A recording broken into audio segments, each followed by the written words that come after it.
Hello, hello. Happy Tuesday, everybody. Welcome back from another wonderful weekend. Back to the internet, back to the Spire, back to where the fun lives. Here in our self-imposed challenge.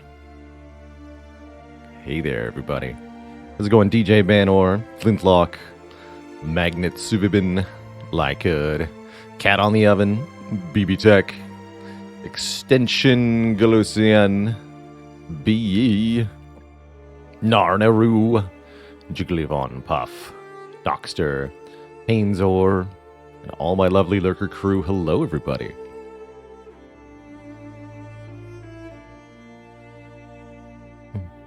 Hey there, Permapensive. I wish the game Battletech, the 2016 Harebrained Studio release, had been a little bit more of a replayable or streamable game. Really is a delightful tactics game at its core, and something I'd love to be able to share with stream in a more significant fashion. Maybe once I'm going to make a project of doing a PC upgrade once the end of the year starts to roll around. And that's going to allow me to run a wider variety of games at better performance levels to be able to bring to the stream. Battletech would be one such game that could be potentially streamed in a way I wasn't able to do so before. Along with other ambitious games like Kerbal Space Program would be something that I currently can't stream, but it would be cool to be able to do that. Late game Civ games, maybe. There's a lot of things to think about.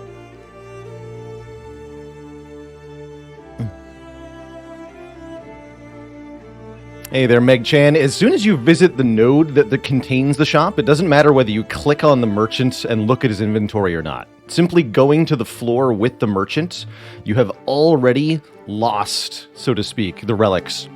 So you might as well look at the ones that are there and figure out what you did lose, because they're already gone. DKV, thanks for the 3 months of support. Mark McCarr, thanks for 10 months, the full metric year. Wait a minute. But not a full real year. This is nonsense. And Martin Scores Easy, thanks for 19. Ayler is silent. It's just pronounced bored.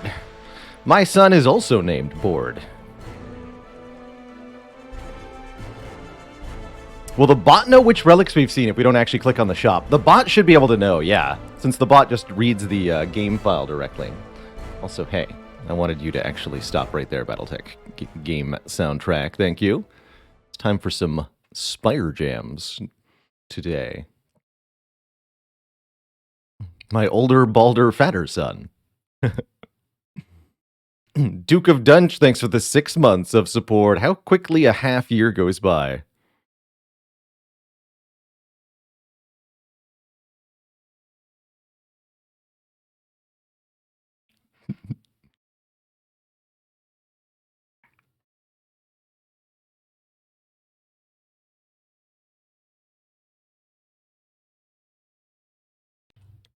Tubsass, Choo Choo, getting in on the hype train. Thanks for the 205 bits. Y'all are starting to make me think I should up the difficulty of the hype trains.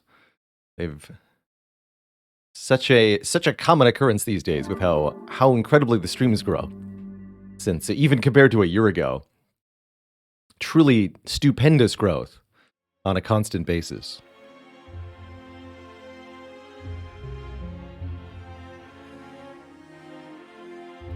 In fact, the almost stubborn, consistent growth of this channel has really been something incredible. Consistency is, I think, for me, at the core of what I try to do here. Failing everything else in life, I try to make sure that no matter what else is going on, I show up and stream at as almost the time that I said I would.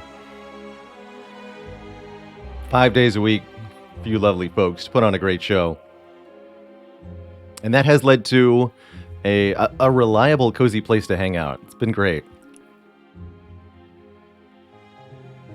Referee 23, thanks for 3 months of support. The Baylor King or the Baylor Emperor. The Lord is above all. Valkyrian Wonderland, thanks for the hundo bits. Longtime YouTube watcher, finally decided to come across and find the stream live. You're heckin' welcome for all the wonderful content. We have made a lot of Slay the Spire content in particular. I've streamed over 5,000 hours of Slay the Spire, and I could see myself doing it at 5,000 more, quite frankly. I really do enjoy this game. And I continue to be able to come up with challenges that I find really enjoyable, such as our Mastery Challenge here, which we're going to try to make some more progress on today. Attempting to win against the Corrupt Heart with duplicates of cards to so-called master those cards. Our last defect run was something special, Mummified Hand plus Frozen Egg into 2 upgraded Amplifies. And a whole bunch more. Double Capacitor, double Defrag, double Glacier, 4 Heatsinks, because yes, 4 Heatsinks. Double Panic Button, and so much more. What a ridiculous run this was. Have I done a challenge where we get all 3 keys as soon as possible? Don't know what the I guess the fastest you could ever do this would be by the first chest. I know I've had all 3 keys in Act 1 before. I don't know if I've gotten them by that first chest. Actually, you could get it earlier, right? I guess the theoretical earliest would be floor 6, because you could find floor 7. You'd have to get a rest site and an elite. So it'd have to be Burning Elite rest site, and you get a question mark treasure chest on the way there. That'd be the fastest way to do it. Any thoughts on when to do transmutation mastery? Chemical X is the best combo for transmutation, for sure. Best part is it can even make an additional copy of itself and then set a kind of just chain reacts by creating more transmutations.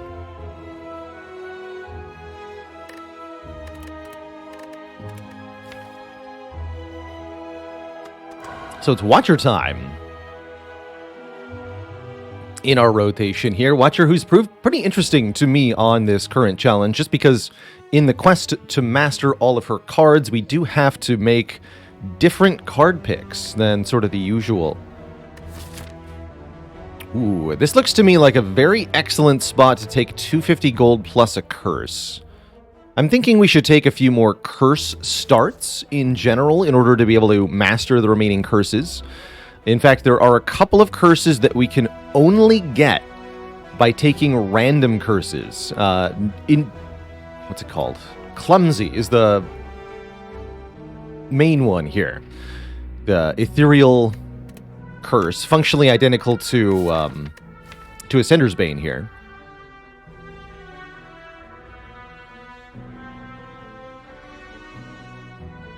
But different. We get that value of transformation. Yes, you can also transform curses to get different curses.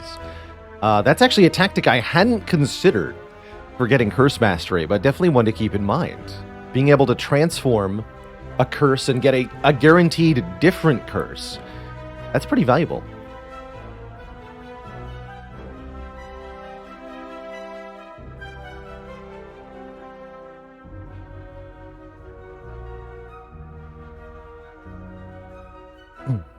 Hey there, D-Money. I use a steel case swivel, it's called. Chair designed for adjustability and ergonomics. Decided, after struggling in previous years and chairs with body pain from spending too much time in a chair that wasn't comfortable enough, I decided any price was worth paying to avoid that. So I paid a lot for a chair. And I've been very happy with it.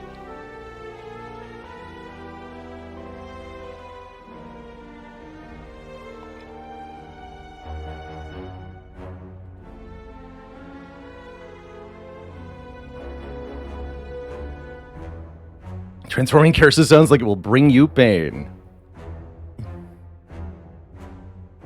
Yeah, steel case chairs in particular are very expensive, but again, I don't regret it at all.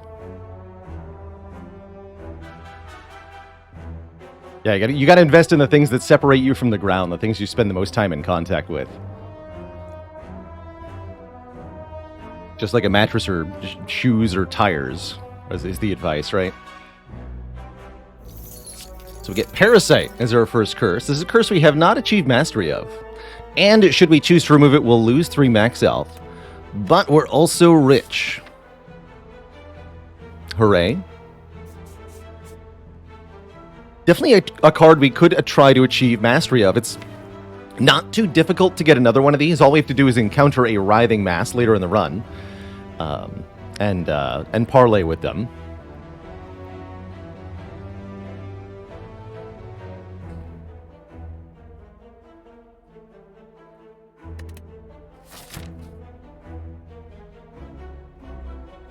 Old Man Twitches says, Body used Herman Miller Mira 2 during COVID. Great decision. Oh, yeah, I bet. I bet. So we won't be able to kill. Always draw 3 defense or vigilance. Okay, so we can enter Wrath here.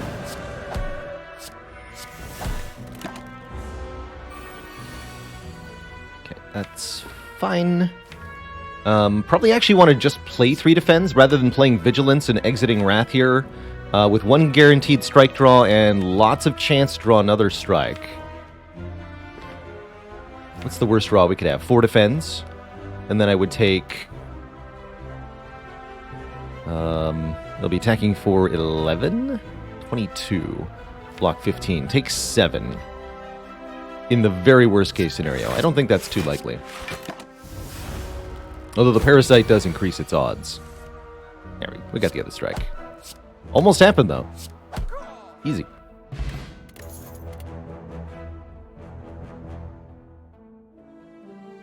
We still haven't mastered Consecrate. I guess I must have lost that run. Well, still a very good early common card. I'm going to grab it. Fast Ass Panda, thanks for the 10 months. Hey, y'all. Clint, thanks for 4. And Skyfish, thank you for 31 months. Always such an overwhelming display of support when I come back from a weekend. It's crazy. Crazy. So, you have essentially 24 health. Do I see that correctly? Yes. 15 plus 9 is 24. So we can go Eruption on the back one. Miracle, strike the front one, and it should die. Yes.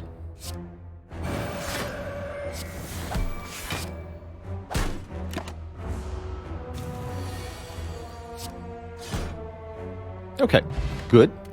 Get a potion. So far, the curse has not actually held us back at all. I'm actually happy with either of these cards. Retain keyword is a little bit more valuable if we have any dead weight in the deck. And I would like either a second way to get into Wrath or a retaining high damage card. Although Windmill Strike is not what I consider ideal as far as retaining damage goes. It does serve the role just fine. It kills early elites. It'll kill Hexaghost. Hey there, Milka. It's all about the context in Slay the Spire. Very hard to choose Rainbow versus Buffer, for example, in a complete void. But the more considerations that you can, the more contextual considerations you can add, the better you can inform your decision making here.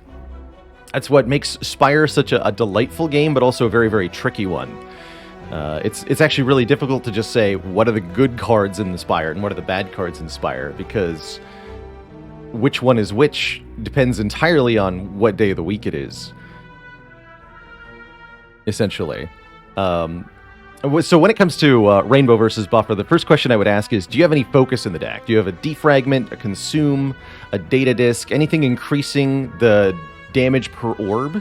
In that case, Rainbow's looking pretty good already. Or do you have additional orb slots from Capacitor? That would also make Rainbow better.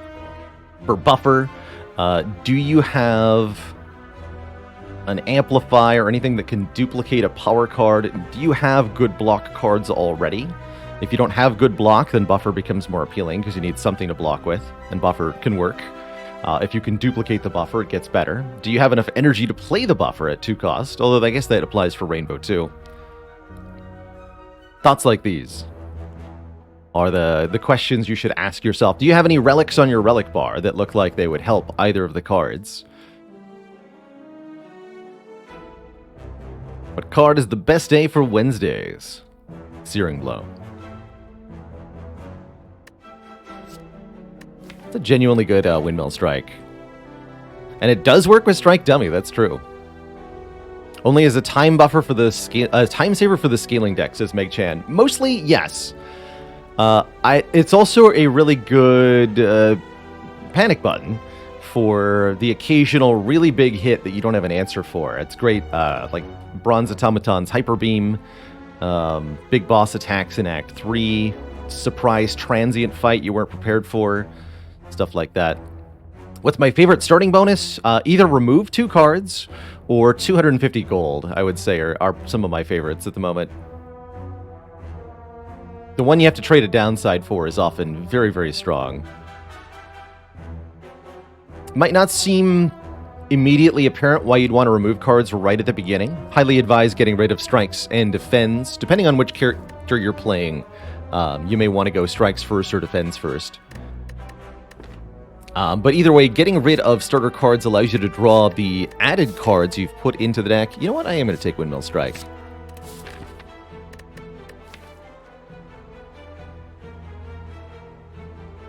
Lets you draw your upgraded cards more frequently, lets you cycle through the deck more frequently, and just makes you a lot more consistent overall when you can remove cards, especially bad, unupgraded cards. You could get another curse, Regret. Don't recommend stacking the curses. I don't think that would help us very much. What is our path through this act going to look like? I guess if I go to this elite or shop at all, I've kind of locked away the rest of the act in an awkward way. Interesting. Very interesting. Well, let's take 5 max out. That's usually my approach at this event. And I guess I should go to this shop, which is going to lock us into 2 stores, actually. And then very few elites this act. Mostly upgrades. This is why I maybe should have planned out the whole act before I actually settled on 250 gold. I guess I can get over to this elite. But that would require sacrificing 2 rest sites? That's probably still worth it. Okay. What do you got? Wow. There's the transmutation. Was being asked about.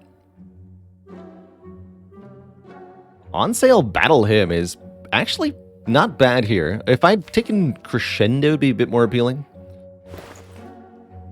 Talk to the Hand, always a good early pickup. I think it's particularly useful against Hexaghost as an Act 1 boss. So further incentive to grab it there. Very hard for me to turn down a Scrawl, one of the most powerful cards Watcher has access to. I definitely would argue that this is the best card draw card in Slay the Spire. Especially upgraded at 0 cost. It is absurd.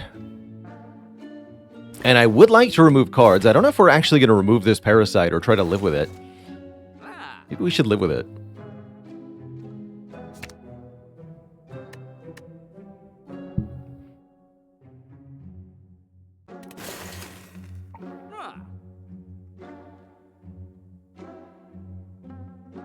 Yeah, I'm buying a Scrawl. And since I'm going to another shop, actually,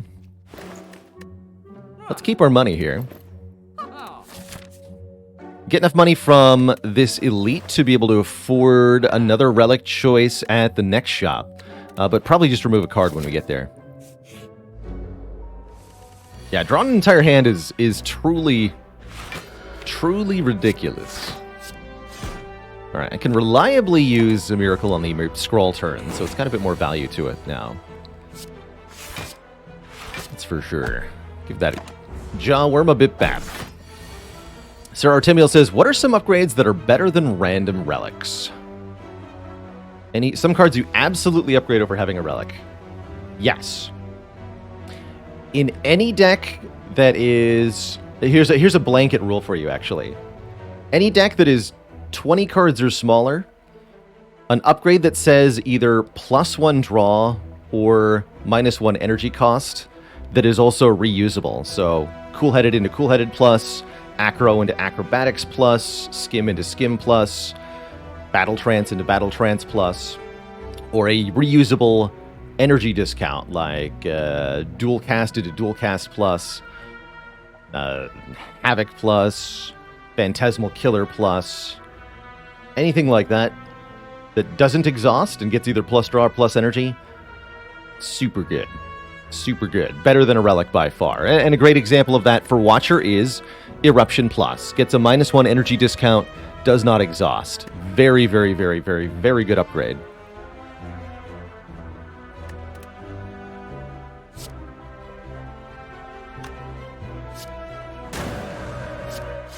It just dramatically improves your basic card economy, allowing you to play more cards per turn of combat in a really, really effective way. Ooh, Empty Mind versus Follow-Up. I like them both here. I think we could use one more decent slap of a card. And Follow-Up's great. Follow-Up is pretty reasonable damage. Actually, very good with Scrawl. Yeah, let's grab the Follow-Up. It's essentially 0 cost, energy-wise, if you've already played an attack previously, and it's pretty easy to make, having played an attack previously, the condition here. I'm going to draw 3 on turn 1. Yeah. Do I use the Scroll? Yes. Yes, I do. So I would like to draw the Eruption, please. So we're going to do what? Strike, Follow-Up, then Scroll, so I can actually get more cards into my hand. Main goal is to guarantee next turn Eruption here.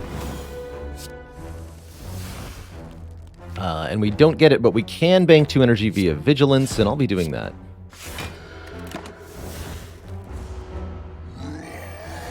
Rorg indeed. Cernub. This won't be enough to KO, though, will it? Which means we what? Take 16 and then win next turn? I think so.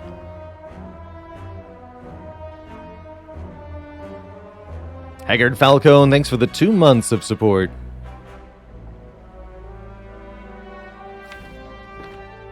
Yeah, I don't mind taking this bonk for 16. That's completely reasonable. Trying to figure out if there was a way to get 8, but I don't think it matters. Any 2 attacks next turn kills, and we always draw 2 attacks next turn. Okay, good talk. The value of removing a defend. If I had 1 more defend in this deck, there would be a chance we brick this turn, and that we can't kill the Gremlin Knob. But we removed a defend, and so it's guaranteed. Ink Bottle. After you play 10 cards, draw 1 card. Very nice. If I'm aggressively removing defends, I do like adding a Sanctity, which is like a defend but also card draw. A backflip, if you will. Definitely one of my favorite staple cards on Watcher. Junt, thanks for the 18 months. Why did the Watcher get fired from McDonald's? She kept asking, do you want scries with that? Oof.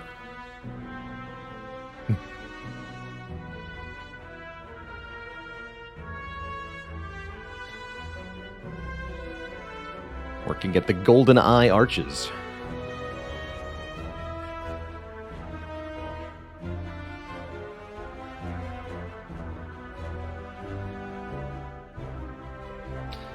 Elena says, what cards do I recommend for Minimalist achievements? Got a whole video actually on that one. Exclam Minimalist. Made a guide on that one. I also encourage people to share their winning minimalist strategies in the comments. So if you actually look through the YouTube comments on my minimalist guide, you'll find a lot of ideas to work with as to what can get you the achievement.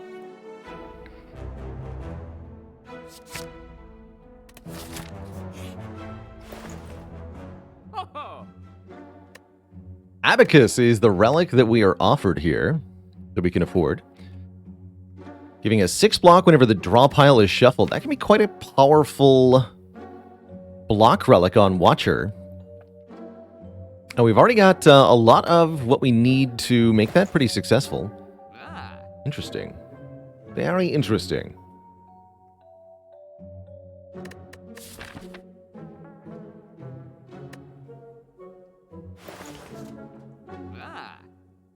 Metamorphosis plus Scrawl. I like that. That's cute. I feel like with Follow-Up and Consecrate, we've already got the zero-cost attacks that we want. But this could be fun, definitely.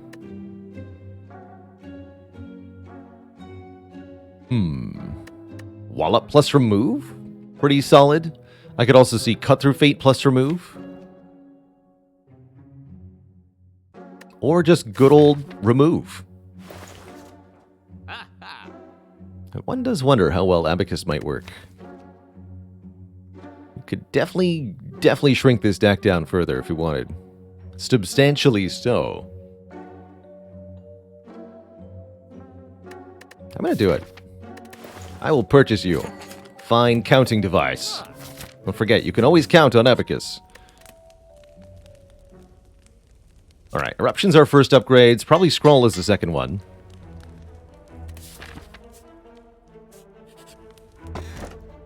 Oddly Smooth Stone, okay. +1 Dexterity. We took a Sanctity, and I like that. We're already starting to form the basis of a block engine here, although it's a less usual block engine. Block engine it is nonetheless. And yeah, rather than going... I guess we could just get 3 upgrades. Or I can grab another Elite. Elites equal money. Money equals card removes. Therefore, the Elite is a card remove. Also, lots of card rewards here. If I go this way. Probably one event. Card rewards can find me what? Card Masteries, for one. Is Eruption always the best first upgrade on Watcher? I would say maybe 90% of the time, Zaverin. There's definitely some situations where you may want to upgrade something else first. I would, in some cases, I actually recommend a damage upgrade first. If you find, as Flintlock says, if you find a big bop of a card like Wheel Kick, Conclude, or Ragnarok, off the top of my head, these can be worth upgrading before Eruption. Eruption gives you 1 energy to play another strike, usually, so you can think of the Eruption upgrade as being +6 or +12 damage. For that reason.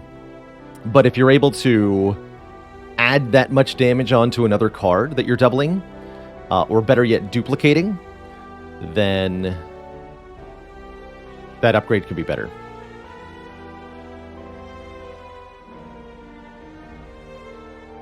Yeah, exactly as BP Whitehead says, though, a lot of the other candidate cards you'd want to upgrade are 2 cost, and you want to be able to play them alongside Eruption. Although there are other ways to achieve this. Alright, we get a bit of an annoying little 5 slimes fight here. We've got health to spare and a fairy in a bottle, so I have no fear for quite a while here. Eruption Plus unlocks the class. A fun way to describe it. Unfortunately, this draw was pretty sad here. Guess I'll do it this way.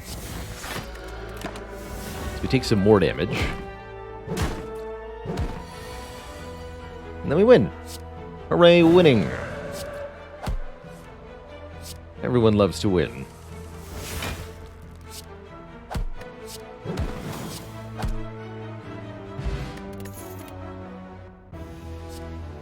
Speak of the devil, Wheel Kick is here. Do we want a Wheel Kick? Well, actually. Yes. I want card draw. Alright, 5 slimes immediately followed by 4 gremlins. That's quite the, That's quite the back-to-back encounters. Looks like a pretty easy set of gremlins, though. We took out the sneaky gremlin, no problem, turn 1, and this gremlin wizard is about to get kicked in the face. So... seems like we don't have much in the way of problems. Actually, no, I'm going to kick the angry gremlin in the face.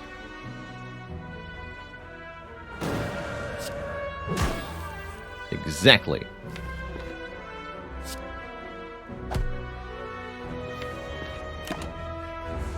How's it going, Joss Bro? Welcome to the live stream. Have a seat, relax, enjoy, and don't be afraid to ask questions.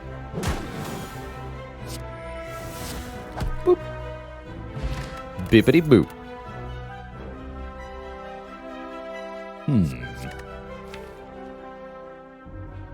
I'd much rather have an empty mind than an empty body.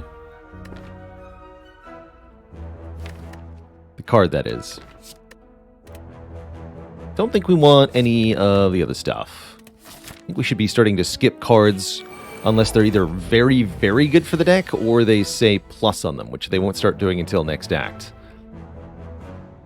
Alright. Bit of a reward there for wheel kick. Sure. We can miracle, defend, take only 2 here. I like it. I like it a lot.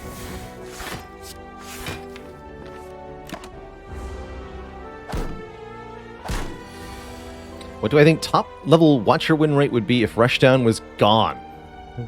Still very high. Yeah, still very high. I think it would look a lot different, but I think you'd be surprised at how winnable it would still be.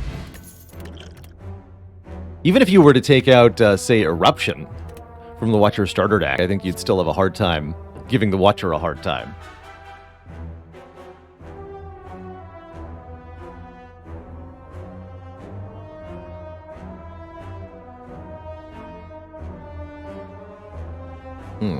Do I want a second Consecrate that doesn't say upgrade on it? No, I don't think so.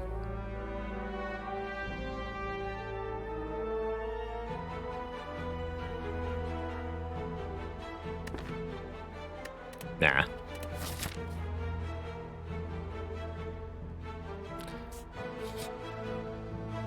Doubt? I doubt I want that. I'm here for a Parasite. You stinky serpent. I knew I should have taken another fight. Oh well. I just wanted something other than another combat with 5 slimes. How do we deal with an Egg Boy? I think what we do is either get Windmill Strike into our hand, or we play Eruption Wheel Kick and then smack it in the face a lot. Looks like it's the latter. You got it. Next turn's gonna be weird. Perfect. Could play Miracle Strike now. I will not. Okay.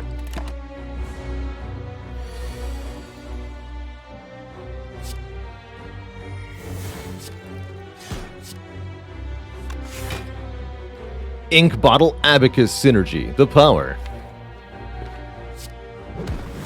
That's kind of cool, actually.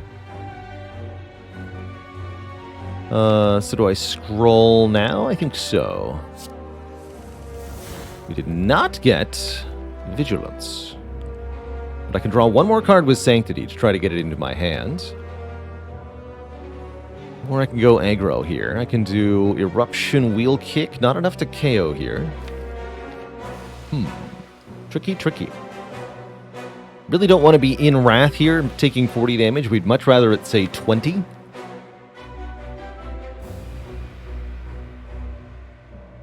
Suppose I'll play Sanctity. Did not get the Vigilance. Bummer. Looks like we have to tank this hit in Wrath then, which means I imagine using the Block Potion. Yeah, not even Wheels Kick Windmill Strike would have been a KO there, unfortunately. But that does mean that we can kill easily next turn. So we might as well just block a lot this turn. Let's see, this will be another 8 next turn, so 30 damage. 42 damage. We just need to bring you below 42. Like that. Take 9. Win the fight. I'm pretty happy with that.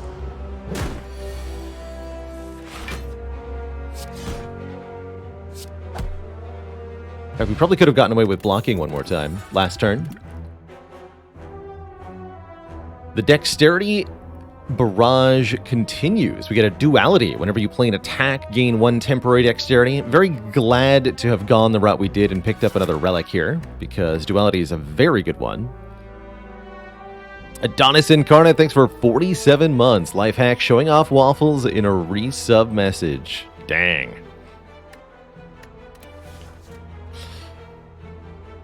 Tam Jeb says, when is Wreath of Flame good? Works best with any Watcher attack card that either hits multiple times or has an additional effect based on damage. So Wreath of Flame is good with Consecrate, Conclude, Tantrum, Ragnarok, Wallop, and one or two others. Flying Sleeves it's okay with.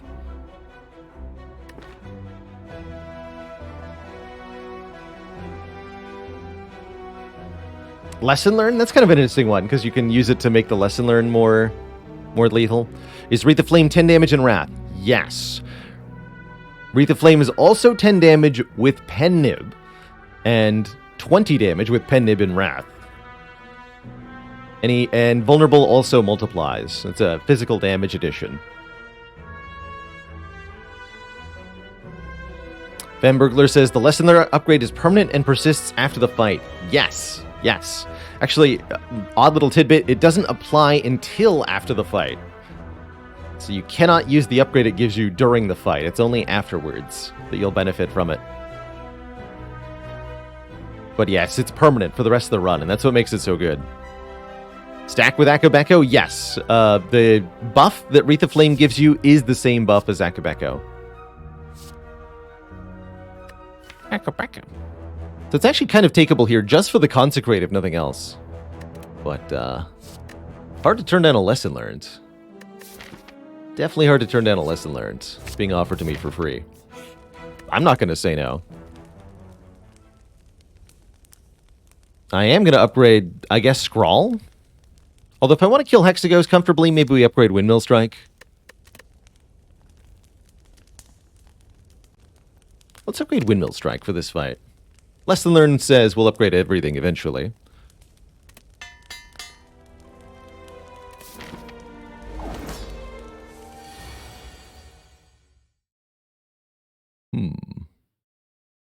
How aggro do we get? I'm gonna go with pretty aggro.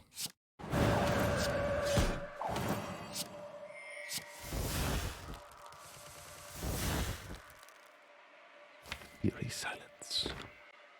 Alright, now we go back into calm here.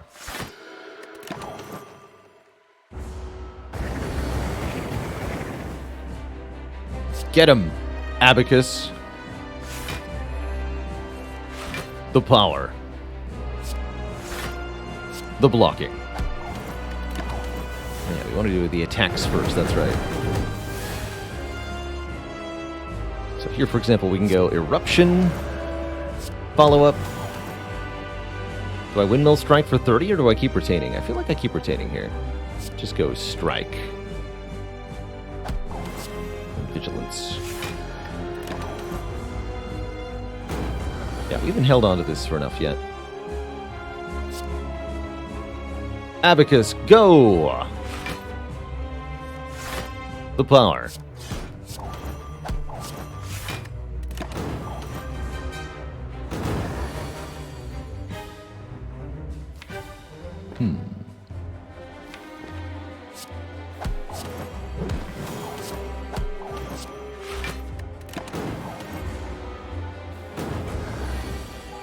Ooh, that's not good.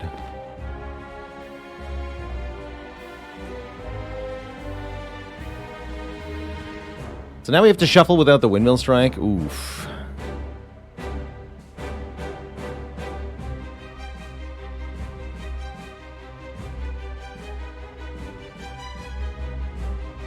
This is a very bad hand.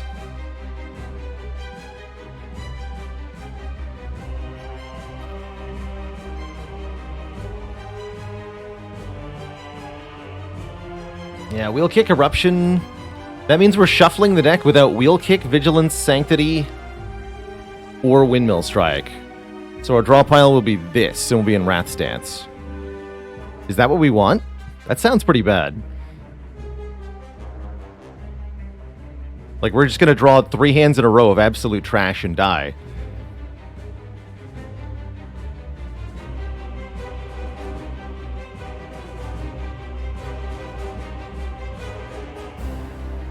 Sounds like this thing is, though, this is Hexagos. The Fairy's not going to save us if we get hit by Inferno and Wrath Stance.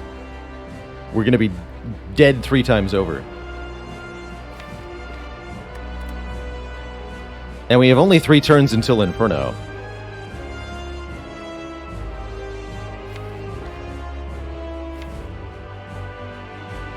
So if I wheel kick Eruption, I'm pretty sure we just die.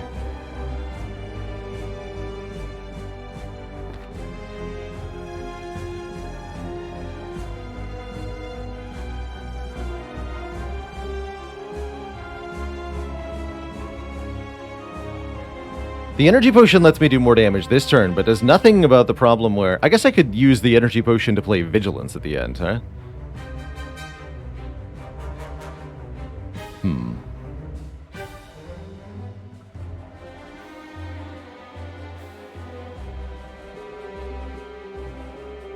And yeah, we could draw more. Like, we can do the Sanctity and the Wheel Kick and the Ink Bottle for draw 5 here.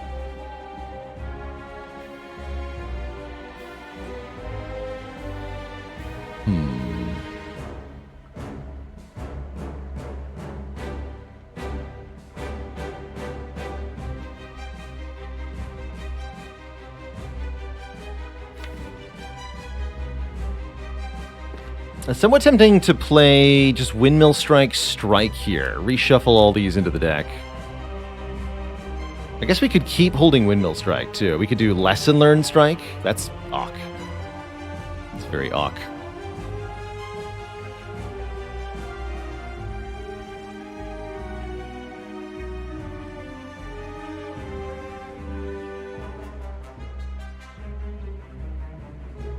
Oh wait, there is one Galaxy Borean line. I hadn't considered this one. I think chat was trying to point this out. What if we...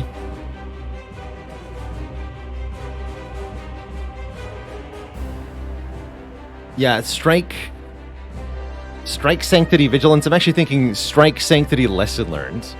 Just get rid of the Lesson Learned. I'm much more concerned with just winning this fight right now because of how weird the draw got. Strike Sanctity Lesson Learned draws Eruption off the Ink Bottle. We play Eruption. We have 2 energy left. I can play Lesson Learned for... Windmill Strike for 60 damage. And then all of these are going to be in the draw pile when we start drawing again. So we can redraw the Windmill Strike. We can redraw the Vigilance, the Sanctity, and the Wheel Kick.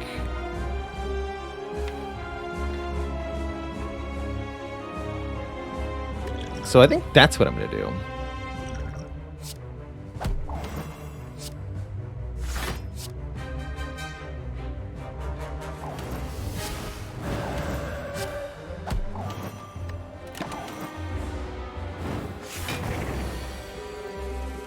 Yeah, we get Wrath into 18x2, which definitely could go bad, and it did here. That's what the Fairy is for, thankfully.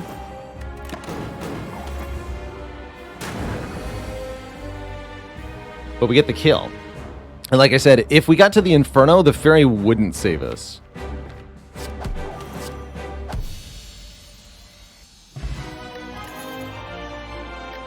So we're through.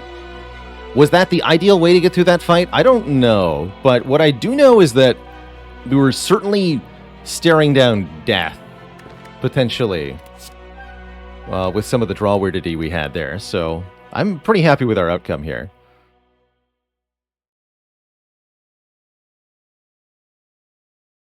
Dying is a resource.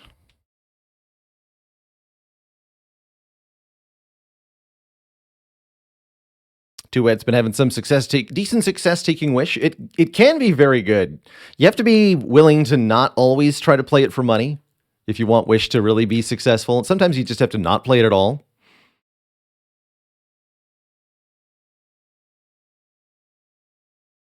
Cinnamon Chair says, how is Corruption, Feel No Pain, Dark Embrace, Exodia? Don't you just exhaust all your deck and then die? No, you exhaust all your deck and then the enemies die. And the fight is over and you win.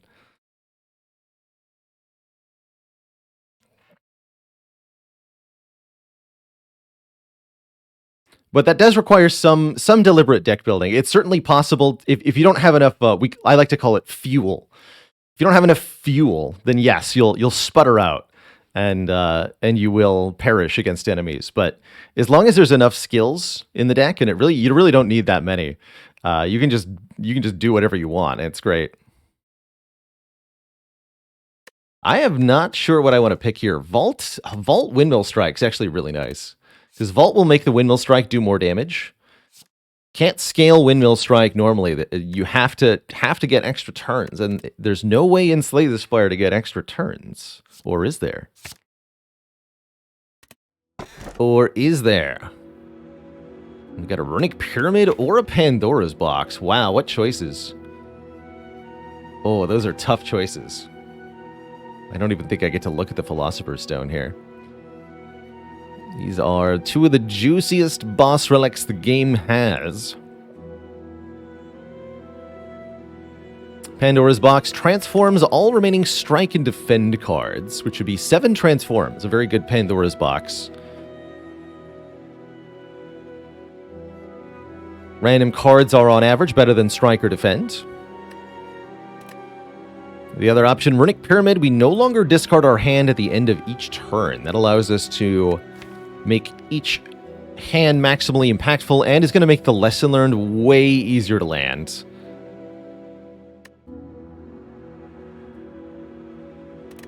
Actually, yeah, Pyramid lesson learned is ridiculous.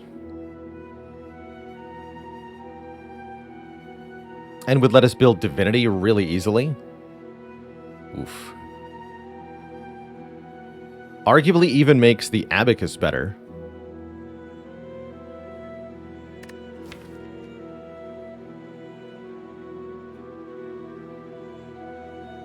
Yeah, I'm going Runic Pyramid here. Having thought about it, that is a pretty good Pandora's Box, but just the lesson learned alone makes Pyramid crazy good. The fact that I can aggressively draft Prostrates is even better. Truly. How do we want to do this? Fighting a Burning Elite make any sense this act? Probably not, huh?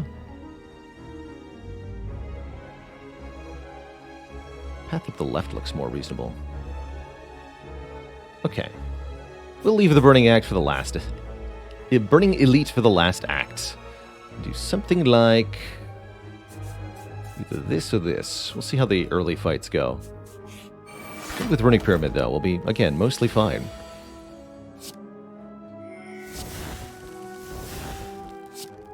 Almost entirely fine.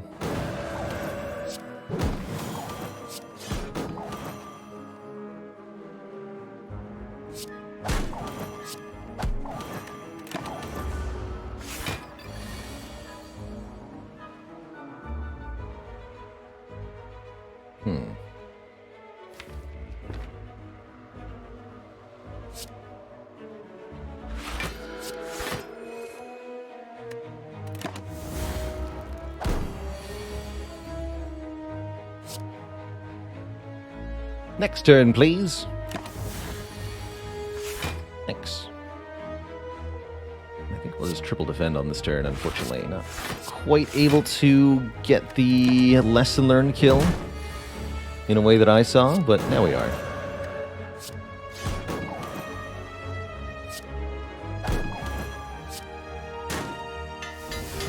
And immediately we hit the scroll upgrade, which is going to help our life a lot. I think we should also take one of either Tranquility or Crescendo, not because they retain, but rather because when upgraded, they are 0 cost Wrath and Calm entry, respectively. And that is going to allow us to have more energy efficiency during our turns. In particular, I'm liking Tranquility here. Scroll less or more good with Pyramid? I like to think more good. It lets you fill your hand up, and then you can actually use the retain of the Runic Pyramid.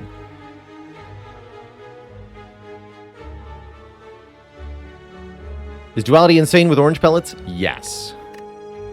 Let's go Tranquility. Yeah, very insane. Halt! Today is the day I must settle the score with the murderer of my beloved pet Noodles. Till then, you may not pass.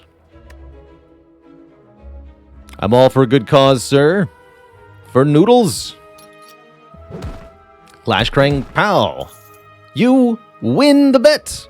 Unsure what to think, you grab your winnings and leave. Alright, well, let's fight an elite then. Yeah. Well, brave Noodles. Alright, I see a lot of things that are nice here. You can win that bet? It's true. Yeah, I see a lot of really good things here. Centennial Puzzle's crazy good card draw. With elites coming up this act, I really like the Sling. Sling of Courage gives us 2 strength during elite fights, which the Watcher can really capitalize on.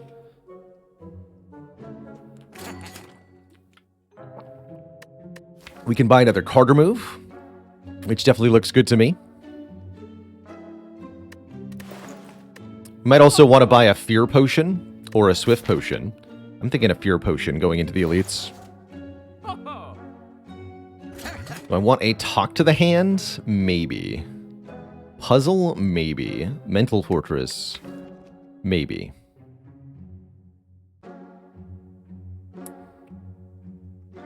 The Vault Scroll Pyramid does make puzzle maybe overkill sometimes. I'm gonna go card remove here. Dunk a defend. I don't think Mental Fortress is actually going to help me this act. I'm going to keep the rest of this cash. Actually, yeah, I can't afford that Flash of Steel. I would buy Flash of Steel now if I could, but I can't. Greetings. Thief nerds. See, Vigilance, Sanctity, Defend would be a full block. Sets us up for next turn? Sure. Be 22 already. Playing Consecrate follow-up would let me draw more cards next turn, which we should probably do. Ooh, and we got Windmill Strike into our hand. Even better.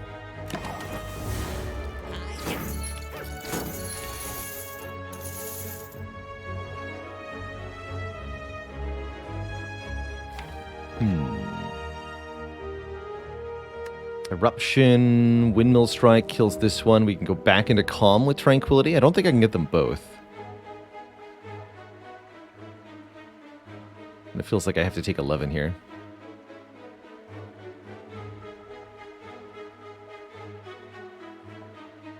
Love Runic Pyramid the most. It's true. It's true. Actually, it does not kill the back one. You're right. That's only 39 damage. Uh-oh.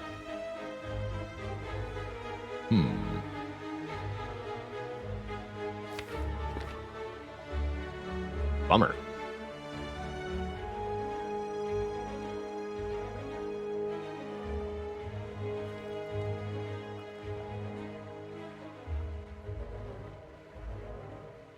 Will Kick does identical damage to Windmill Strike.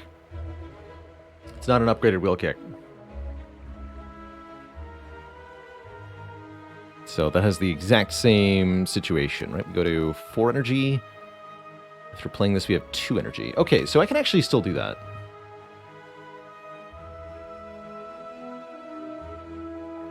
Yeah, we take 11. Okay, that's fine.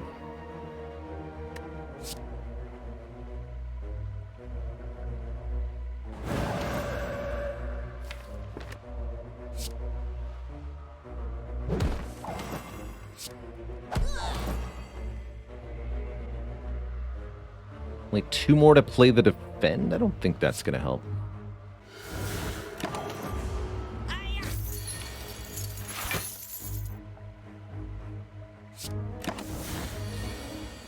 Yeah. It's all good. Actually does too much damage in Wrath, so I'm playing it the other way. There we go. Halt Plus. Exceedingly good card with Duality, Oddly Smooth Stone, and Runic Pyramid all. Block for a bajillion for 0 energy when in Wrath. Yes. Now we really need another way to get into Wrath stance, though. Oof.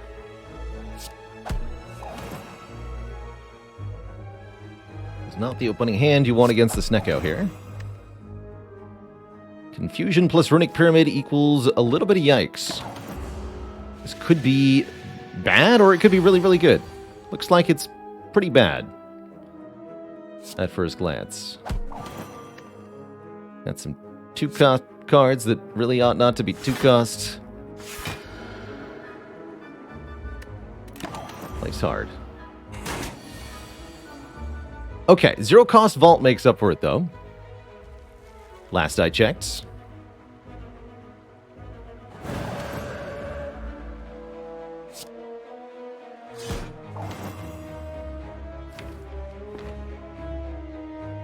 Miracle this scroll? Yeah. Easy. Alright, Stecco was kind to us today.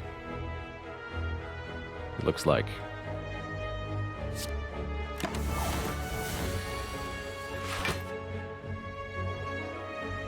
Yeah. Life's good.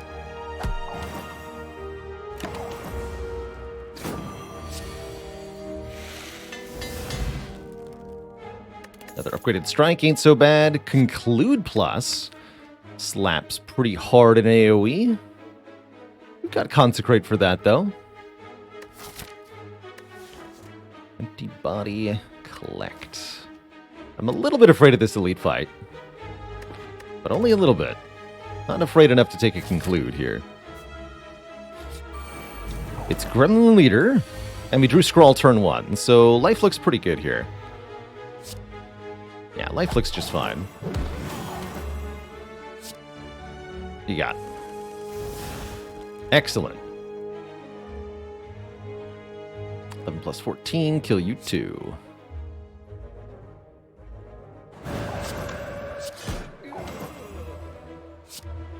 Just play that.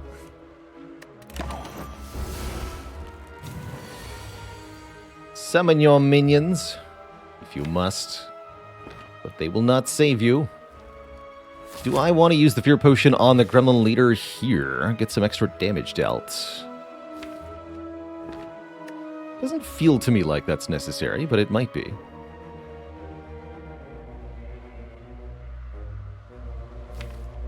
Definitely might be. Much rather have it for this elite, though, yeah? Almost assuredly.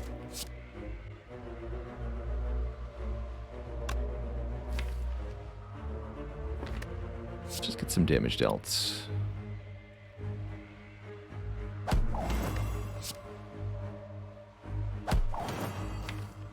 Get Defend out of my hand. Okay, yeah, I think that's fine. Are getting attacked here. That's actually good, because I can go Halt, Sanctity, Vigilance with Abacus block. That seems great, actually.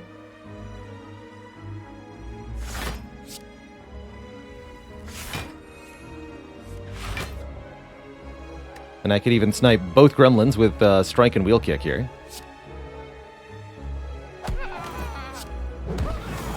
In fact, I don't even have to use the Miracle, I can just play Tranquility. Beautiful.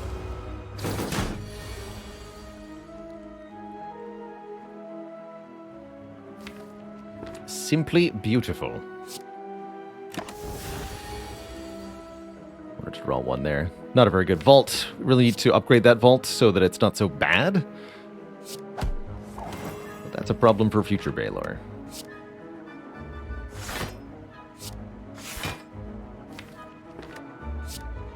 Gonna play that just so that I guarantee draw the eruption here.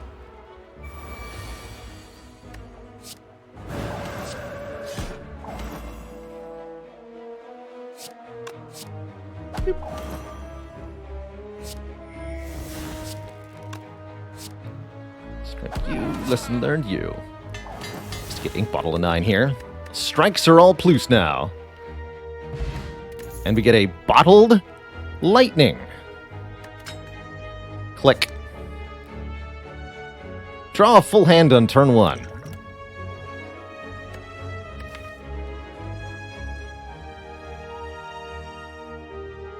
Actually, a second follow-up doesn't seem very bad at all. Talk to the Hand's also quite good here. Actually, not that good. With the Duality? Yeah, I'm going to take a follow-up here. So we haven't gotten follow-up mastery either.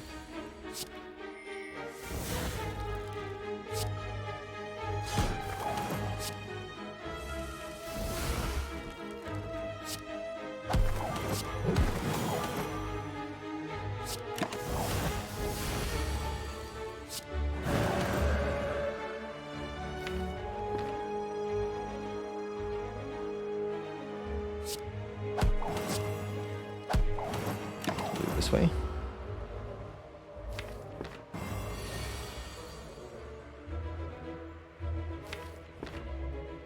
Don't you weaken me. Alright, Bird's gonna get off the ground next turn. Let's actually just lesson learn the Chosen, I suppose.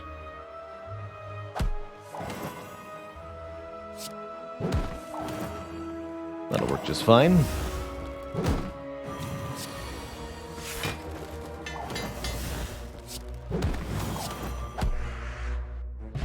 Easy peasy. Dang it! Whatever, I'll take another halt. 2 halts are better than 1. Still need another Wrathguard, though. And I really like Fear Potion, Stance Potion. With a Bottled Scrawl, I'm no longer afraid of elites at all. We should be able to just completely brick, like, smash their faces in pretty easily. Like 3 Slavers? Not on my watch. Do I just vault now? Keep the scroll in my hand for later? Sure. Shunjo! Thanks for 33 months. My body is ready.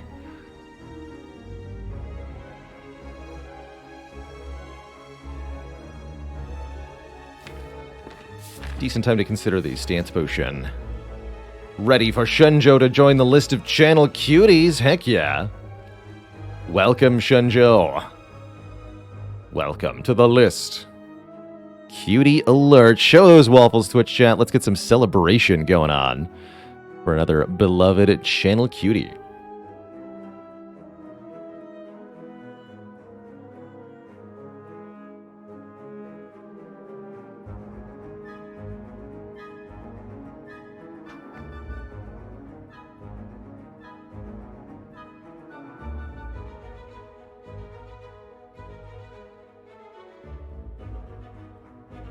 Intergalactic God King making it rain. Heck yeah. And good Ketatu, thanks for 55. They don't stop coming and they don't stop coming and they don't stop coming and they don't stop coming. They don't stop coming.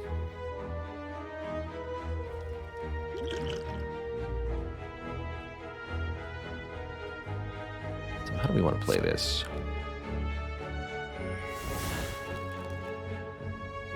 Miracle, Vigilance, Scrawl, and we decide whether we're going to use the thing or not. I'm going to go with yes. Make it so.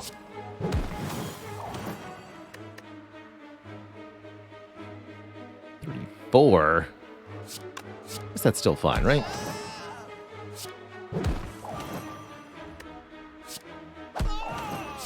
Halt. Good potion.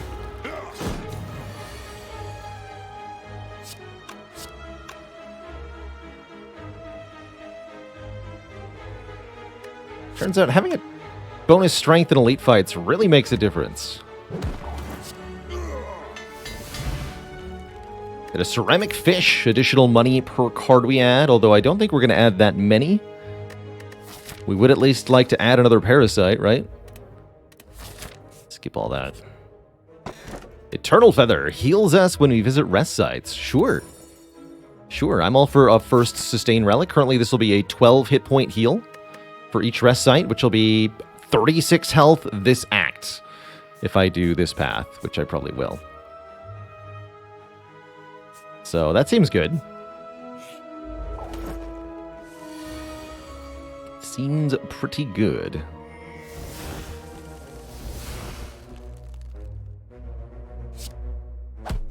Centurion first here.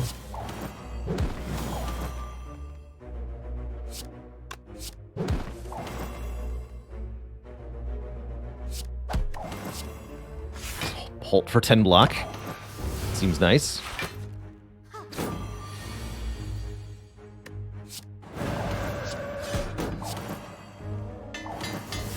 So nice, it upgraded itself.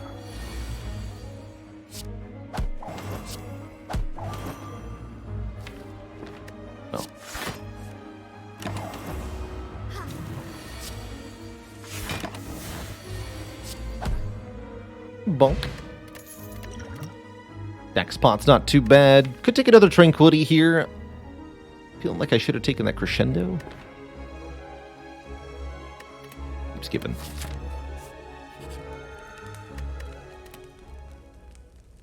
Alright, Vault. You were supposed to say plus a long time ago. Gremlin Leader rematch. The re-gremlining.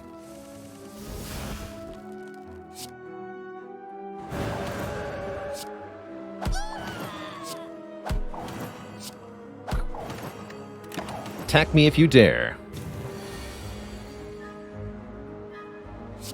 Not like you could stop me anyway. Foolish Gremlin Leader.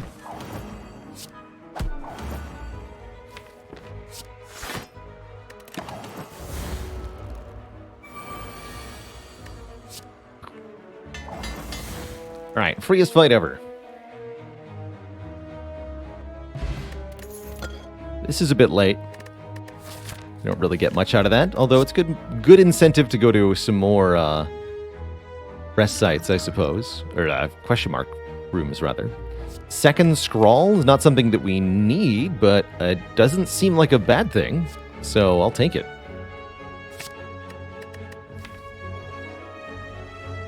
No, it doesn't seem like a bad thing at all. As we get a more refined deck, it's going to let us have even more absurd turns. Still looking for that first prostrate. Let's get this Consecrate upgraded. Scry would have been good? No. Nothing that's per turn is going to be helpful here, because we're going to only have fights that go 2 turns. So any power that says do something at the start of each turn is completely useless to us.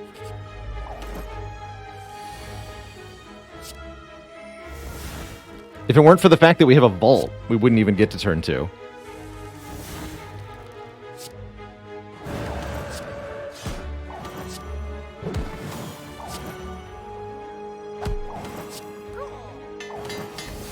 Most of the time.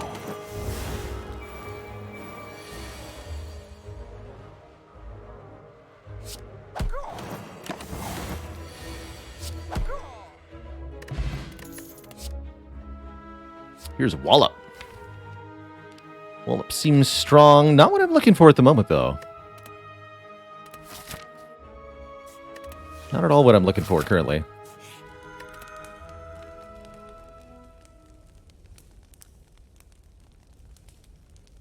Want energy for this fight. Bronze Tomato. Bromaton. Shame our plus strength from the sling doesn't apply here. That's just how it goes. We may get to mostly ignore the minions. Unless they steal my lesson learned, in which case I will have to acknowledge their presence and become angered by them.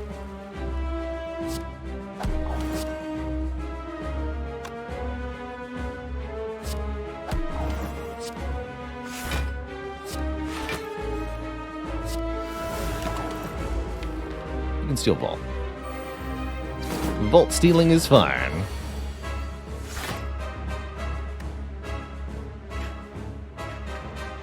So here's the part where the hand clog becomes an issue for us. This is only an issue for right now.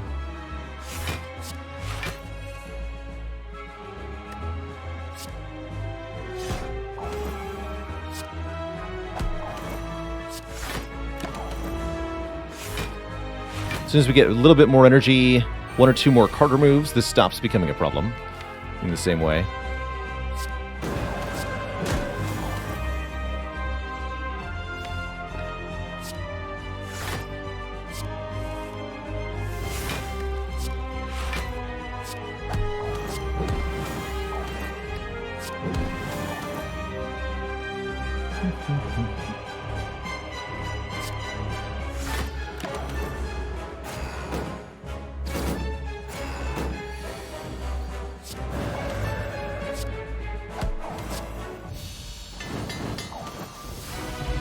Bonk.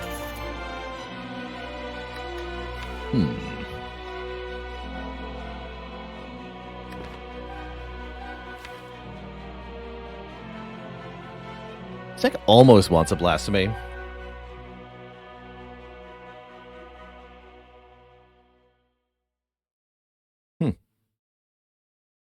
Omniscience. Use a card in the draw pile, play it twice. I'm astonished we haven't gotten a double Omniscience run yet. Omniscience can do some fun things if we find a power worth duplicating. We haven't taken Mental Fortress or Talk to the Hand yet. But Omniscience can definitely do some good stuff. Bit expensive though, 3 costs normally, even with upgrade.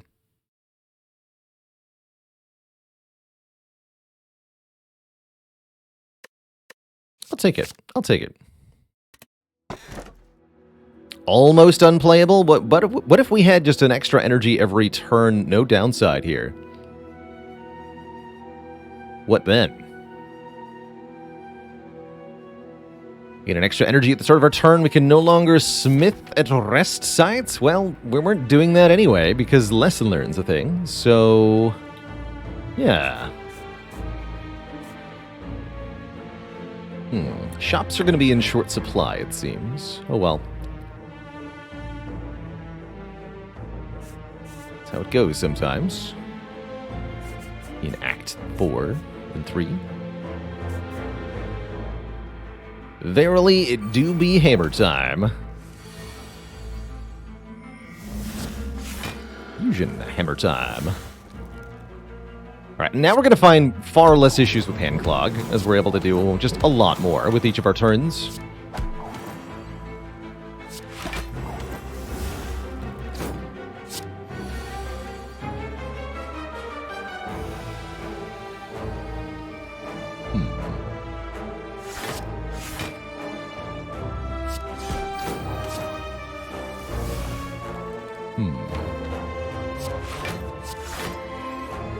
Here we go.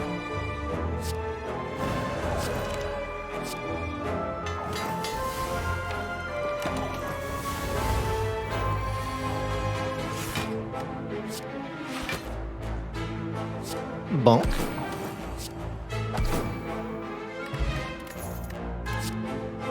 Wreath of Flame Plus. Actually, we do need 2 Consecrates, right? Let's do it.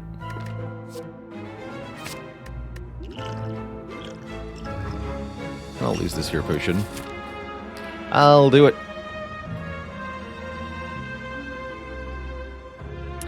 Jaspro says, do you recommend going for as many elites as possible, or is there diminishing returns? If you're trying to kill the heart, going for as many as possible on most acts is a good idea. There's certainly diminishing returns in that you have to know when too many elites will get you killed. As if you just end up dying in the elite fight, then you haven't profited at all. But generally speaking, taking the risk to fight elites early on gets you more rewards in form of money and relics, which makes you stronger so that you can fight more elites in the future more easily. The more elites you take, the easier the rest of them are, and it starts to spiral out of control in your favor, or snowball. That's the earliest we can get the spaghetti monster. Next floor, they could appear. Good reminder that we would like to get an additional copy of Parasite if possible. This deck could certainly handle a curse. No problem, like.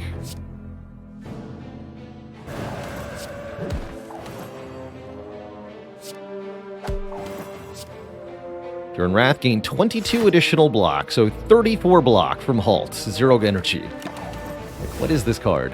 Why is it so unfair? Really doesn't seem like it should be allowed, and yet.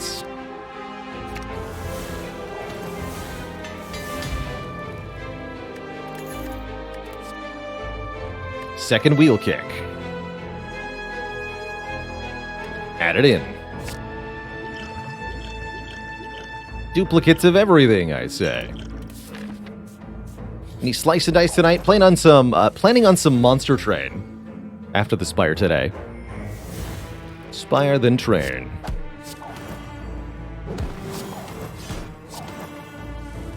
Let's go on Luigi head. Hey there, hi there.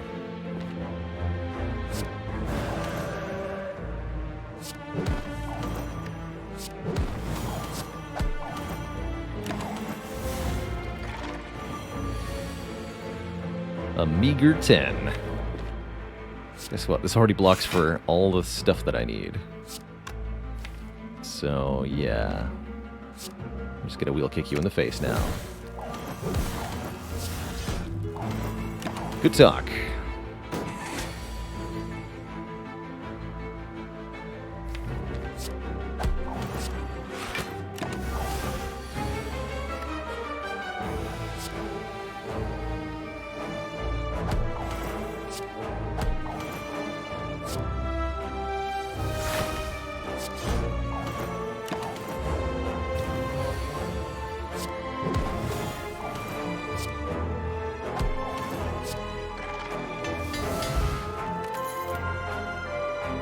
Could take a third copy of Halt, but I don't think I should without at least a second way to get into Wrath.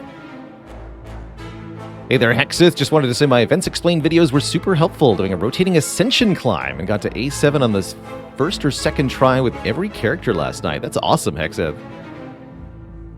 B says, would I rather have Bottle Apotheosis with Fusion Hammer or Holy Water?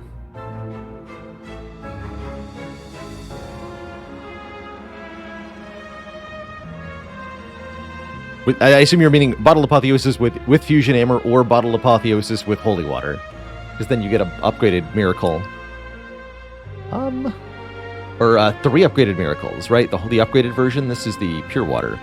Yeah, Holy Water is real nice with Bottle Apotheosis. Because then you have 6 retaining energy in your hand. So it would take quite a few turns for the Fusion Hammer to come out ahead.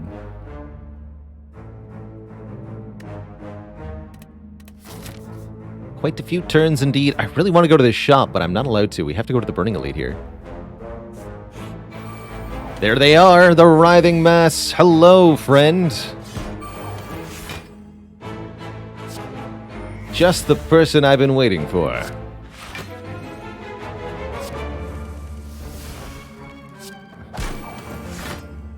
I'm gonna hit you a bunch. You know what to do. But are you actually going to do it? That's the question. I don't know. It can be pretty unreliable at times. So I've heard.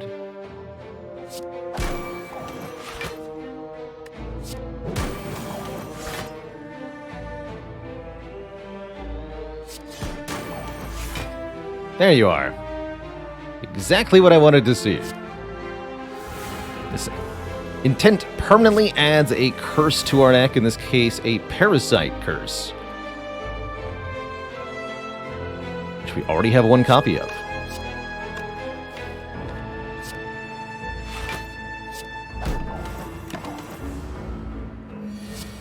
Now we're 9 gold richer, thanks to the power of Ceramic Fish.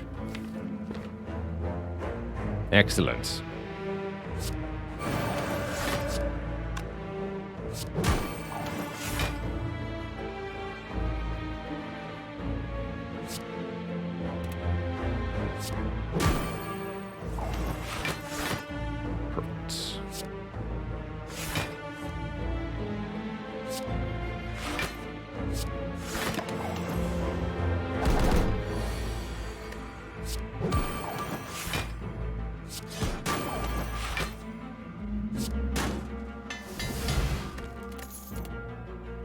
Fear No Evil Plus puts us in calm.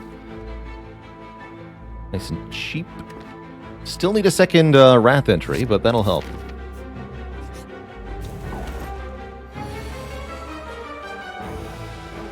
Duality would be fantastic for Silent? Yeah, no kidding.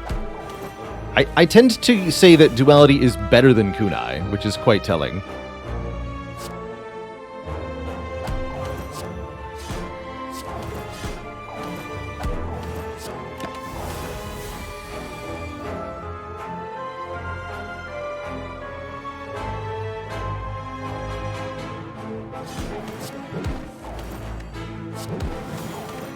Pretty good couple early turns.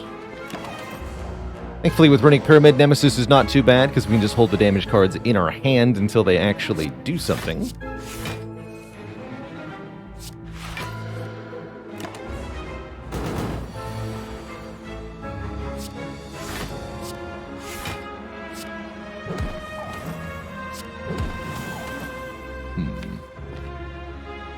But Why the bottom card, though?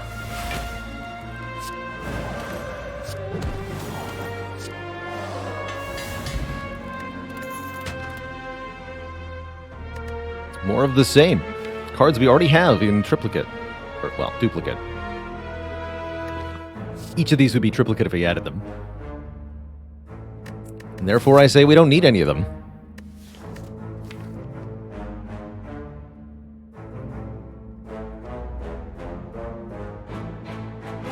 If we sort by name here, we can see we've already got follow-up, follow-up, halt, halt, scroll, scroll, wheel kick, wheel kick.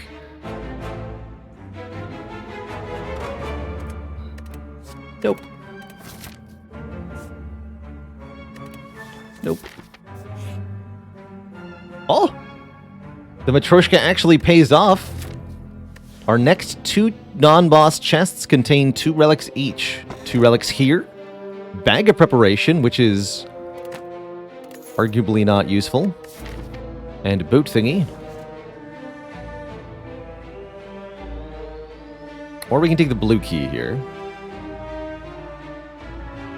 We do have choice.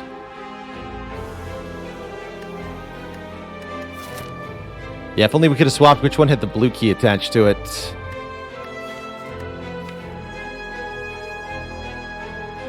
I think I'll take the key.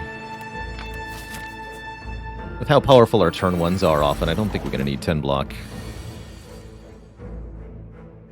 Most of the time. Might just omniscience the eruption for my own convenience. Okay, will.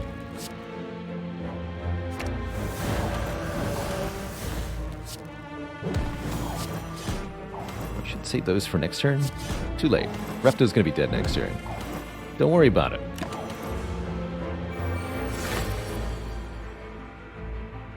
Right?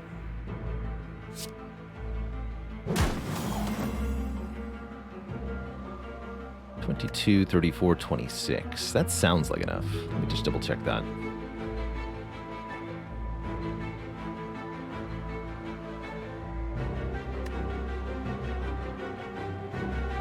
$82. Yeah, that's enough. Thanks, Sling of Courage.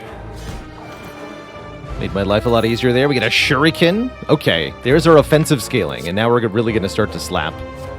Starting to feel like Talk to the Hand is better and better. In particular, now that we have an Omniscience, we really want an Omniscience target.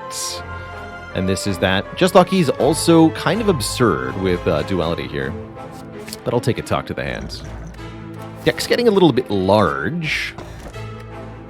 Hey, Blue Candle's actually awesome. We can play unplayable curse cards. Namely, we can play the Parasites to make room in our hand for more cards. That's great news. It's going to help us avoid hand clog in the final battles of this run. Would a Flurry of Blows be good with this deck now? It would be okay, I think.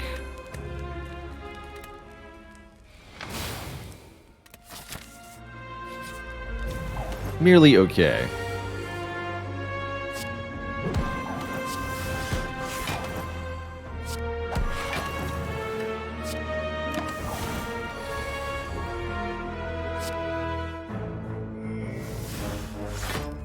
Let's see.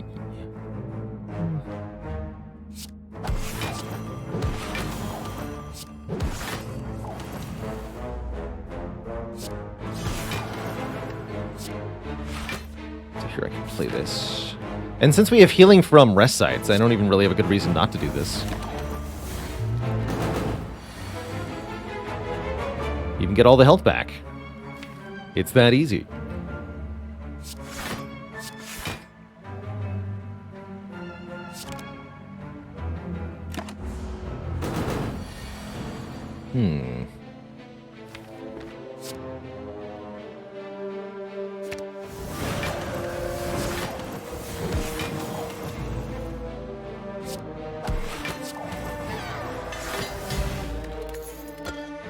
More energy on turn 1 when we have Bottled Scrawl seems pretty good. Mantra came to us way too late this run. I was really hoping to pick some up earlier. Foresight's also not bad here.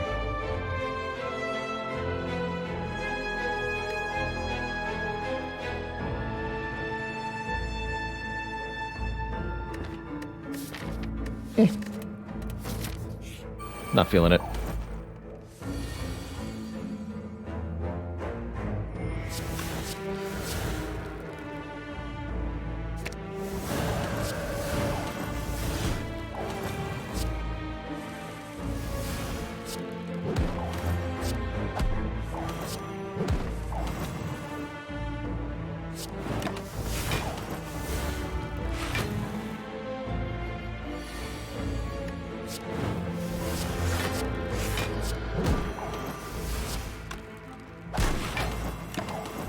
Still want a lesson learned, of course. There we go.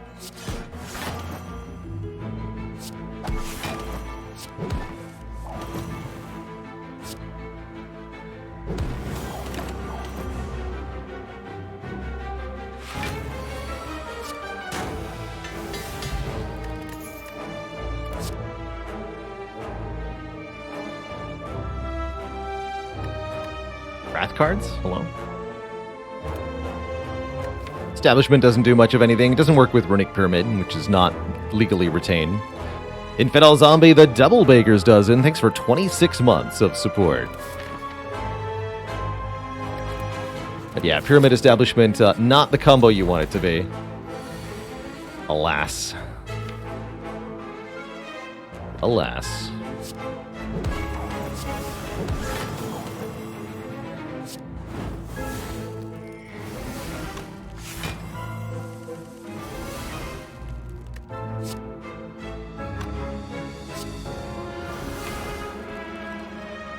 Wheel kick, I guess.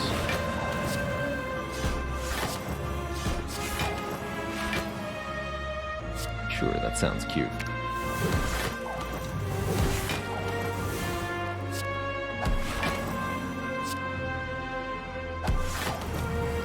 Pretty decent turn one against Giant Head.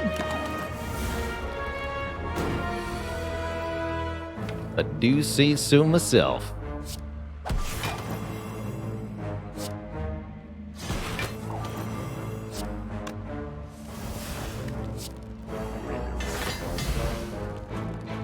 Preserved Insect. Spire Spear and Spire Shield will have less health. It's definitely valuable. No, no, and no. Although Third Eye is actually not horrible. Actually, Third Eye is pretty good.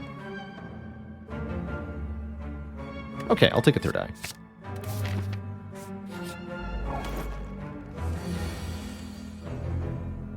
I don't think it's ever collect.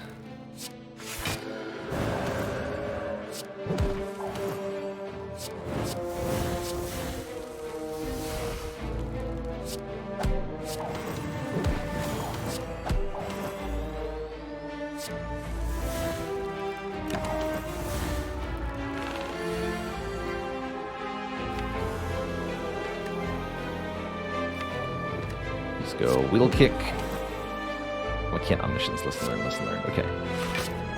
This map. Good thing I have an absolute buttload of block. Good talk.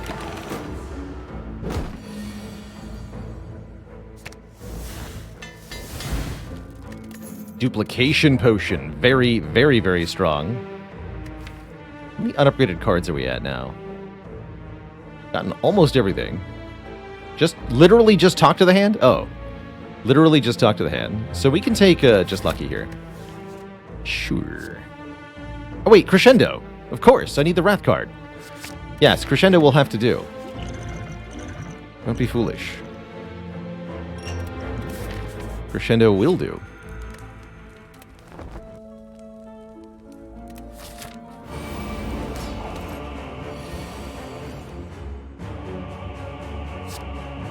Why we took the Third Eye. Good stuff.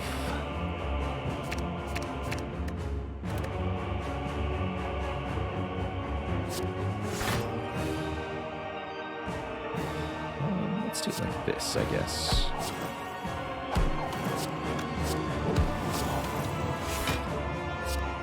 Draw many cards. Here we go. Just keep the turn going.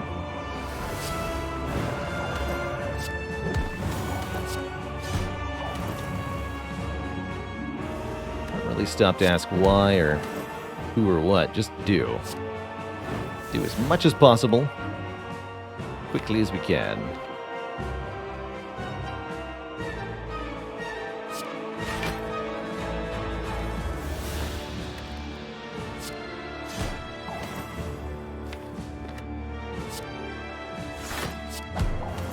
Block.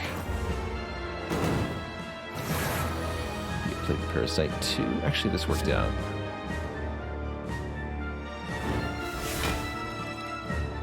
Good. Don't tell me I've already got a kill on you. That would just be embarrassing for you.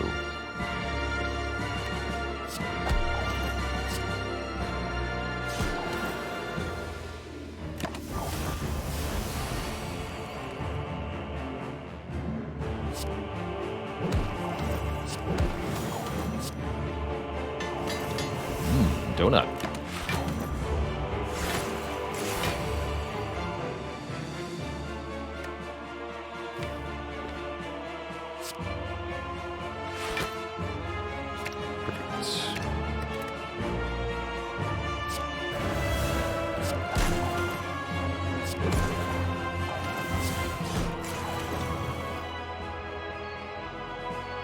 The Big Blanc.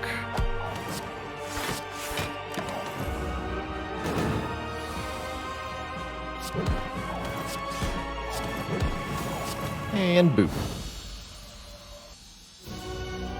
Easy.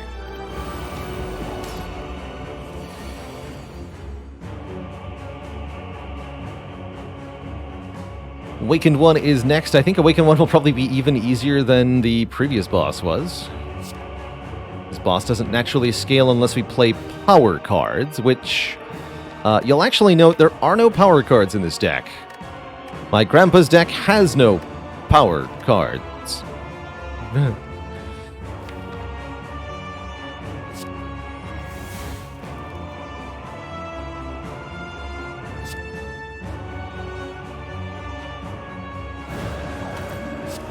Each boss counts separately, EMP and EM out of money. To flawless a boss, you have to not take any attack damage from the boss or its minions.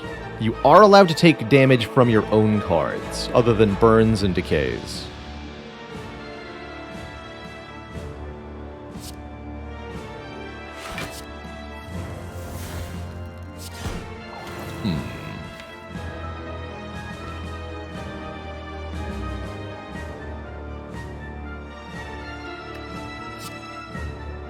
Good Omni lesson learned? How cute.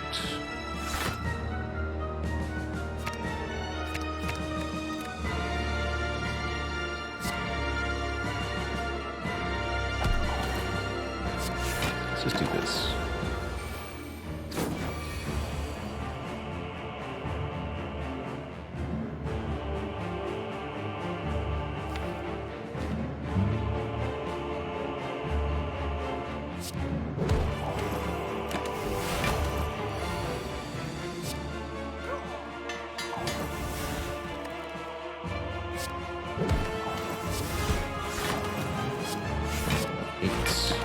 Next turn's a bit spooky, as this will be the multi-attack, 8 times 4. What are these? Is this strike, follow-up, scrawl? Something like that feels right.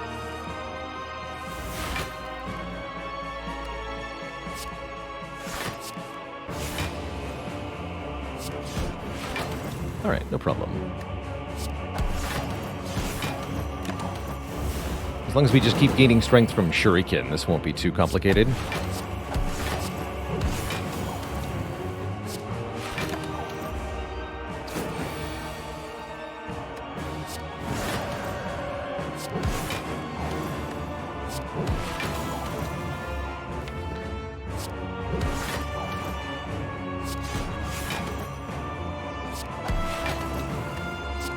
Block for 1,000,000.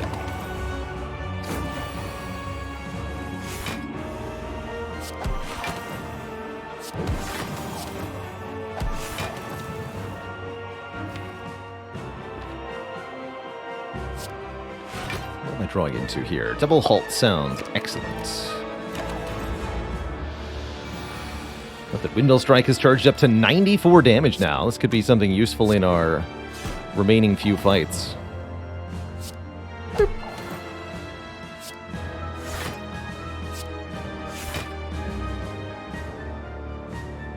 So we'll kick Tranquility here. Call!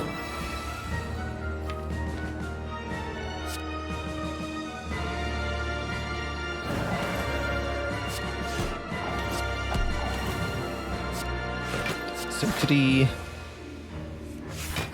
Yeah. Fear no evil. Into Eruption. Into Bonk. No prob. So both of those bosses counted as perfect. Even though we took 2 damage, it was only self-imposed damage from playing the curses with the blue candle. That's, for score purposes, still a perfect boss. So we get credit for both. Does the Awaken 1 does the kill a boss in 1 turn achievement work for Awaken 1 Phase 2? I don't think it does, DJ Banor. If it did, it would surely be the easiest way to get to the achievement, because you could set up for 20 turns with like Creative AI and then kill the Awaken 1's second phase on turn 1 of turn 20. So no, I don't think that counts. There's fruit here. That's what's for sale.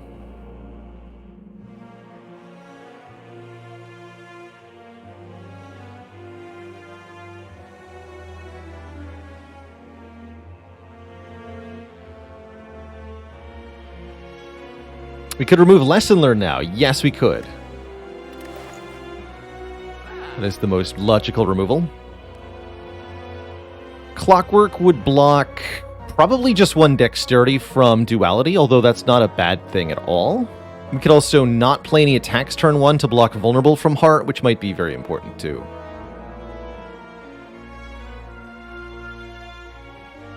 But we might as well, considering there's certainly a dearth of better things to buy here. I might just buy 14 max health from Mango.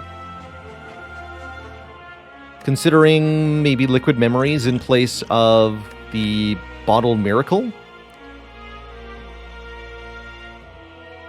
Liquid Memories on Wheel Kick or Windmill Strike could be pretty good. Sure.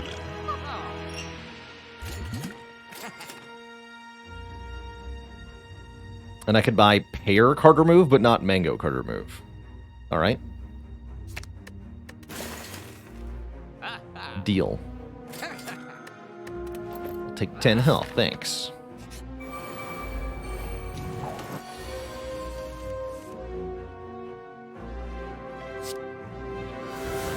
Alright, we have a lot of energy this turn. Pretty encouraging.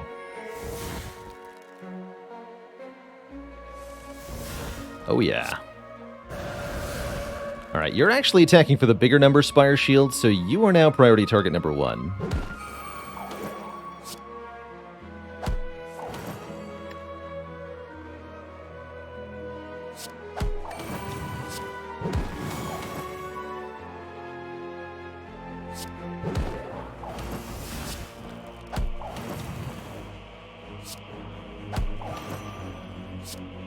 And then we'll just block this like this. Next turn we have Halt Vigilance in the worst case situation.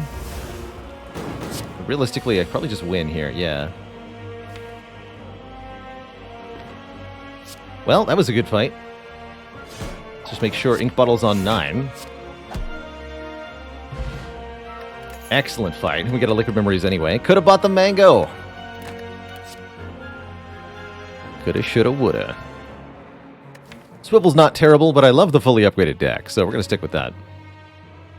Excellent, excellent, excellent setup for Heart here.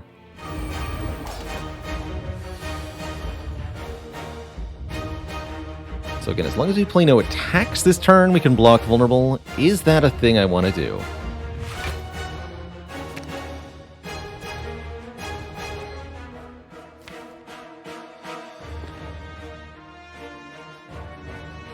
I'm pretty sure I want to Omniscience Talk to the Hand.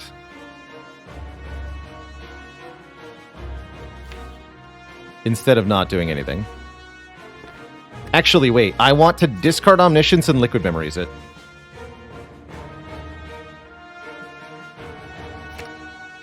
Is what I want to do.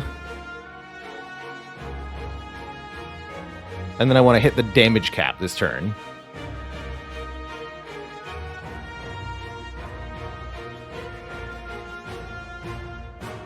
Do we dupe it? After I Liquid Memories it? What would I duplicate? I don't even have another Omniscience target, so I don't think so. I don't think so.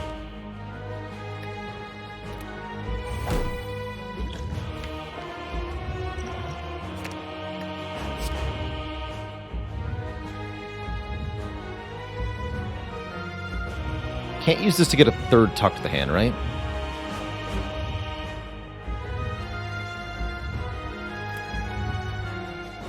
Unless...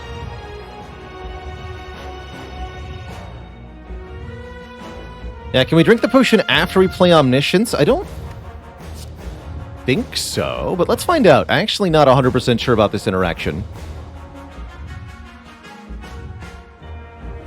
Are we allowed to sneak it in? So I drink now, this queues up the action, then I click Tuck to the hand. Oh shit, that does work? Amazing. Triple Tuck to the hand. Easy.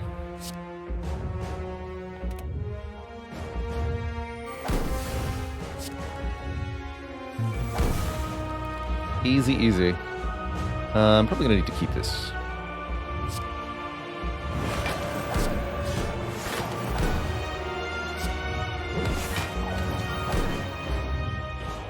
Easy peasy. Alright, so we utterly failed to block vulnerable, but I did, yeah, some other stuff. Just 3 hands of slapping.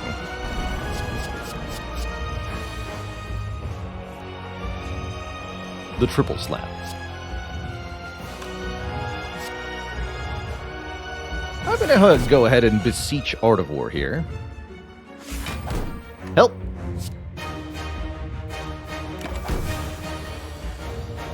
That's more like it.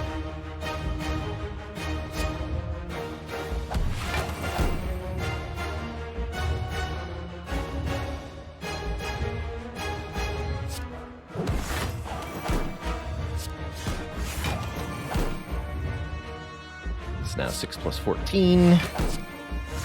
Easy full block every time. No problem. Perfect.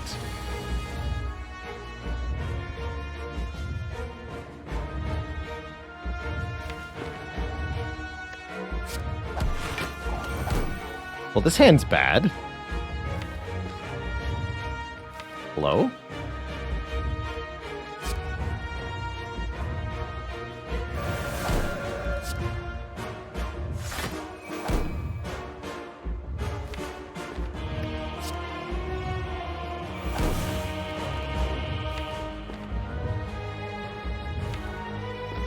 Keep that scroll in my hand, I guess.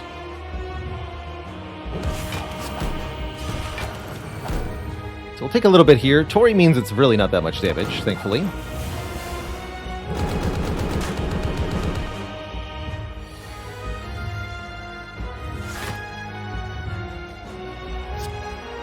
This hand's still not great.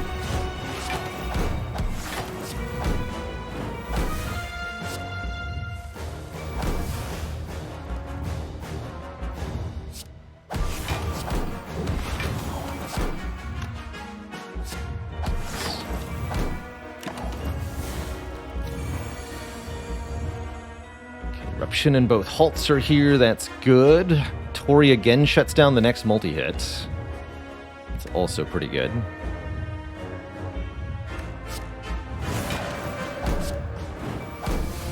Get rid of that.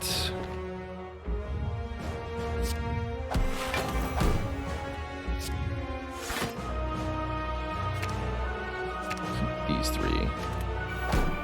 Lose the strike and the defend.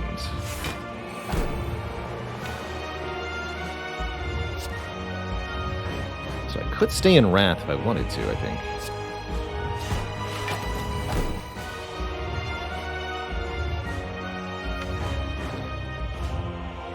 Might actually be nice.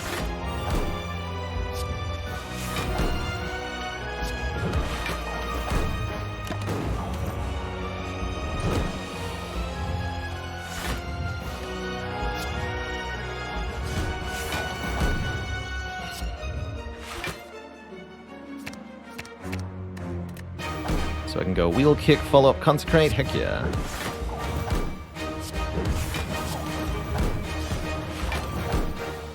Easy.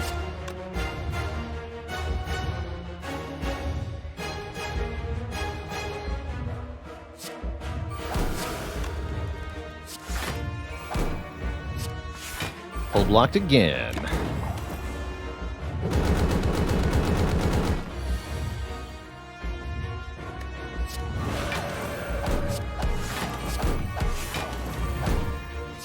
$88 damage. The windmill strike takes us home. GG. It ends as it begins. GG. Super comfortable run once we got the Runic Pyramid. Really brought that whole thing into line for some easy card masteries. Wheel kick, follow up, consecrate. No prob. GG. Oh yeah, and of course, Parasite. Most importantly of all. GG. GG. I think so, Fairly. This one was pretty dang good. Might as well. Might as well. Am I still getting an error? Yes. I think as long as the VODs are unlisted, I can't mark them now. Which is a fun secondary problem. Dimitri, thanks for the 20 months of support. Appreciate the Prime sub.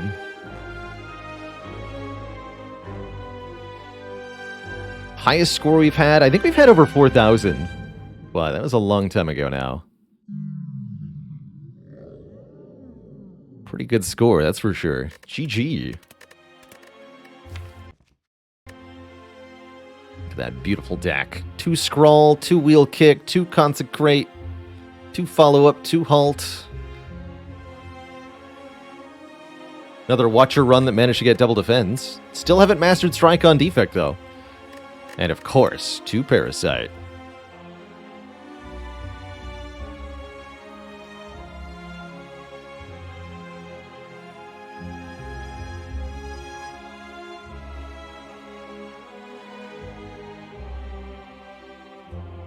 GG. Oh yeah, very culpable moment. We figured out that you're allowed to drink a duplication potion during the resolution of omniscience. Which I'm going to have to remember, because that is strong AF, to get a triple cast on the card you duped. If you don't want to dupe the omniscience directly. Is it possible to get 2 Curse of the Bell? It is, and we did so recently, actually. Let's see if I can find the run that involved that. I want to say that was a Watcher run.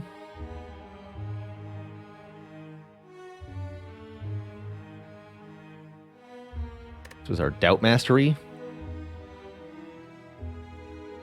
Yeah, it was this one. 2x Curse of the Bell. Watcher's been doing a lot of the curse mastering, and I'm okay with that. She can do the heavy lifting there. Pretty difficult to achieve otherwise. We just so happened to get offered... This was extra funny, right? Because we got... Yeah, we got Merchant purchased Dolly's Mirror to duplicate the Curse of the Bell, and then immediately Duplication Shrine happened on the next floor. So I got double dupe in a row. We're up to 58% of cards. Cool. 206, right? Neat. So next up is going to be an Ironclad run. Our boy in red. But it's going to be break time first. I need to refill my legs, stretch my water, grab a quick snack too. Upon my return, Twitch chat, we'll be playing some more Slay the Spire. Please, don't go nowhere. Jaster says, if you get membership card and Smiling Mask, full stop. If you have Smiling Mask, it costs 50 gold to remove a card. Doesn't matter what else you have. Smiling Mask makes it cost 50.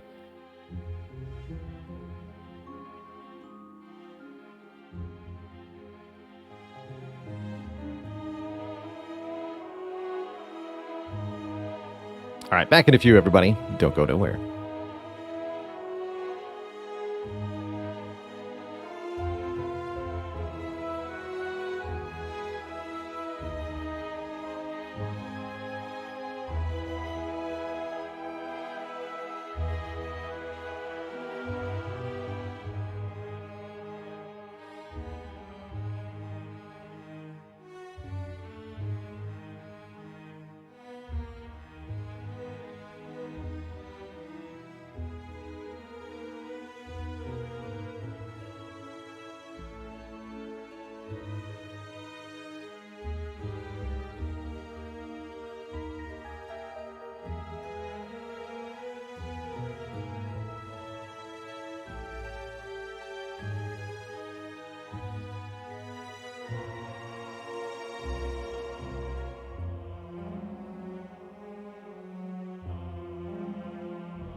Alrighty, everybody. Thanks for hanging out.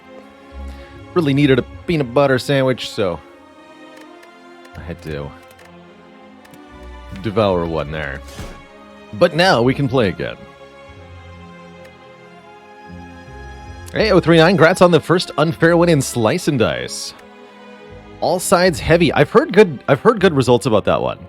Picked a lot of blocks and a scrapper, allowing you to defend them all the time and then just one-shot the biggest enemy. That's cool. Actually really cool. I need to learn some more strats for Slice and Dice. I feel like I'm still very much in the early part of the learning curve when it comes to that game. We've gotten a few unfair wins, but there's so much more to digest. Where's the... Yeah, there was jelly, just to be clear. Peanut butter and raspberry preserves is my go-to.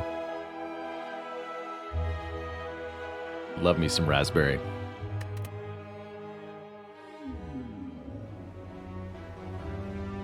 Random common relic.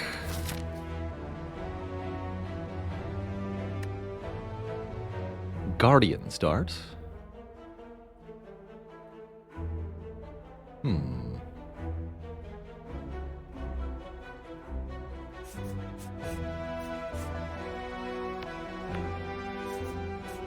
That's the best path I can see off the top of my head. Early shop could be okay. I could see this being actually any of these. Even the Transform 2 looks pretty reasonable here. Chronometrics has been absolutely crushing it at Slice and Dice. That he got, what, a 20 streak or more on Unfair, which is truly legendary.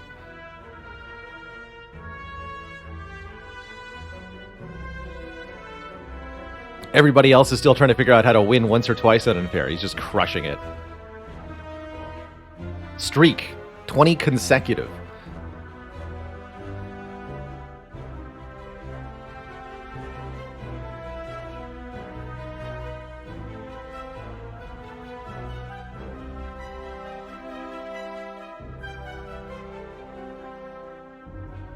It was a reset with a special request. Whoa. Fair and Fair, it says, before the next run, can we have a moment of positivity? Start by saying you got married recently. Sure. Been a long time since we've encouraged some positive vibes in the channel. Dear Twitch chat, what's going on in your lives that's good? What good news do you have? What positive vibes have you had recently? Whether it's a big moment like a major life event that you want to share, or something small like a sandwich you really enjoyed. Now's the time to share something in Twitch chat that made you smile today. What do you got? Let's spread some love and warmth and positivity around. Kokiak just got their engagement photos done.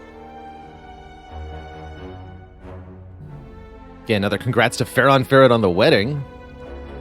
Charnan's wife got her book confirmed to be published. Shrew has been reflecting on the fact that their mental health has improved greatly over the last 3 months or so. That's good news. I've lately been reflecting on the fact that the stream as an endeavor has grown gargantuanly over the last year. Just truly absurdly. To the point where I don't have any day-to-day worries about my expenses or anything like that.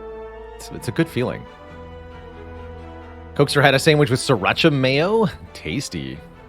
Hodor gonna be a parent soon. Best of luck and congrats. Dios Dong eating a really good cinnamon roll right now. Heck yeah. Nerdbusta went to the gym for the first time in months. Getting back out there. The Question crushed their Army fitness test. Congrats. Smitty celebrating their 3-year anniversary. Here's to many more for you and yours. Kron says, just saw my family for the first time since Christmas and everybody was commenting on how they're down 20 plus pounds this year. The weight loss journey. Good stuff. Black Dragonfly's writing career is picking up, getting more opportunities. Oiski also going to be a parent. Congrats. Eternal Jester got back from attending a board game convention. I don't know, I feel like I'd be kind of bored if I went. No, that sounds great. Like a total blast. I would love to go to a board game convention sometime. Tassery's been learning piano for about a year and recently learned the intro to City of Tears. What a beautiful tune that is. Scribble's now a grandparent.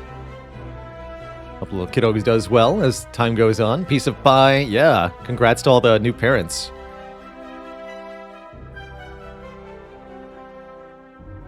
Cross Up MK taking in a Ukrainian refugee in the next couple of weeks. That's a truly kind thing of you to do. Cheesy Wiz learned to crochet recently. I have an adorable penguin and an adorable turtle, and made an adorable narwhal for the girlfriend. That's heckin' cute. Just being able to, with your own hands, create something that you can gift to people or decorate your house with is awesome. Underpants just got through a grueling 5-hour test. I think the only test I ever took that was that long was the SAT. That's quite a stressful experience. Nectarthal's got a delicious bag of goldfish crackers. Heck yeah. Yarakthian got a hug recently. Cool. Cozy. Notice B had their first good first session of therapy. Keep at it. Nothing ever got built or solved or cured in a day. One session is only the beginning. Just a general congrats from Mario Speedwagon. Love it. Icky Monster says, I baked a pie for Pie Day today, and it was tasty. It is 3.14. Happy Pie Day, folks. Gregory's fam got a chinchilla that's heckin' cute. Oh my. Those things are adorable.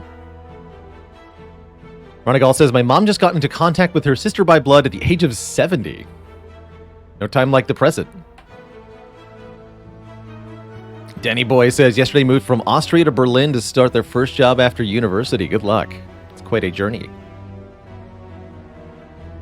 DKV says, my wife and I are traveling back to our home country this summer for the first time in 5 years, now that travel restrictions are lifted. Imagine, must be quite homesick after that much time. I recently went back to my own home in Alberta, Canada, for the first time since COVID. Likewise, just a couple months ago. That was quite a journey to go back after so long. Hey, grats on the Heartwind, Alexander Blit.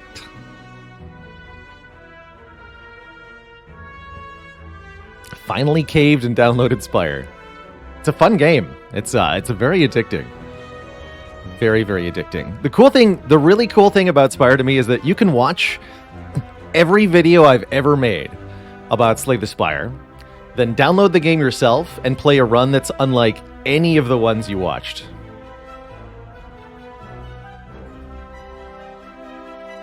Drunk Bunny says, I've been working out and eating right this year, and this weekend you saw some friends for the first time since December, and they complimented you. That's great.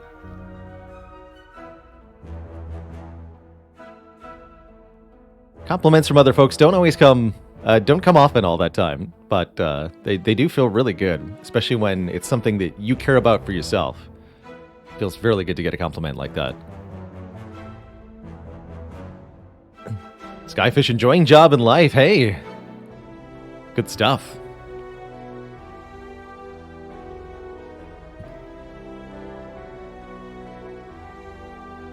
Zyothin says, I ordered 37 volumes of Berserk that just came in. Oh, man. Here's a binge read for you.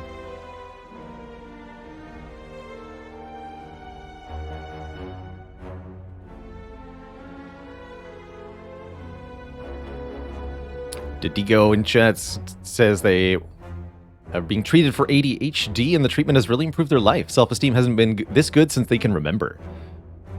That's huge. Feeling normal or capable it's a big mental health boost when you can do what you set out to do successfully. Finally beat Noita for the first time after 130 hours. Yeah, that sounds about right for that game. What a merciless game Noita is. Everything can be going so well, but you You slip up for 1 second. You get crushed by some rocks, it's all over. Damn, Jeb, gonna graduate this summer? Heck yeah.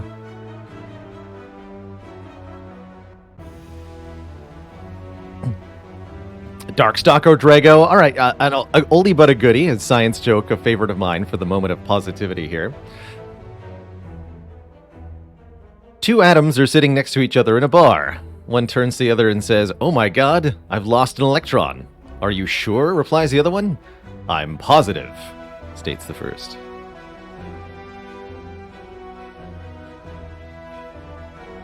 Boss Corgi says, "My wife secured a reservation at a 2 Michelin star restaurant for your birthday. Hey, hope you have an awesome birthday trip, date, meal." Spirix just returned for a 4-month trip to Thailand, Malaysia, Singapore, Vietnam, and Tokyo. Wow, what a trip. The whole Pacific Island tour, sort of. Coast tour. Did Teddy, thanks for 24 months, 2 happy years of support.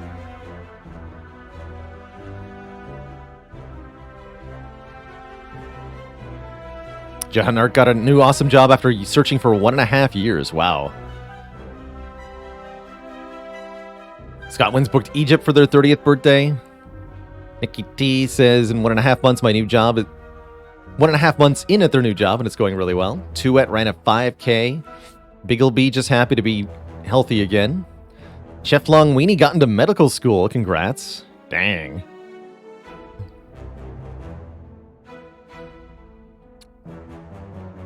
I remember having breaks during all-day testing. It was like 2-hour blocks. Definitely wanted to hold it during the main testing periods, though. Antwalk, thanks for 10 months of support. Major boss fight in your D&D homebrew campaign. Ooh. No TPK, here's hoping.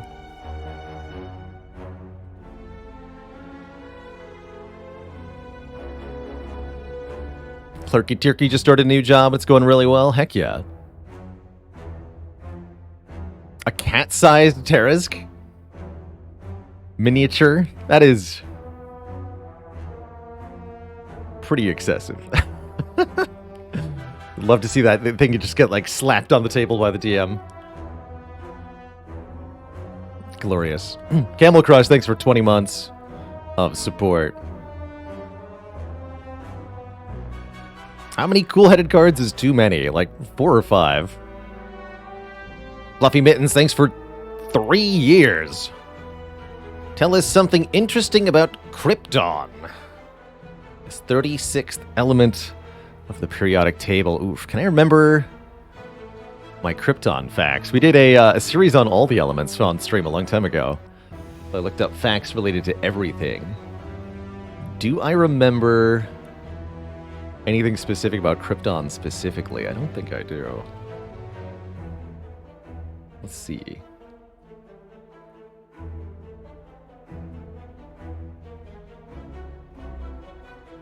It's the one below Neon, right?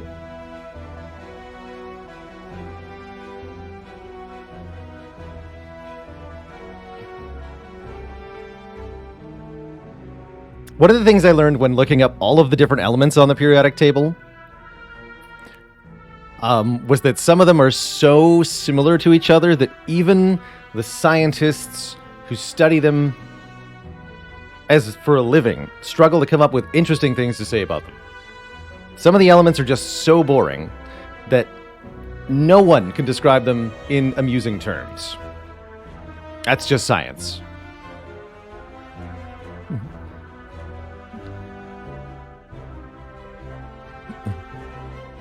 My chemist, I used to be. I have just a bachelor's degree in chemistry. Worked in a couple chemistry jobs for a few years before deciding to ditch the whole thing and play video games instead. And that was definitely the right choice for me.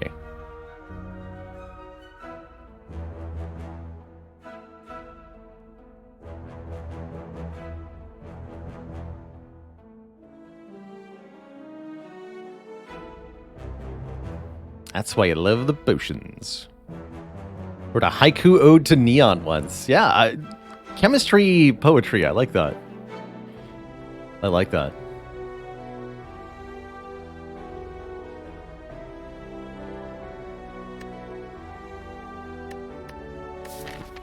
So, a little bit more back to the present here.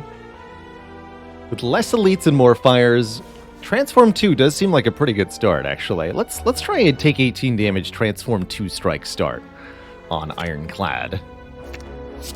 Ooh, Burning Pact Second Wind in lieu of Strike Strike definitely incentivizes any kind of exhaust energy we can get our hands on.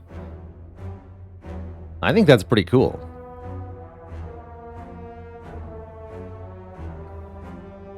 Doesn't that mean the boring elements are indeed interesting because they're so boring?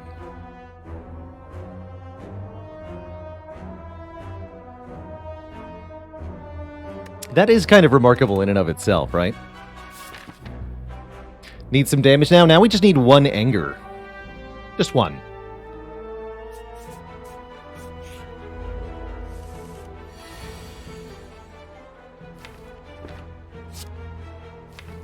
Fair enough.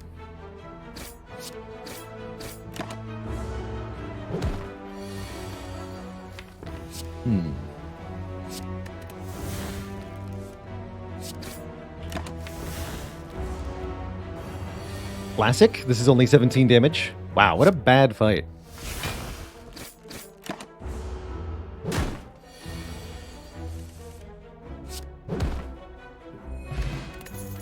However, the Heart of Iron should actually pretty much mostly make up for that. What a fire breathing. Our Act Boss is not adding statuses, so I don't think this is the time. Blood for Blood, though, that can do a lot of work. Early game Ironclad, let's take it. Blood for Blood gets cheaper each time we take damage, although it initially starts at a very high cost.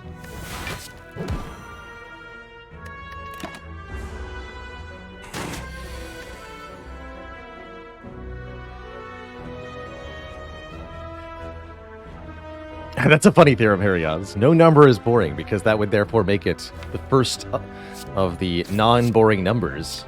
Or the first of the boring numbers subset. Making it therefore interesting. Brilliant. Jawworm is out to get me today. Very unlikely that Burning Pact will allow me to block more than just playing Second Wind, so I think we just play Second Wind Bash, kill next turn.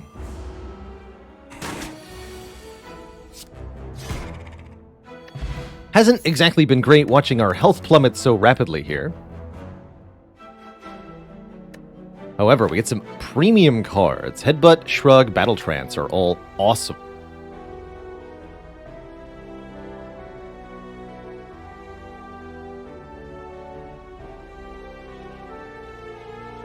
Very awesome.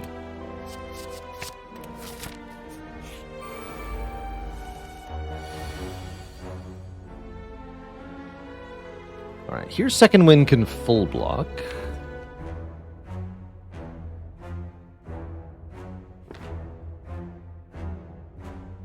Then we only get to play one strike. I guess that'll have to do.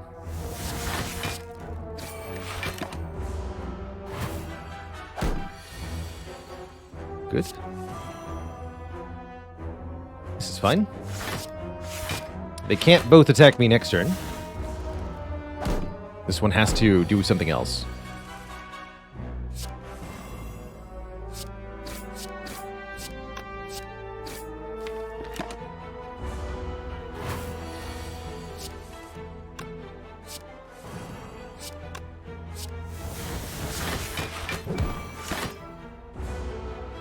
Alright, get a little bit of our health back at least.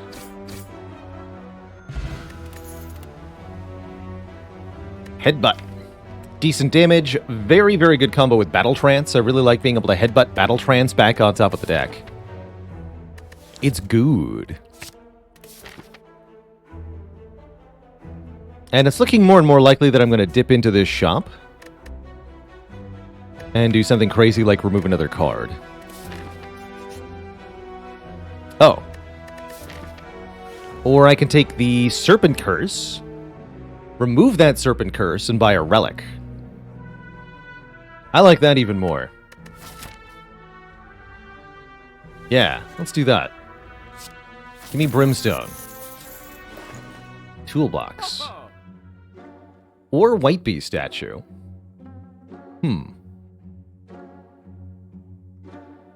Toolbox is pretty good. Pretty good. Gives us 1 of 3 random colorless cards we get to choose. Makes our turn 1 better on average, which is always, always welcome. Yeah. Let's buy the toolbox. Thank you, Snake. Do we add a cleave for a little bit of AoE? It's nice to have. Feels like we can probably just take something that we get dropped from an enemy, though. Toolbox assisted run. That's right. We could also buy a fire potion.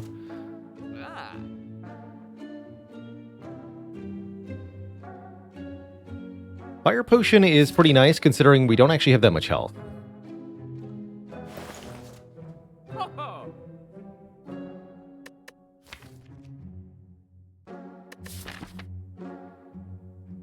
And our next fight is an elite. Alright. Seems like a good idea.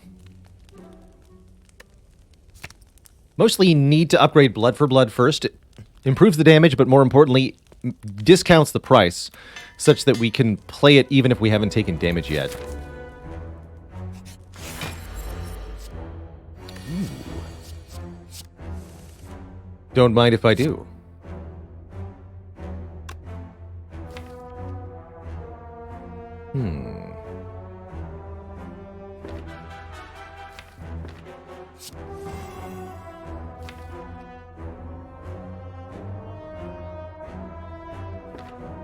Could do some fun card exhausting here. I think I'm just going to play Bash, and we'll wake up next turn with the Blood for Blood here.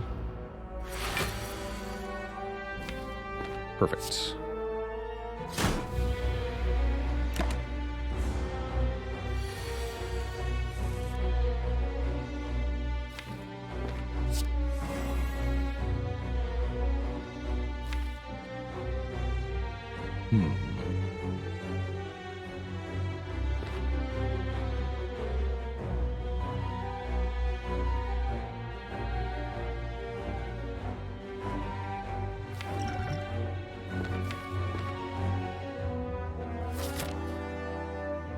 I think the way to use to do this fight is to use the Heart of Iron here.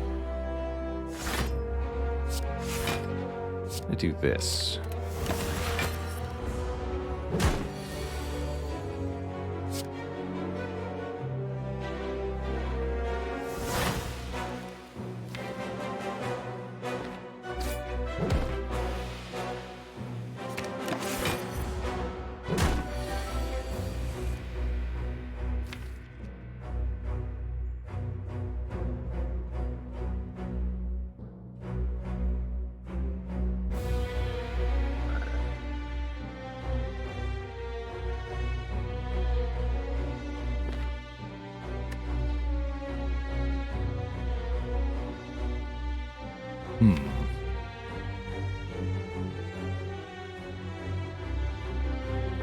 One damage short. Bummer. Looks like I might have to use the fire potion then. Or maybe Blood for Blood, Headbutt, Blood for Blood. Forget the Hand of Greed. That would work too.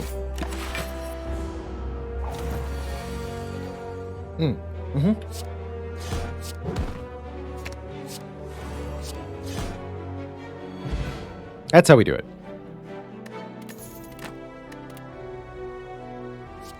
Click.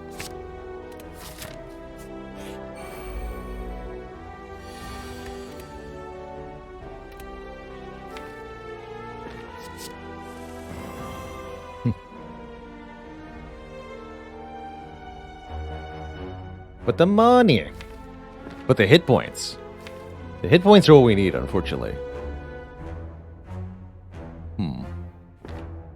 Show me Headbutt. Bummer.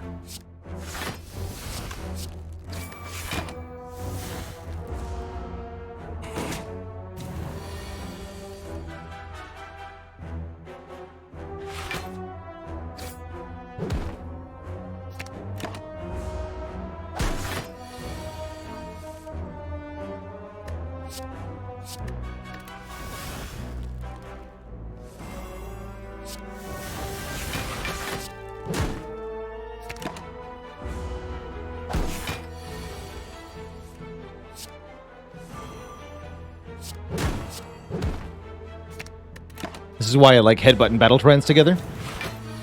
You can do nonsense like this. Just draw 8 cards every turn.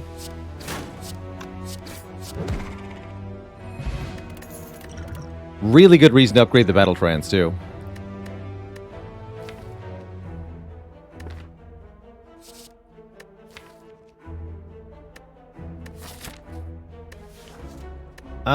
We don't need these.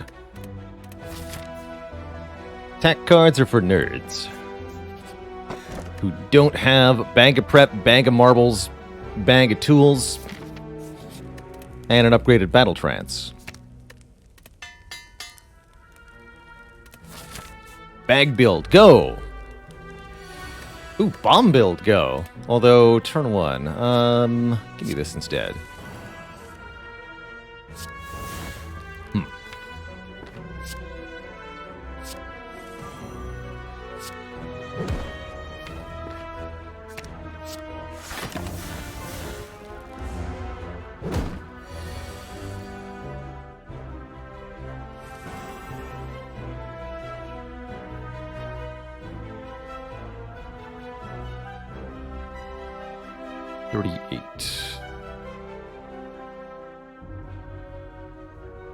Perfect.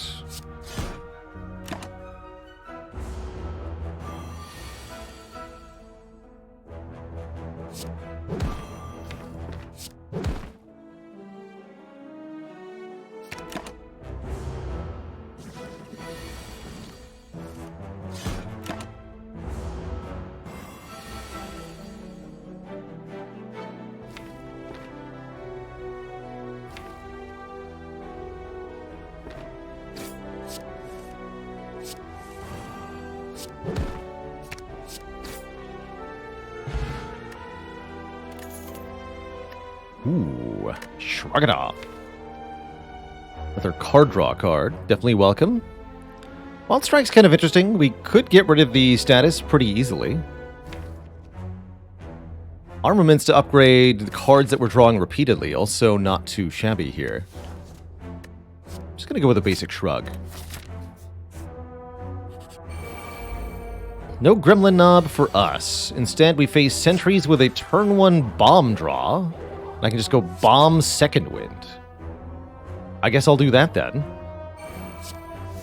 Now I feel like a chump for buying this fire potion, but would have been really good against Gremlin Knob.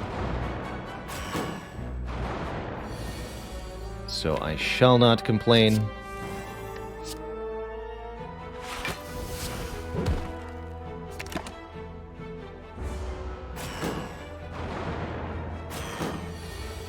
Easy. Courier is here to give us a discount at shops. True Grit is here to let us get rid of more cards. And a block for a different number than the other ones? Yeah, I want this. And I guess I'll lose Power Potion? Or maybe just lose the Ancient Potion. Let's just lose this Ancient Potion. Courier's wearing a bag. Surely that counts. Oh, man. It's time to make some money.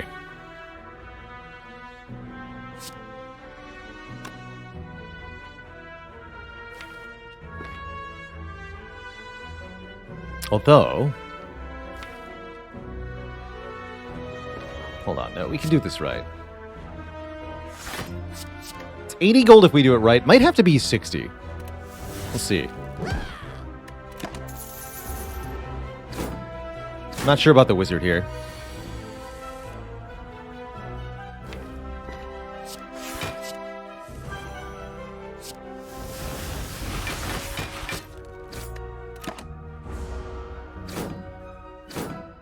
If we draw Hand of Greed now, we're okay.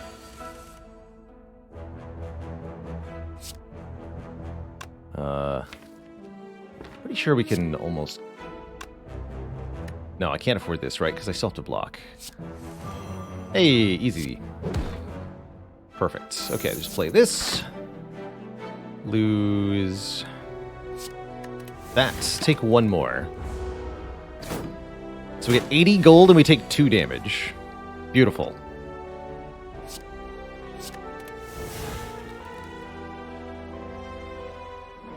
Although, hold on. Let's be careful here.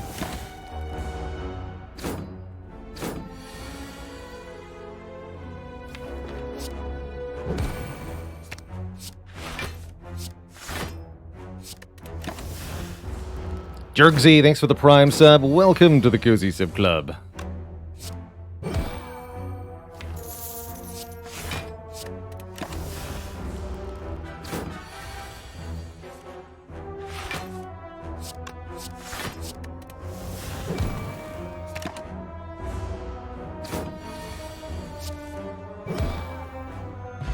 Amazing. Quirky says, I asked ChatGPT to generate a new silent card. Stalker's Strike. 1 energy, deal 10 damage to a random enemy. If the enemy is already weakened, apply 2 vulnerable. If the enemy is already vulnerable, apply 2 weak. That's pretty cool, actually.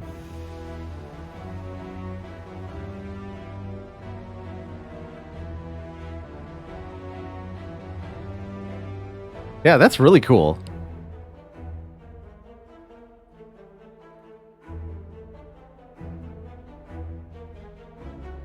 Wonder if you could just have a mod that ChatGPT designed for you.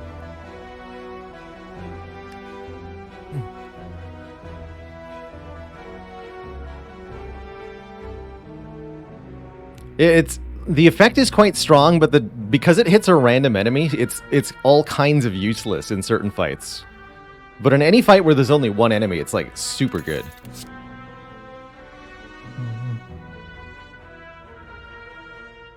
Ooh, Reckless Charge Combust. The second wants a Reckless Charge real bad. Newer, fresher power potion, please. And I upgrade the Reckless Charge.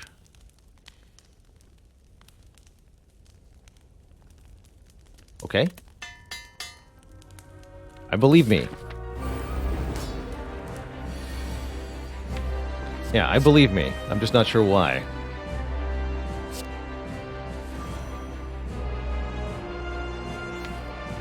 Why do I believe me? Alright, headbutt the battle trance for Shroozies. Delete everything in the deck?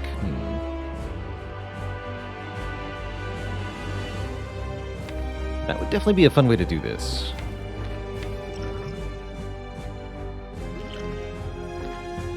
Actually, that feels about right. Yeah, let's go True Grit, Second Wind.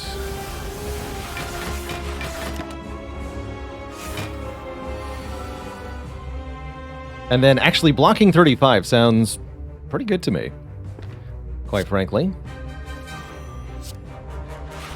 I could block 38, but I want to block 35.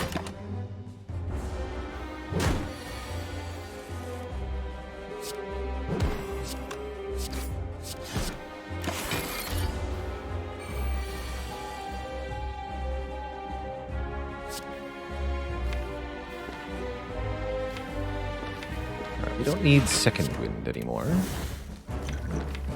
Again, could block more, but taking 1 sounds perfect. Xander Monkey, thanks for 7 months of support. You're heckin' welcome to the content.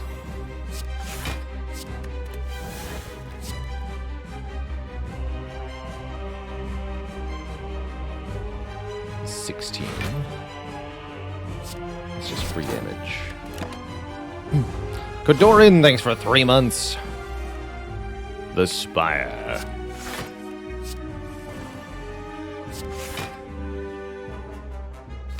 Alright, and this will be the last damage we take, I suppose.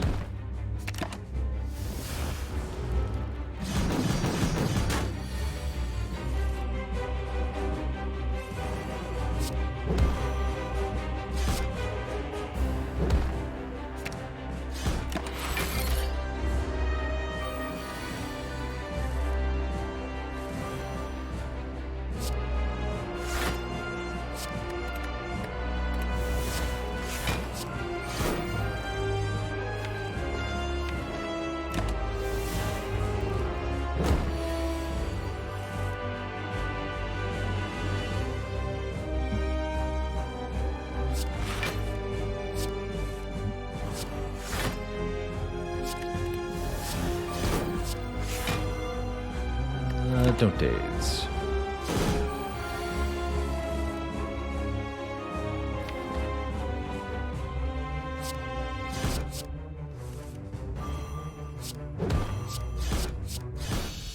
GG.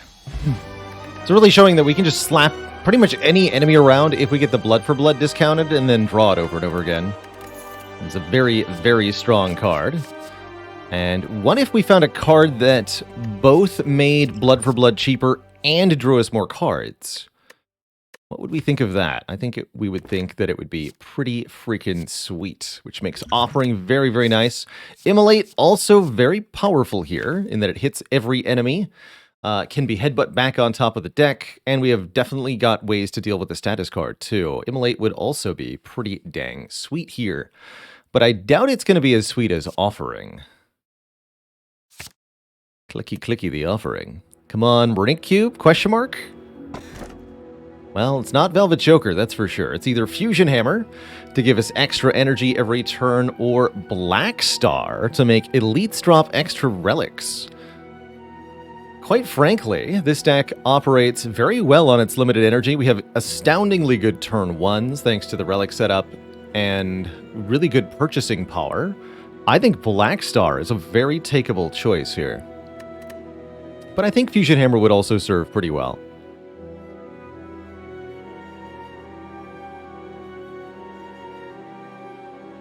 Bag Star. Crablood says, Offering is very difficult for me to not just impulsively take when you see it. I wouldn't call you wrong. The only thing I'll say is that you shouldn't impulsively play it when you draw it, because you don't always need the Offering to win the fight, and if you can avoid playing it, you should. Twitch Spire extension is back up and online, Spirit Sparrow. You should be playing with Slay the Relics right now. You should be able to mouse over everything on stream and see it just as it used to be.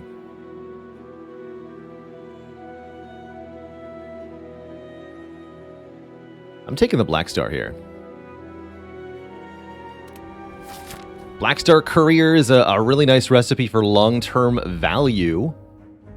Question is, how many elites can we face? 3 if we dare face the Burning Elite at the beginning of Act 2. That is quite a bold choice. Let's see how the fights go. Honestly, if I can get to the shop with good health, I think we can do it. Magister Race, thanks for 3 months. Loving the YouTube content, heck yeah. Cullinson, thanks for 4. The Bag Star. It's in the bag.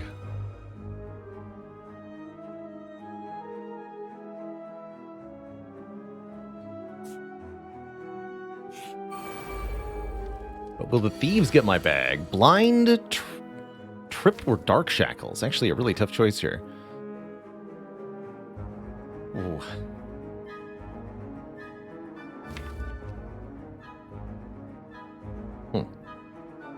They're already vulnerable turn 1. Let's go Dark Shackles.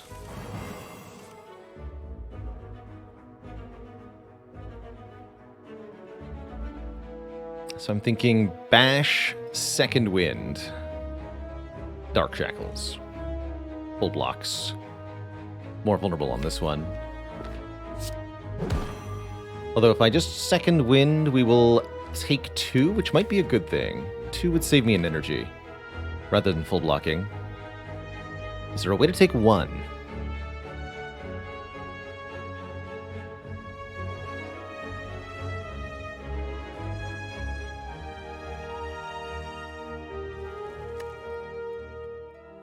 I don't think so.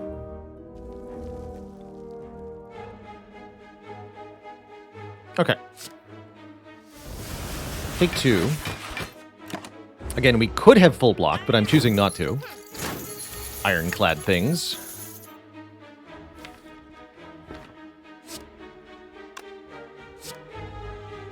I might need those blocks. Let's just destroy this. Excellent. Do we want to headbutt anything before I play Offering? No, I just want to play it. Actually, I could headbutt the Reckless Charge. Would make my life pretty easy. Okay, let's do that.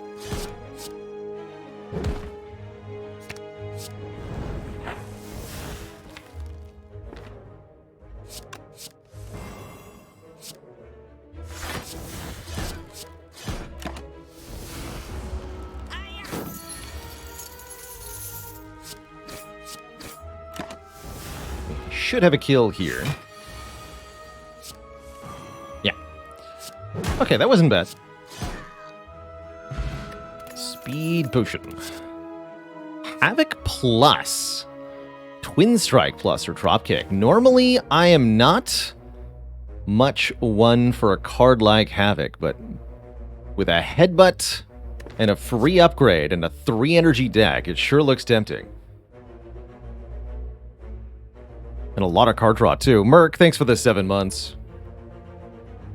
Would we buy a real hand agreed in the shop? With courier? I think so, yeah. I think we would. This is cool. Continue to leave potions on the ground for now. Hello, pay up to pass. Early red mask is actually huge here. Giving us weak turn 1 is going to make the elite a lot less threatening. Especially if it's slavers, and I'm certainly not going to give up all of my courier money right before the store. So we fight. How about you pay me? This might be Enlightenment for turn 1, but Apotheosis is also not too bad here. Let's go Enlightenment. That lets me play Blood for Blood and Bash for cheap, and Impervious for cheap too, if we want to. Okay, here's Headbutt. Seems unlikely I can win this fight without using the offering, especially with this opening hand, so let's start with this.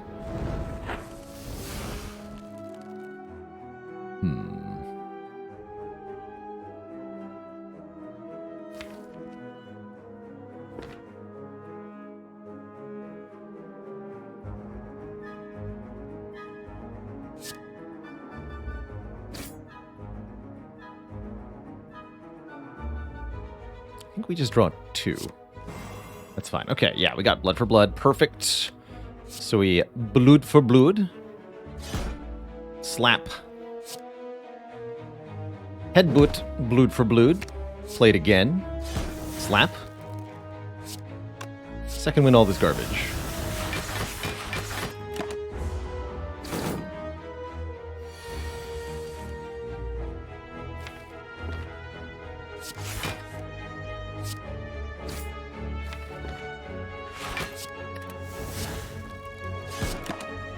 Good fight.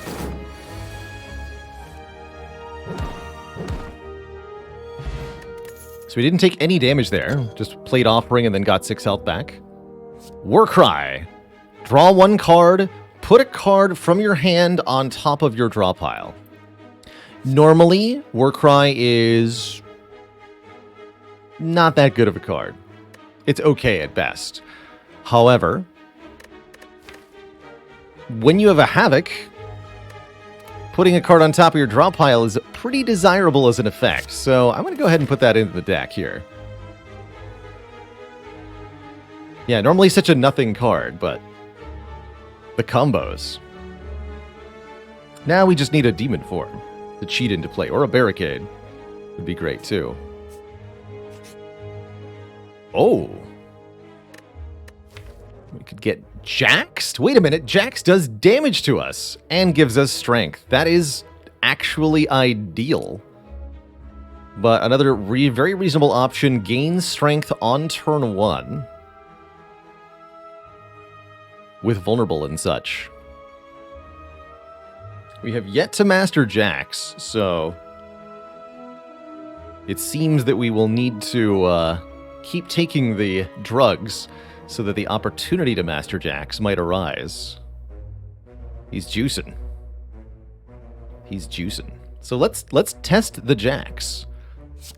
The man hands over a dangerous-looking syringe filled with glowing liquid before skulking off into a shadowy alleyway.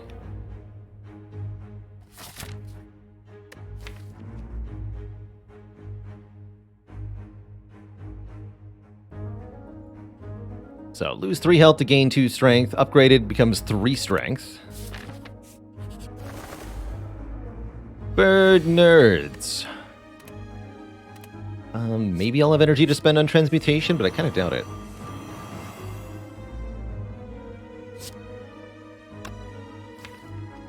This is not the kind of turn one you want to just ignore against birds, so I'm going to play Offering here.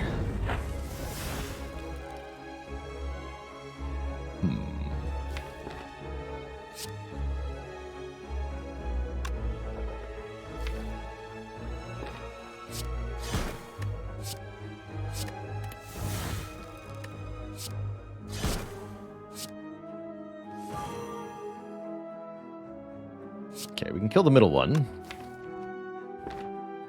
Seems pretty reasonable. Maybe should have just played the transmutation there.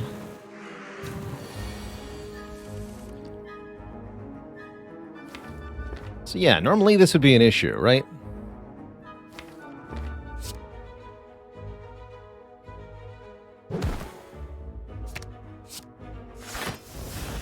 Easy.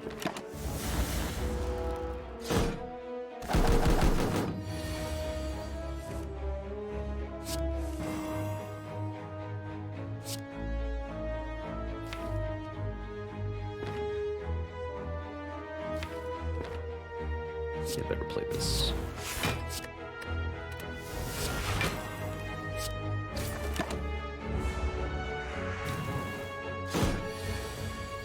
Because I want the blood for blood to be cheaper, mainly.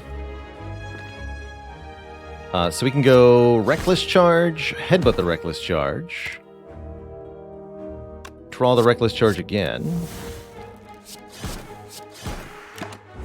Nice. And then this turn kind of sucks, huh?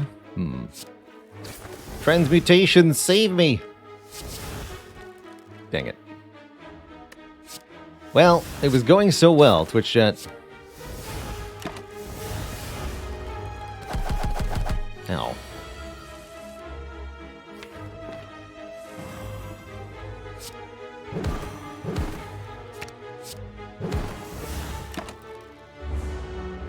At least Blood for Blood's free. Hey, Blood for Blood potion. And a Shrug plus? Deal. Okay, yeah, we're good to go to this shop. Because we can just drink the blood potion, buy a new potion. There's the hand agreed. However, I also see self-forming clay, which seems kind of important. There's also brutality. And medical kit. Stunna, thanks for the full year of support. 12 heckin' months.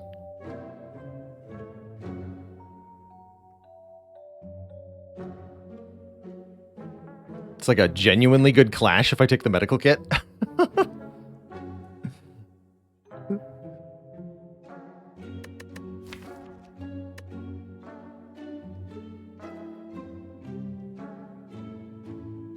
Well, sort of, because then Burning Pack gets really weird with it. Odd. But yeah, this relic here, whenever you lose HP, get 3 block next turn. Very, very, very good. With 2 cards that damage us and a Blood for Blood.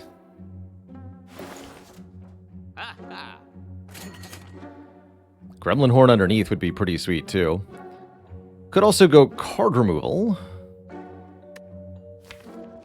Somewhat tempting.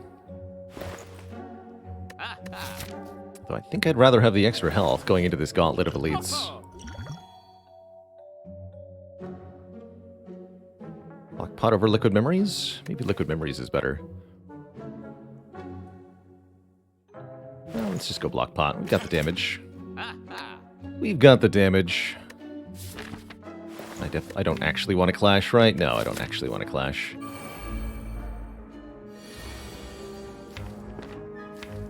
This is a good fight for Apotheosis.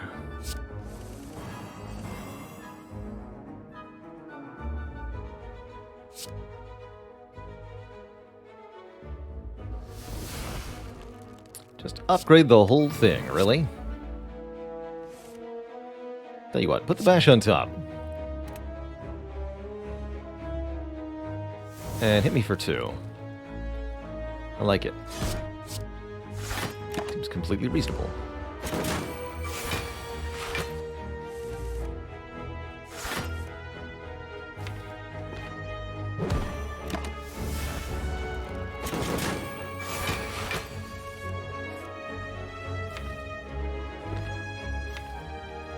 Alright, so we play the offering.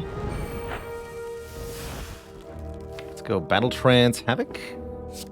Havoc's a little blind here, but oh well. Get rid of a wound, actually pretty good. Draw 4. Blood for blood. Headbutt the blood for blood again. Play Impervious, because I can get away with it now. Easy. Burning Elite, no problem. Look at that. Potions, who needs them?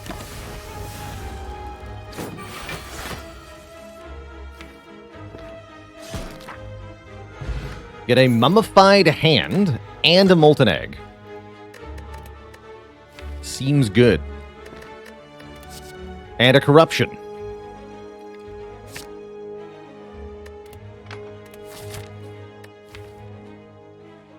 Also seems good.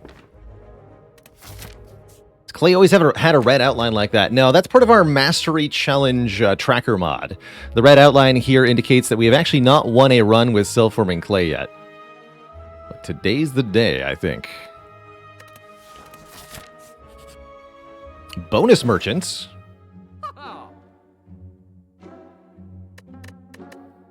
Offering me the second Havoc. Interesting.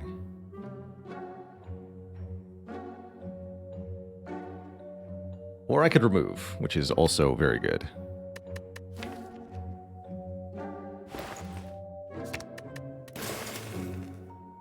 I'll burn a strike. And I'm feeling good. Let's fight 2 more elites. I want all the relics, please. We took Black Star. I'm going to use it.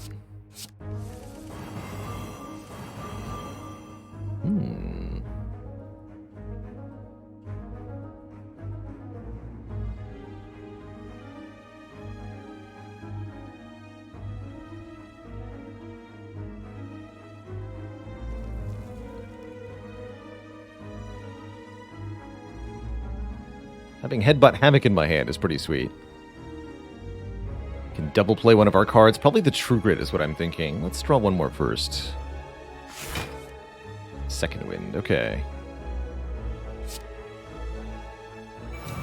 This will kill, right? Yeah, 16, good.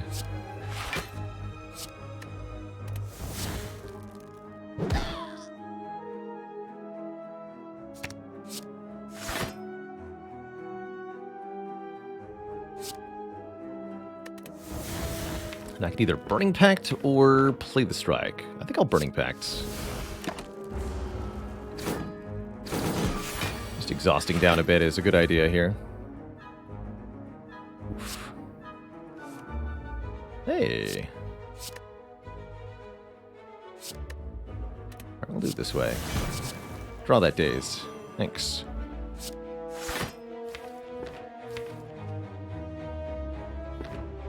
Alright, we can always Corruption Blood for Blood next turn. Just make sure you die then.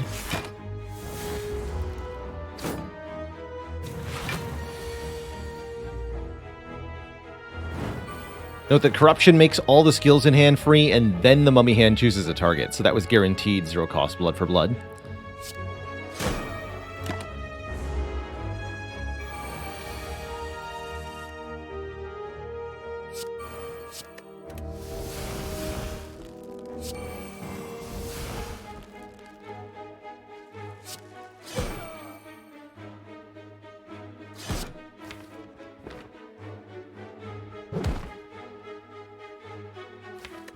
I do not want to Havoc Blood for Blood yet.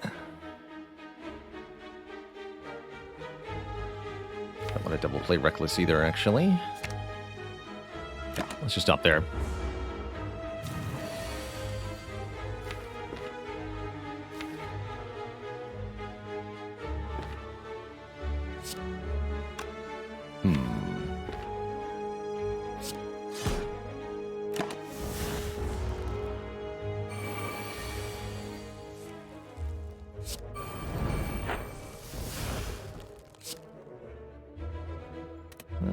be free this turn. Hold on.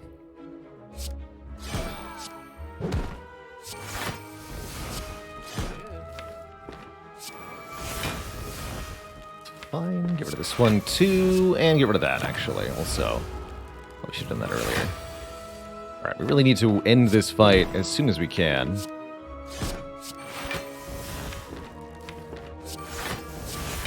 rid of some of this bad stuff.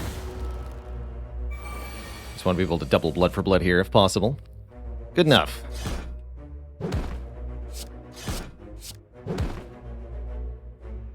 Gremlin leader, more like gremlin bleeder. Yeah, I wonder if Dark Embrace would be good. How about 4 free block per turn?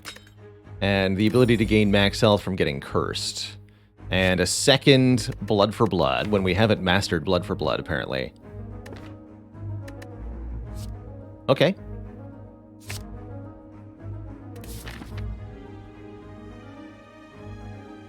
Seems good to me. Let's go and resign again. Any tips to win with the silent? Let's see. Silent guide. No? Shoot. Wait, it's just silence? There we go. I've got a breakdown of every card in Slay the Spire. There's also a video on my YouTube, how to win, or how to beat the heart as silent, which is a really good intro to the class in general. Silent is definitely trickiest in Act 1. Getting her started with a decent damage plan can be very, very difficult to wrap your head around, but once you can figure that out, it's a little bit easier to get going. Ooh, healing. I like healing. I like healing a lot. An ocean of potions await us thanks to Toy Ornithopter here. Healing us per potion use. I think that's going to be pretty dang good. And quite frankly, I'd like to upgrade Jax. Why not? Why not?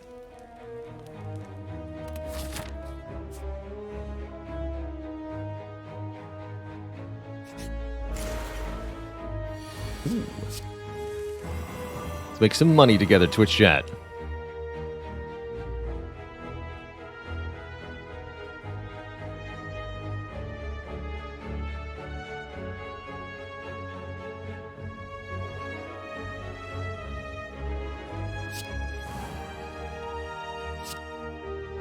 How's it going, Mordborn? Thought you'd try me live? Well, hello and welcome to the live show.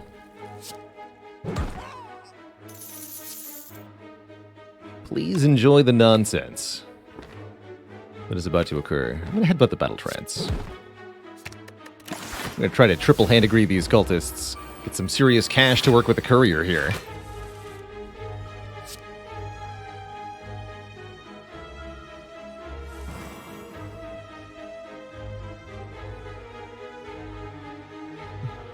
Speaking of, I owe the chat a dad joke. What do you call it when the merchant decides to give his mouse a different job? A courier change.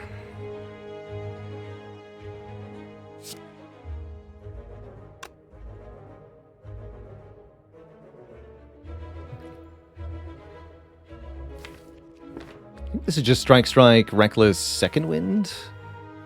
No shame in havocing, though. Yeah, now we're drugs.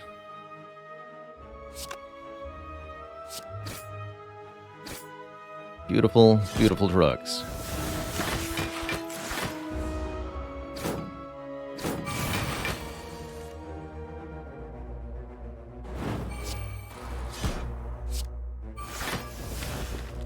Get that too.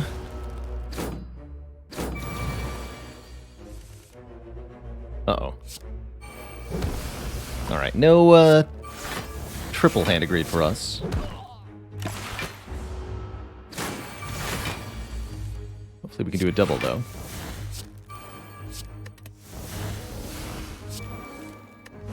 Good enough. We haven't mastered this either.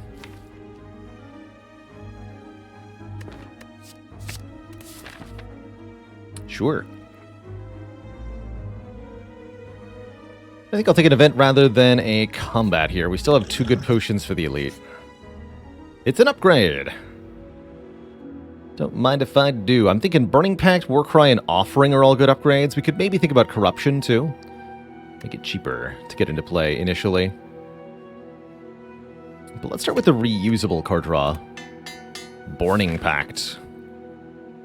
We'll go straight into the Elite fight. It's a rematch against the Book of Stabbing. Chrysalis and Bomb are both nice with Corruption. Let's take Bomb. Maybe we'll get to play it. If we're lucky here. We do! Excellent. Excellent. Bash got made free as well. Excellent. So play that. I can second wind to full block. Do I even care about Offering anymore?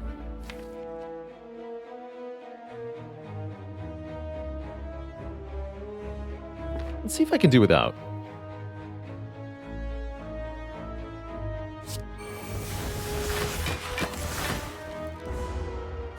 Not actually sure I can, but I'm curious.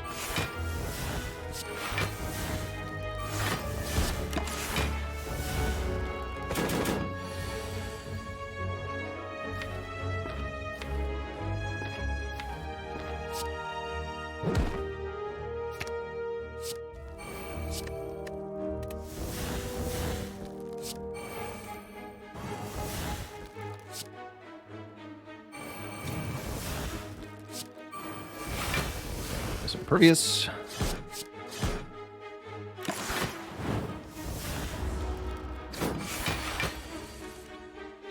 Once again, potions proving unnecessary. We're at 60% to find one. I'm just going to use this for the 5 health. Worst fire potion ever. Yeah, we got a potion back. Bottled Tornado means we can have Corruption in the opening hand. Rage is kind of interesting. I don't mind bottling Corruption here one bit.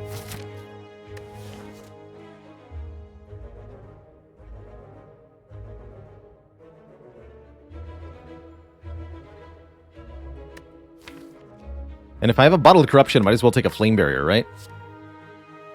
Do I have any plans to play the last spell? No. Cool looking game, but not for me.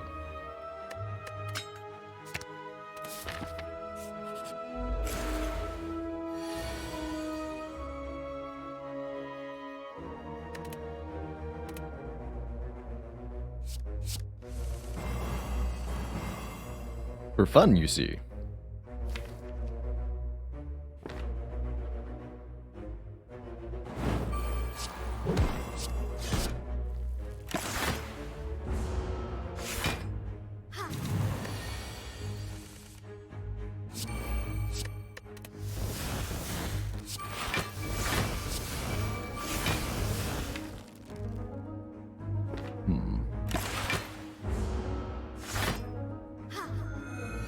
Perhaps needed to play...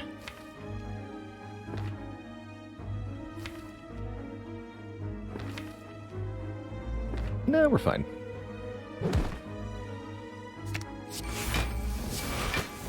Easy. Thought maybe I needed to play Offering last turn, but it seems like it worked out. Well, until this turn. Guess this is where the block pot comes in, huh? Very well.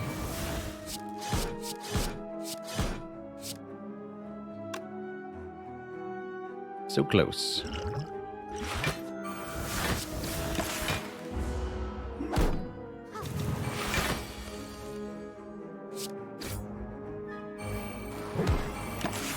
Get him, Mayhem. Gotta take damage to make damage. Or something.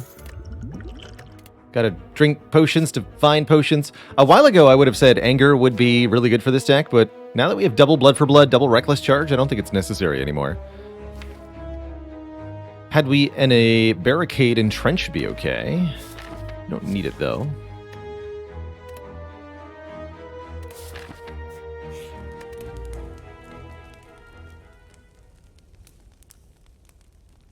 Card draw. Actually, Corruption Bottled means the upgrade on Corruption's a lot better. Sure. I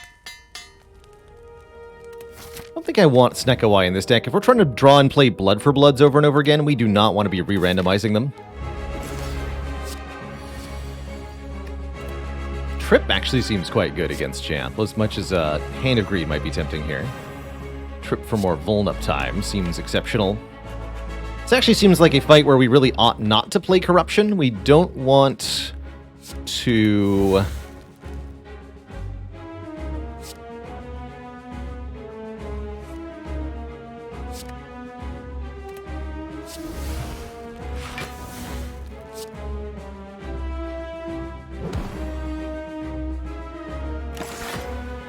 exhaust all of our skills. We want to be able to play the Blood for Bloods for free over and over again is what we want. I'm going to do my best to set that up.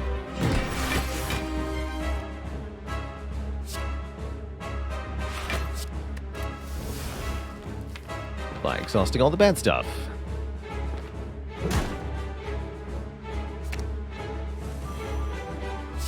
Like these defends.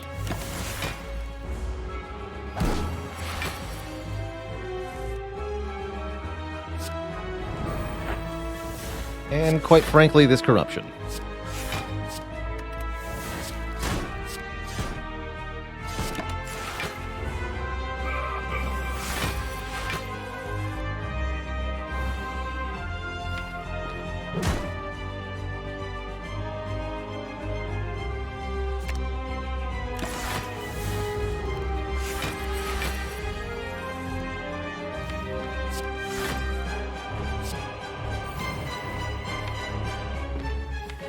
And this bash.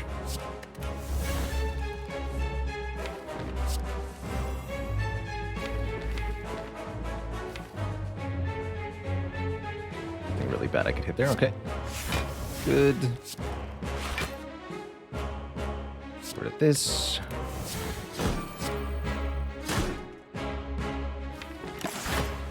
Take one. Seems fine to me.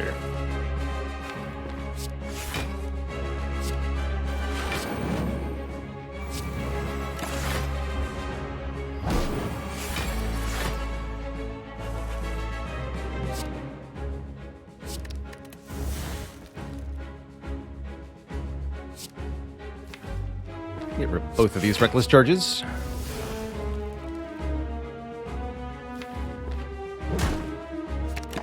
Not quite ready to go ham yet. Few more cards to delete.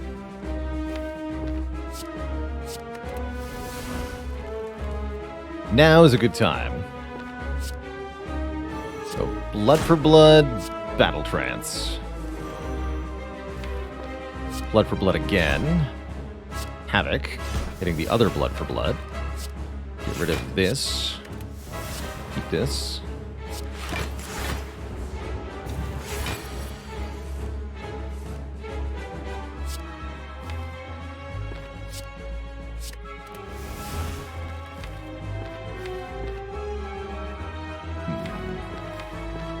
Might have deleted one too many attacks here. It's okay, we got this, we got this. We can no longer afford Havoc to be really a thing, except for maybe next turn. Don't worry about it, just get rid of it.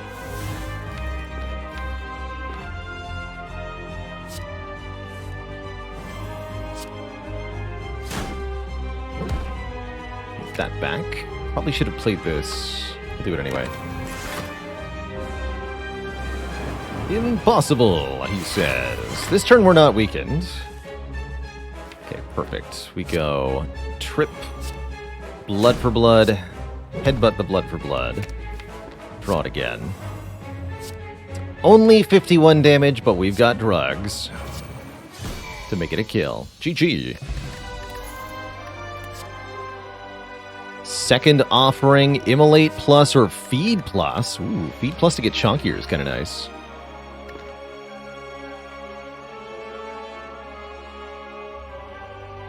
Second offering, not too bad.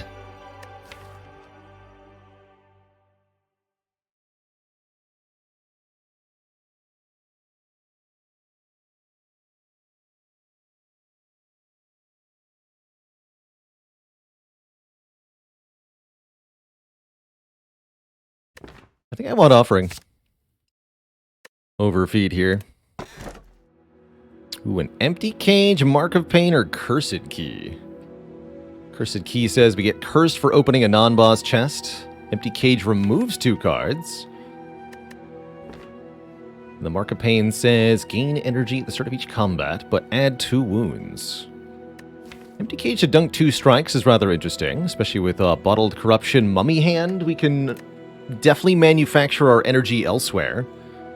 Deck is really looking for Feel No Pain, Dark Embrace. Thankfully with Courier, we have pretty good odds of finding those. I definitely like the remove too. Yeah, let's do it. 3 energy per turn, no problem. Not for us. Already taken down the Burning Elite. How many elites can we get this act? 3 again, as well as shops. Excellent. Did I take 999 gold for 2 normalities? Probably.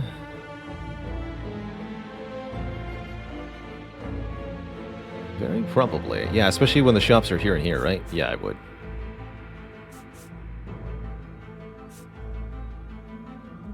Cool. Let's actually mark that in red. Maybe this way?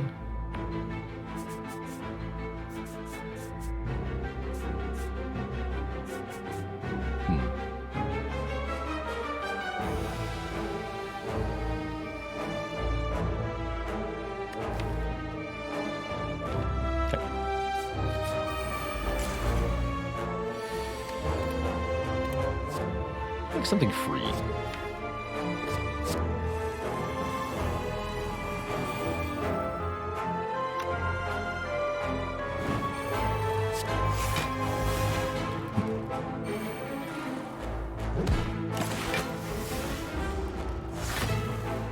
Rafflestalker, thanks for the 3 months of support. How the time flies.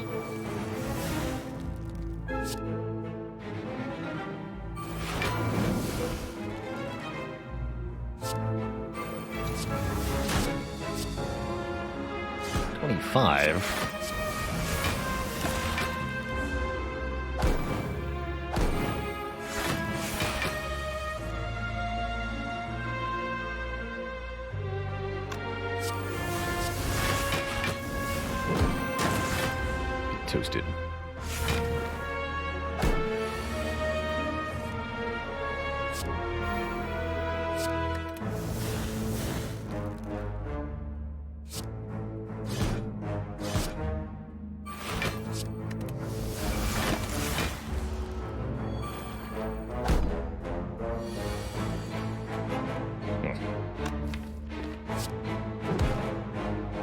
Trying to win this without doing more damage to myself than I was going to heal, but it doesn't seem like it worked out that way.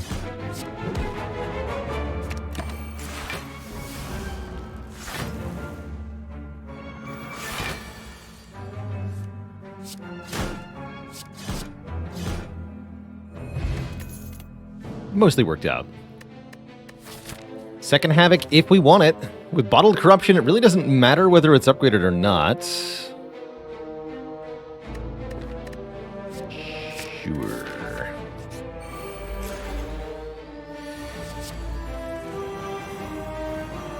Sure, why not?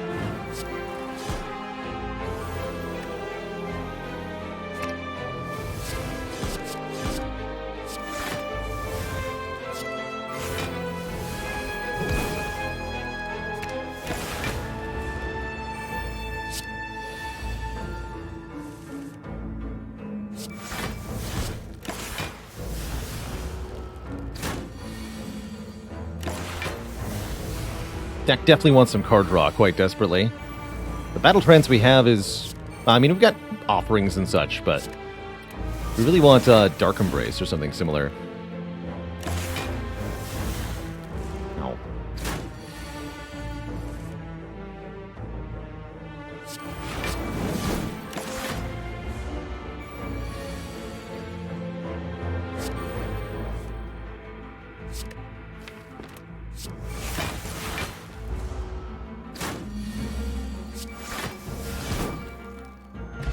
Got some health back there. Power through.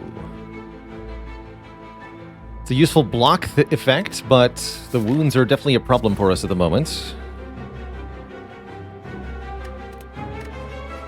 Elixirs, interesting. Feels unnecessary. Alright, Darklings match number 2. Panache ought to help. Panache definitely ought to help.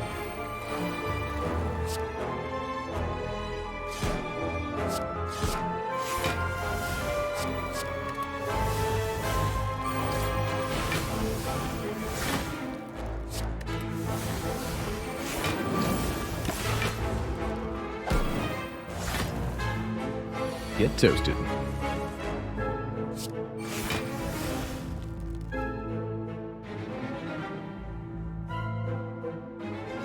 Let's do that. It's less than playing Offering, I guess. I don't know if that was actually better, but here we are.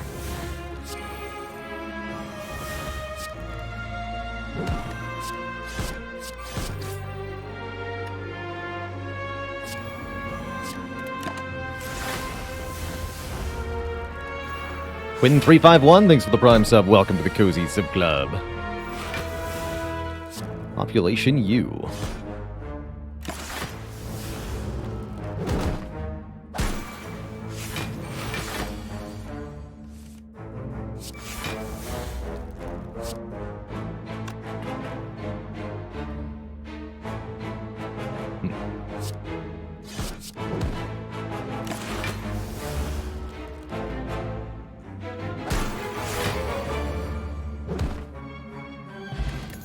Adequate.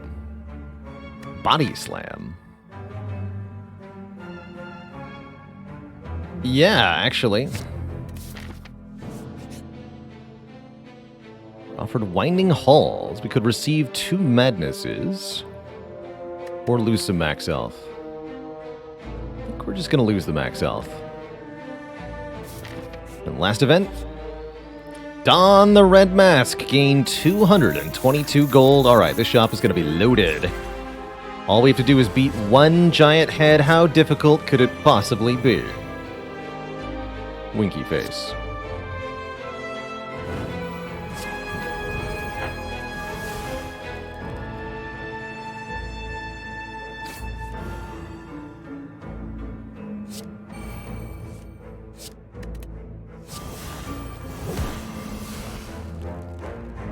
Get rid of all these cards.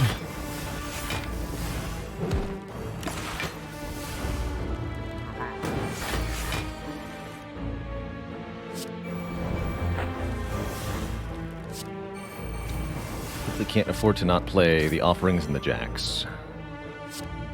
Shruzzies here. This would be a good turn to go absolutely ballistic. Stupid nonsense.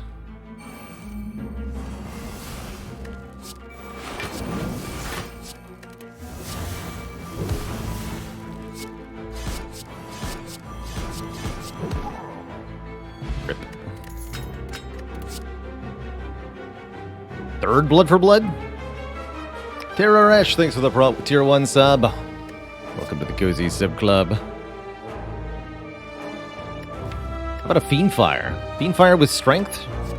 Still missing the exhaust energy, though. Maybe the shop will have some? Dear shop, Dark Embrace, please. Evolve might have to do, especially if I take a 3rd Reckless Charge. I also like buying the Evolve because there'll be another power underneath it. What does it mean for a card to be mastered? Mastered is a self-imposed challenge for the channel here. To master a card, we have to beat the game on Ascension 20 versus the Heart with 2 or more instances of that card in our deck. So to master a Reckless Charge, we have to win a run with 2 Reckless Charge in the deck, which is what we currently have. So we're seeking to get duplicate copies of unmastered cards, essentially. Trying to do this for every different card in the whole game. There it is, Dark Embrace. Whenever a card is exhausted, draw 1 card. That's all we needed, Mr. Merchant. The card draw engine is now fully online, and we can break the whole game. Although now I regret not buying the medical kit. Because we'd have an actual infinite with the medical kit. That's pretty funny.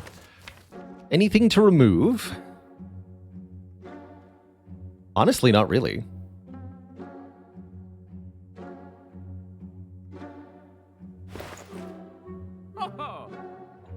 Remove the evolve now, it's done its job. You're not wrong.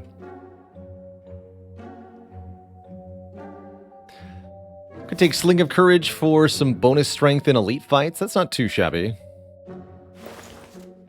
If I remove Bash, I have no vulnerable at all, which I'm not quite sure I want to do. Sentinel's not too bad. I think we'll buy the Sling. Oh, that's what's underneath the Sling. It's a dead branch.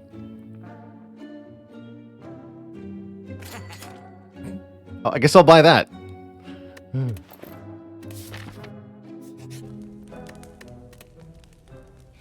With bottled corruption, by the way.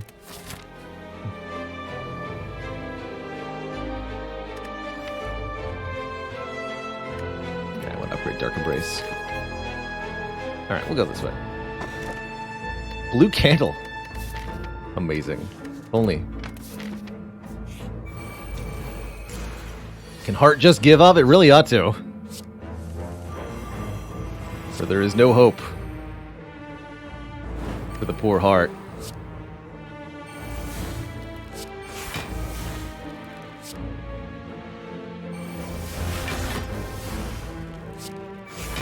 Or for the poor Reptomancer.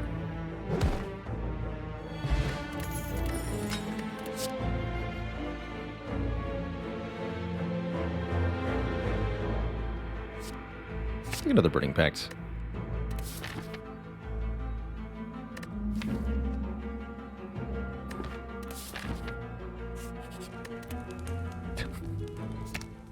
One of those Ironclad runs. It's beautiful. All right, can we get the Revenge turn 1 kill against Giant Head with bonus Hand of Greed value? Question mark? Question mark, exclamation point. But what if there was 2 corruptions?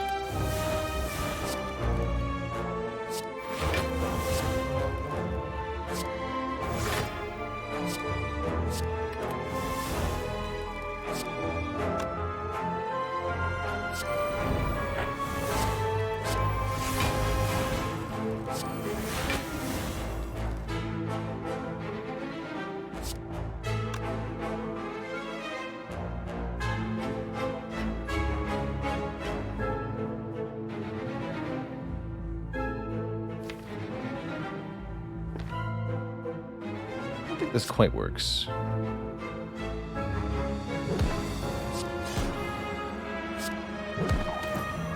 can headbutt the Hand of Greed.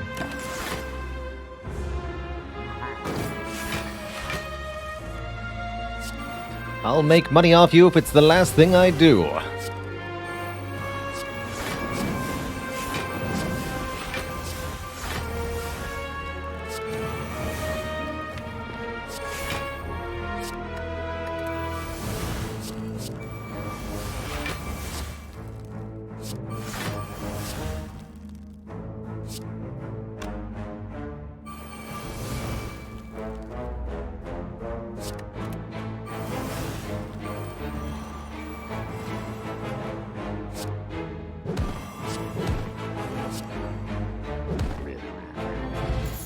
Got him. Sundial. If we shuffle the deck 3 times, we'll gain energy.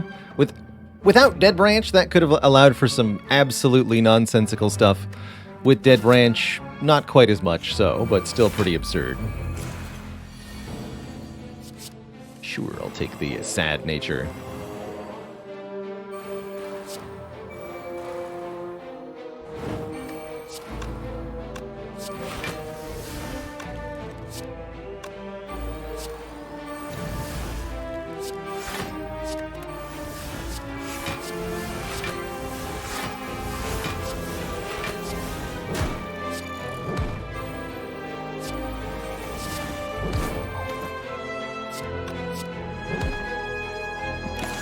Good talk.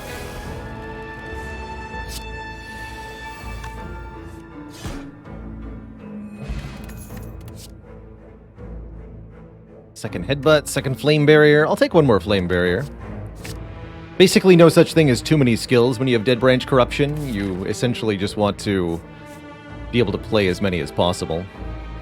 Glowing Tesseract. This is a good opportunity to master some colorless cards. If you can find anything in duplicate, anything at all, we should really consider it. Alas, not so. Flash of Steel Plus ain't too bad. Secret Technique ain't too bad. Purity helps, too, with all the exhaust energy. Is this the strongest build in the game, asks Elcor. I think it'd be kind of hard to pin a definition down on strongest. There are certain things this deck can struggle against. Time Eater, for example, where your cards per turn are limited. And there's absolutely some very, very broken things you can do with some of the other characters or some of the other builds. Like a plus 100 Searing Blow, for example, or a really powerful Ritual Dagger, or Storm Heatsinks Mummy Hand on defect can be ridiculous, too. There's a lot of breakable stuff. Sure, we'll take all of those. Speaking of Time Eater, we're about to face Time Eater here. And if we can't play exactly 12 cards per turn, we could definitely find ourselves struggling in this fight. I think for the most part, we're going to have a relatively easy time. I'll even play Jax twice here.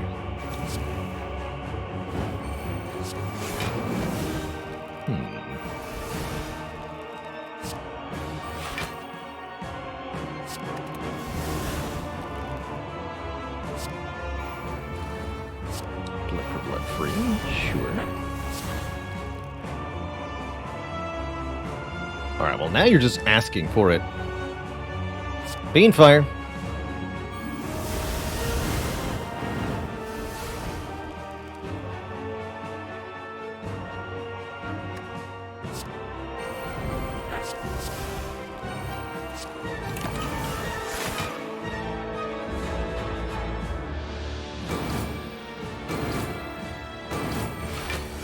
Foolish, foolish on turn 2. Cute.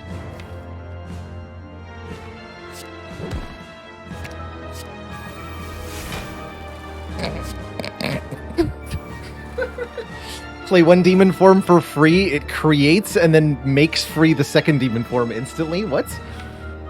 Double demon form, go. That's great.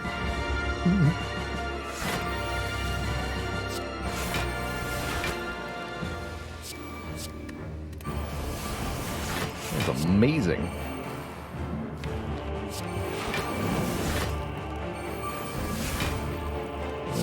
Yeah, that or whatever. Doesn't even matter. Get rid of all the garbage.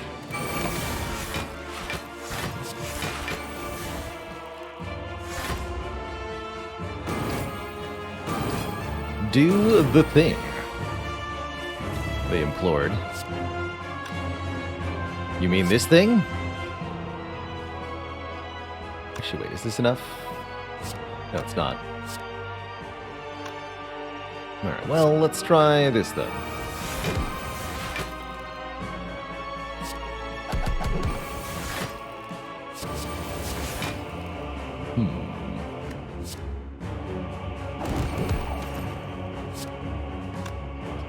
Still not quite it.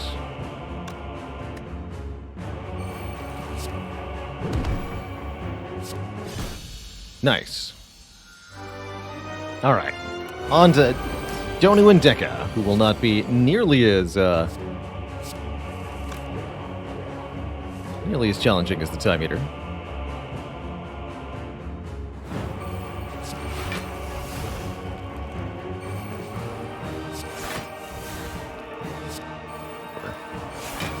Seems fine.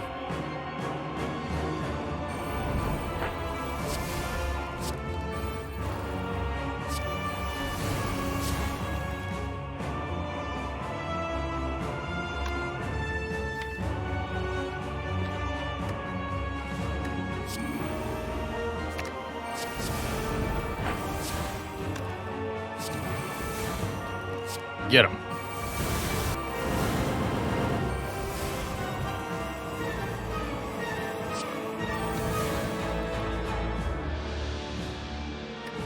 Toddy's good in this fight.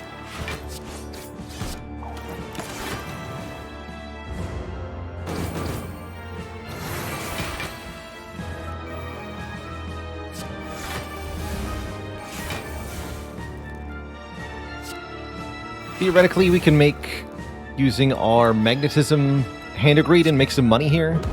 In practice, I don't think I'm going to bother.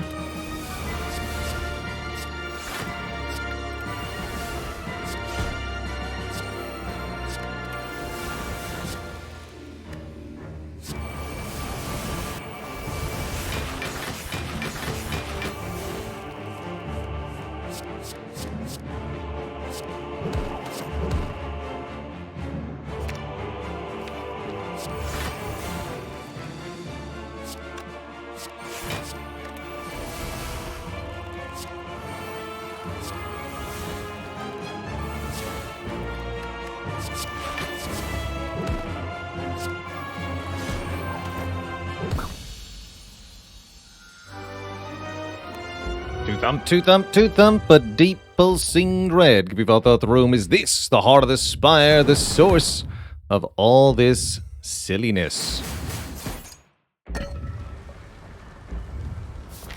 Mr. Master Sync, thanks for the prime sub. Welcome to the Cozy Sub Club. We are missing a few hit points, but I think because we have Tornithopter, I'm not going to bother with a rest when I could simply upgrade. I'm guessing Impervious for 10 more block is probably best. Flame Barrier upgrades are okay. Most of the rest doesn't matter that much. 4 block and more damage. I'll upgrade the Impervious. We didn't get Dead Branch? Yes, I think we still would be winning very, very decisively. Instead of generating infinite nonsense cards, we'd be cycling the Blood for Blood and Reckless Charge and Body Slam over and over and over again. And doing absurd things with that. So many Havocs offered this run.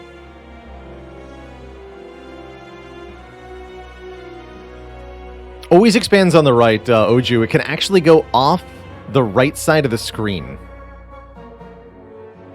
It just keeps going.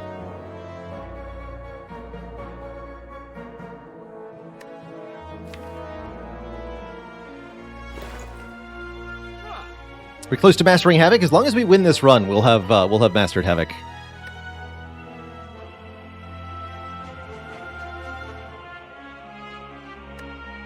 Ancient Pot sounds nice, actually. Although these potions are pretty good too. Gambler's Brew is real strong, like. Alright, I'll just lose I'll lose Bash. We don't need no Bash.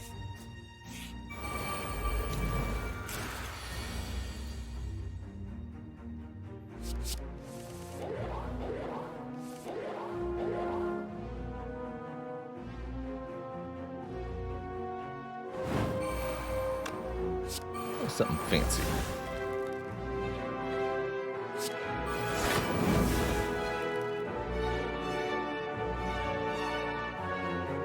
Blood for Blood, Headbutt Havoc it? Because it's now 3 cost, right?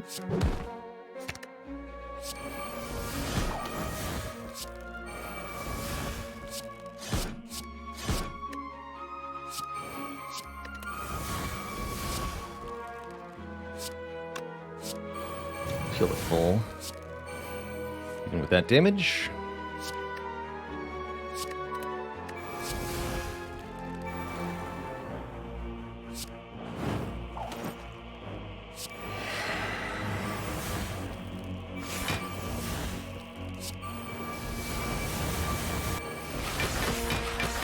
Oh my.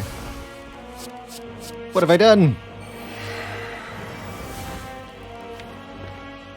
Exhume the Seeing Red. Keep going.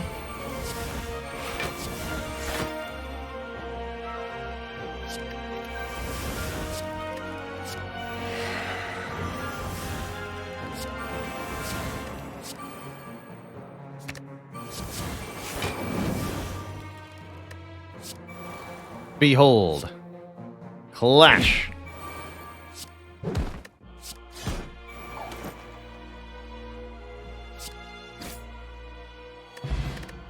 Charon's Ashes. Whenever we exhaust a card, deal 3 damage to the heart, And another 3 damage per turn from the Hourglass, just to add insult to injury. And yeah, Bloodletting seems probably pretty good. I don't think I need an energy potion now. Life's good. What's my plan for turn 2? You assume there's going to be a turn 2. Well, yeah, there'll be a turn 2. But there's some ways to do good things on turn 2. For example, what if I just took an absolute buttload of damage this turn? Like a fool. Like some kind of maniac. I just lost all of my health this turn.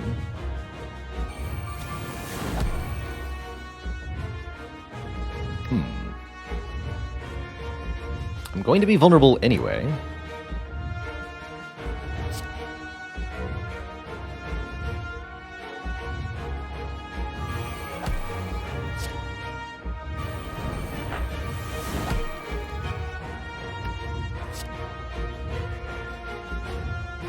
Sorry, the only point of health that matters is the last one.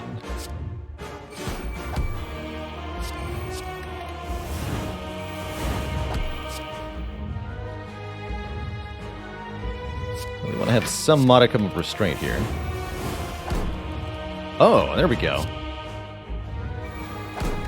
Feel no pain, Juggernaut.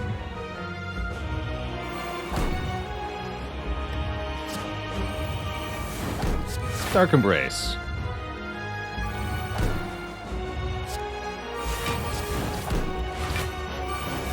Disarm.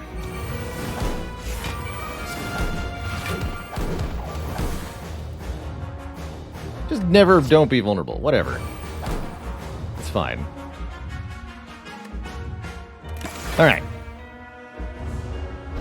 So, we get 33 block at the start of this turn.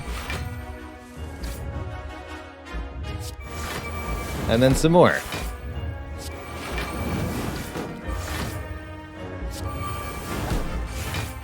Purity deletes Slime, Wound, Burn. Not bad.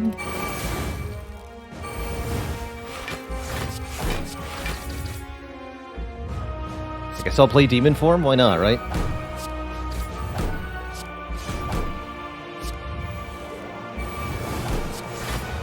Keep drawing.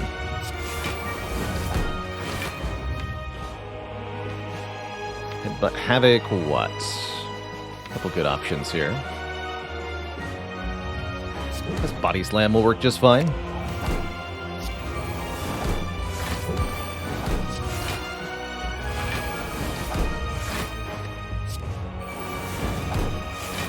Alright.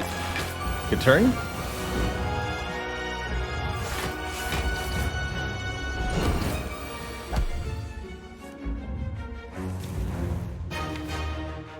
Got the one flame barrier, huh?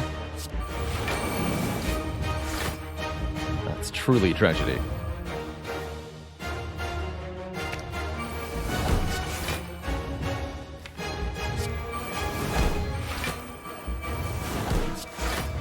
Like 9 energy somehow.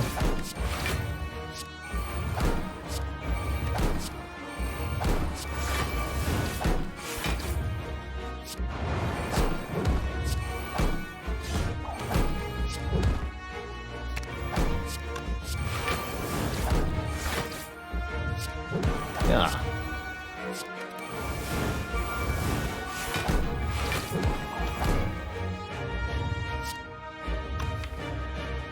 Yeah. Buff bars are overlapping the power.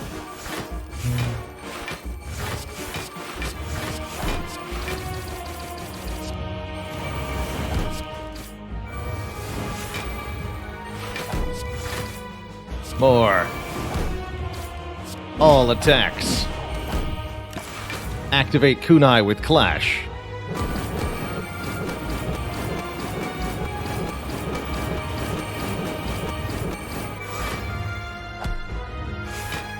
Get in there, Mercury Hourglass. Good work. Well, Twitch chat. His poor heart. He's gone. GG. Be free, my fairy friend. be free.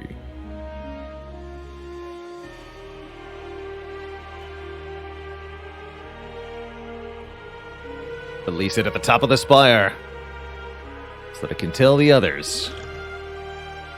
GG. GG. When I say this run was carried by Sling of Courage, no. 12.5 cards per turn from Dead Branch, though. How much was Ashes in one fight? 99 damage during the hard fight from Ashes. 33 cards we played that exhausted.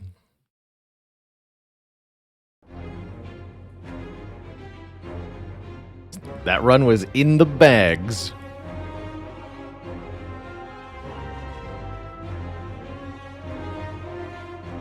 Janez the Baker's Dozen, thanks for 13 months of support. Now, what has it been done? The Spire sleepeth, and so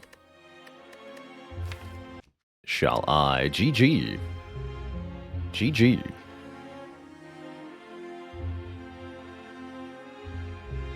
At what point did I know I was going to win this run?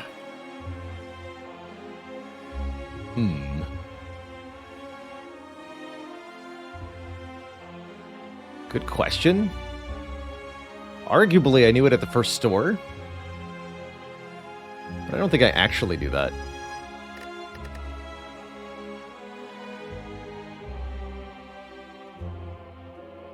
When Act 2 goes this smoothly, it's usually a pretty good sign, though.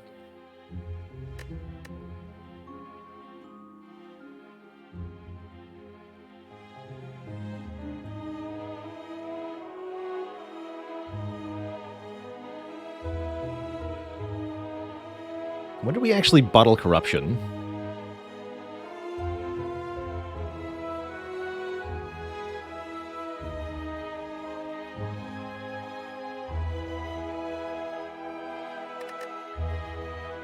Right before champ. Here. Okay, probably here then. Floor 30 would be my guess.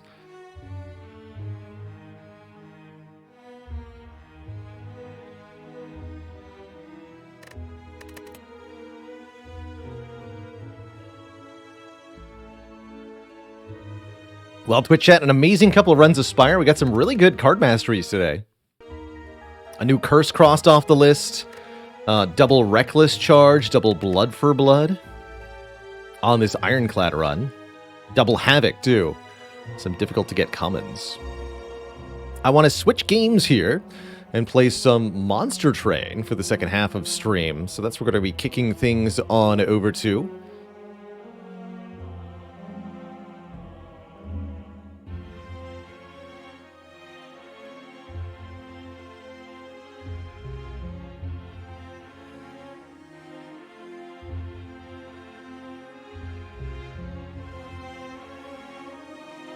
Playing some Covenant 25 runs in that title.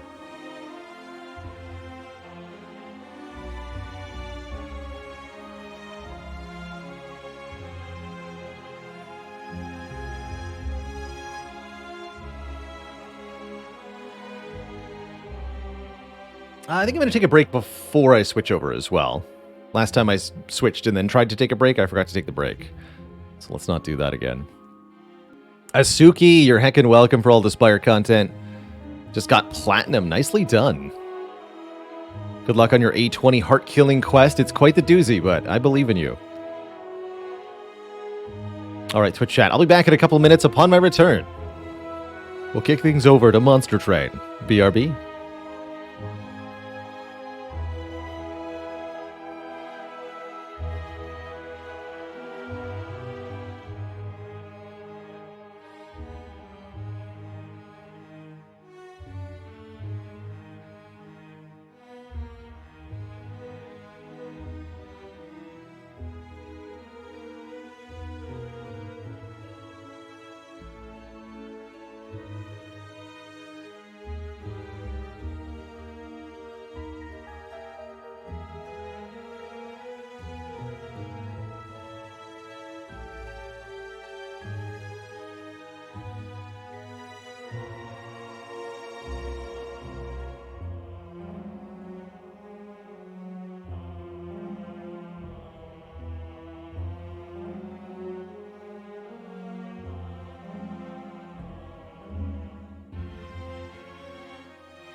All right, Twitch chat, we are back. Alas, Glamdring, it is no longer Spire time as we're switching over to Monster Train for the second half of today's stream. That's happening right here, right now, live on Twitch. Calibros, thanks for the 15 months. Here's to good luck in our training regimen today. Hopefully we'll be able to keep our wins on track.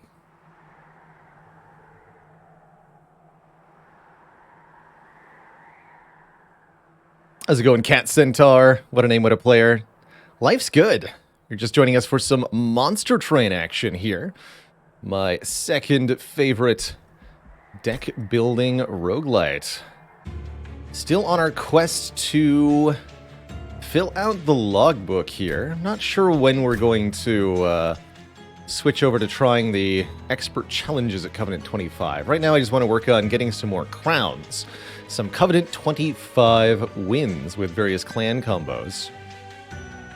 So far we've mostly had success with the Awoken clan, but I think we'll figure out some ways to do more than just that. This punnery is going off the rails. Woof. Playing Covenant 25 random is tricky. You never really know what you're going to get. But today, we get to play my favorite clan combo in Monster Train, which is Wormkin Stygian. And not only that, but we started with some truly fantastic cards. And the Spine Chief. Oh, I love it. Wormkin Stygian is a clan combo that can go very, very spell-heavy and absolutely decimate enemy units with offensive spells and blapification. Means we'll probably want to visit a lot of Merchants of Magic over the course of this run. To start, we have to choose a version of the Spine Chief, our champ, to play as. The Dakir variant adds Reap, that's damage over time, to enemy units whenever we gain a charged echo on the floor. Unique mechanic of the Wormkin clan. Charged echoes are pretty abusable. Spell-heavy clans usually either delete enemies or you just die. That is the other option, yes. Can this clan combo one-turn kill Divinity? Definitely. With the right cards? Certainly. Certainly.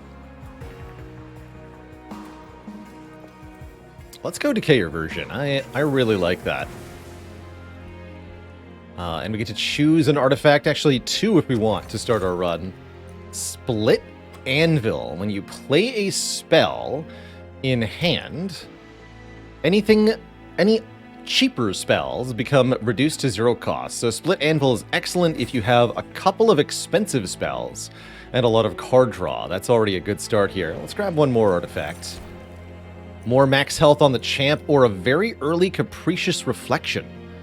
Cards and reward packs and unit banners come with a random free upgrade slotted into them. That's pretty potent. Does the Anvil work with X cost spells? Yes. Mark of an Exile, very good on Spine Chief, who has a very high base health for champs.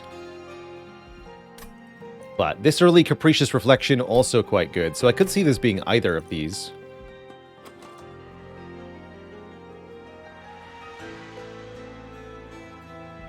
Let's go Mark of an Exile. I think Spine Chief with extra health is going to be pretty sweet. And with this version of the Spine Chief, there should be no difficulty in taking a Mark of Invasion here. We'll start with extra enemies spawned on all of the floors of the train, but that's okay.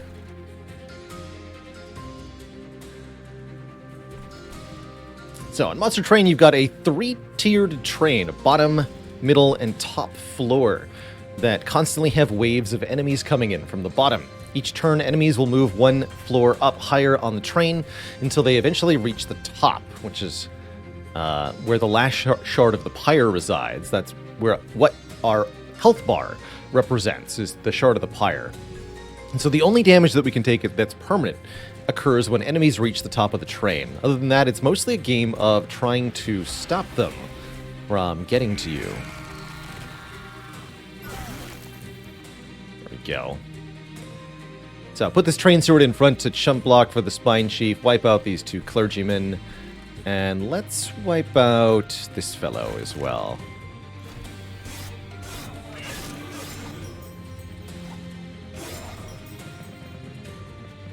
$200 max health, Bard? What? It's pretty hilarious. One guy. Amazing. You can all have some rape. Enjoy. It's the power of Spine Chief.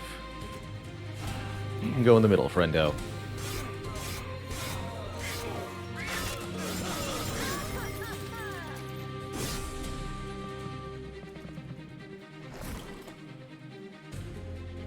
So here, if we play Soul Cripple, which I will, then the other 1-cost cards in my hand become free.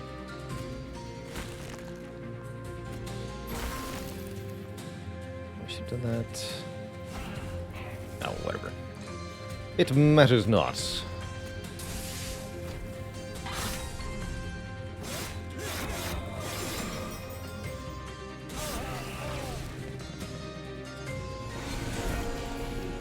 There we go.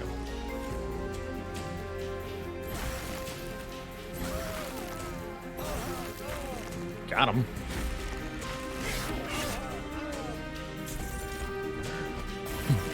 And at 2560, our champ just easily beats the boss. We can even do better than that, actually. With these echo transfers, 5560. Easy.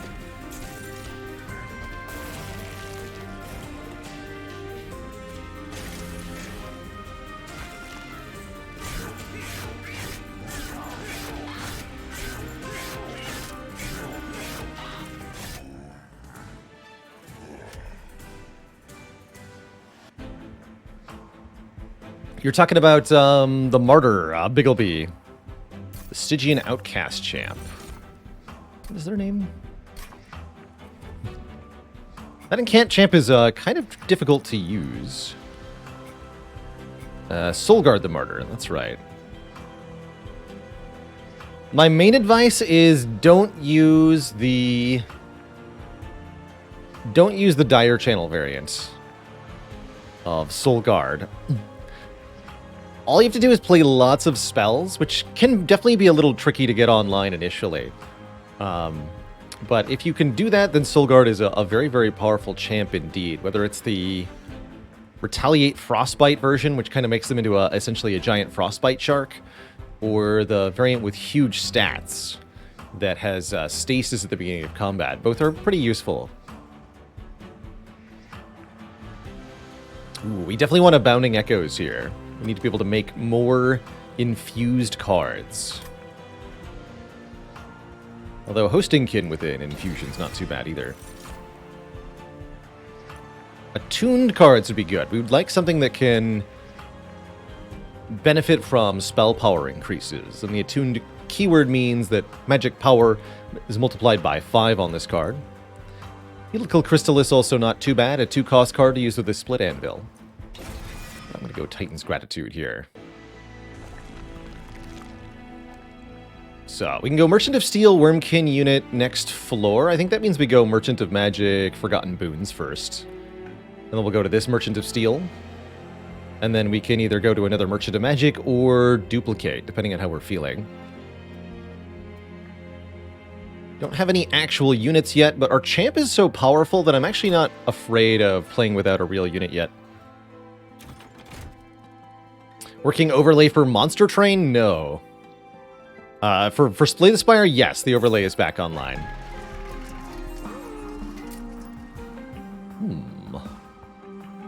Eternal Stone Soul Cripple is kind of interesting. Magic Power Consume is quite good on the Titan's Gratitude. Make it a nice, powerful, one-time use thing. Before we buy any upgrades, we should look at what the artifacts are. Ooh, units cost -2. Ooh, I like that. Oh, I like that a lot. Chance to apply daze when enemies enter the train, also pretty good. This would allow us to set up the champ on the bottom floor most of the time. and be pretty comfortable with that. Which is where we want to be if we're applying Reap to enemies. That way the Reap will continue to damage them as they climb the train. Okay, let's do Concussive Coals and aim for bottom floor setups. The fact that it's only a 50% chance is going to be awkward, but that's where the giant health on the champ comes in.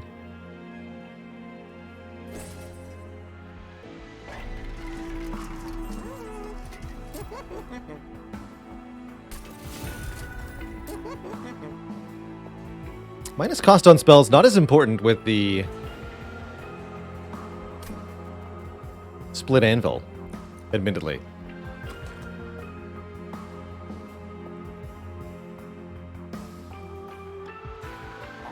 Let's see, we get double stack, holdover.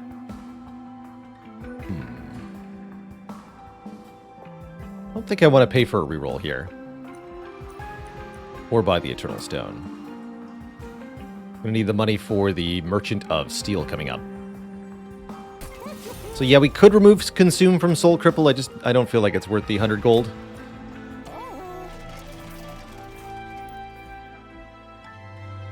So, let's not. Okay, again, no unit draft offered to us, unfortunate. But I will take spikes, that's fine.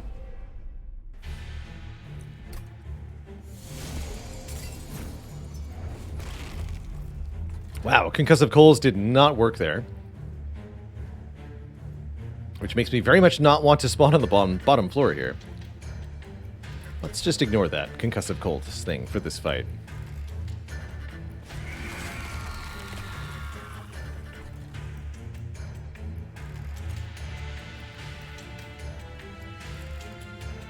Give you the big reap.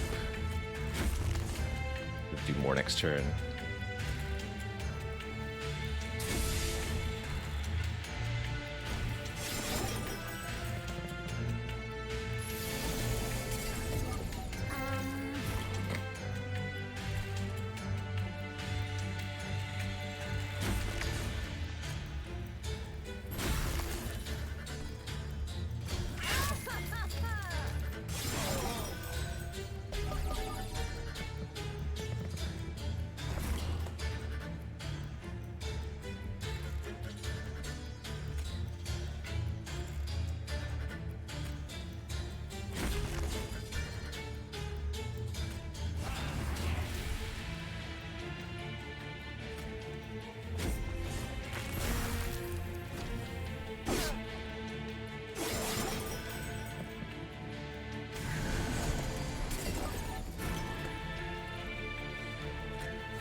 Fine. We'd like to wipe out at least this Discipled Foot Soldier.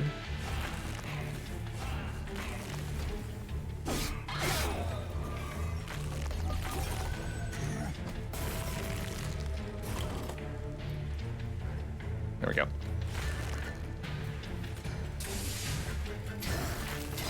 No Reap for the boss is not a big issue. Actually, is it? Only have 10 attack power.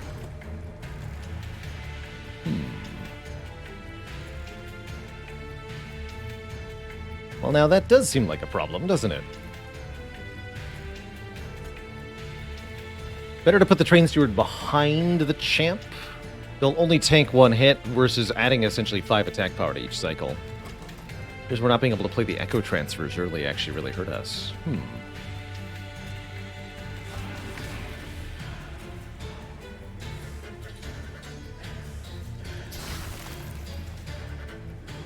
Oh, that's right. We had Reap to everybody.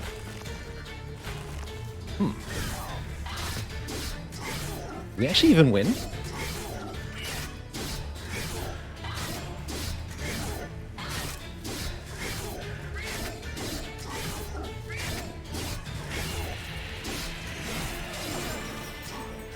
Yes.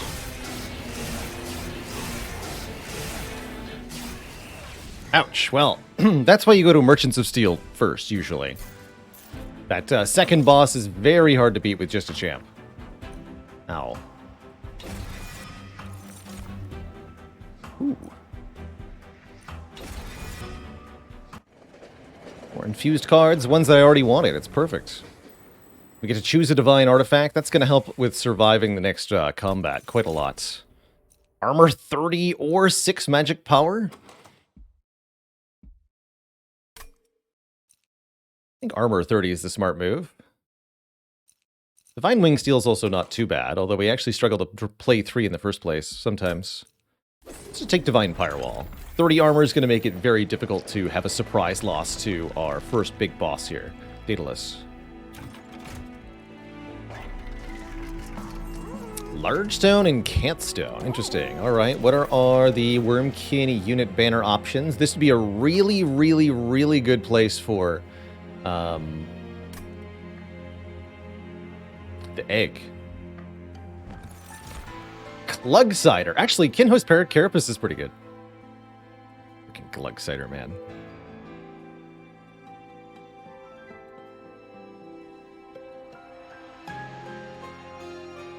Of course we would see Glug Cider here. Costs 4 charged echoes to play. Very challenging to do.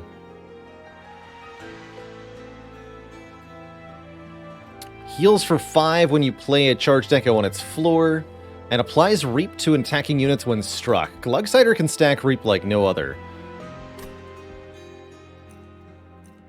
And it can be a very good infusion, too. But I think this is a time for Kinho's Carapace here. Which we also haven't achieved mastery of. It'll be great on turn 1. Although we don't have the ability to get a lot of charged echoes turn 1. Maybe if we can infuse bounding echoes, or intrinsic bounding echoes, excuse me, we might have something going for us. Currently, I don't see that happening, though.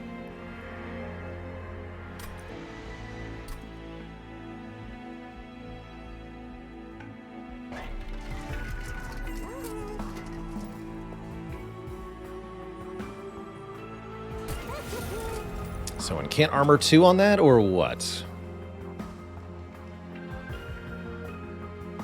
Could reroll for multi-strike, that's a pretty decent idea. Quick doesn't matter that much. Endless doesn't matter at all. Yeah, 2 armor per spell seems just fine.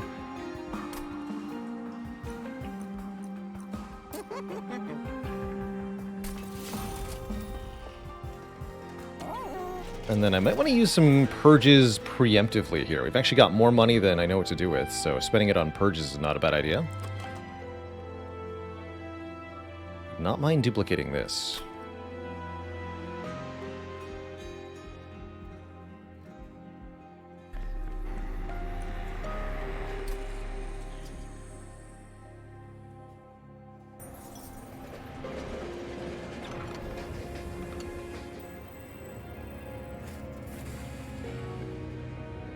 Build a card, any card.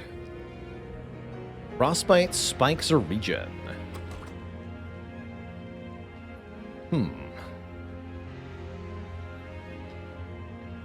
Spikes is kind of interesting.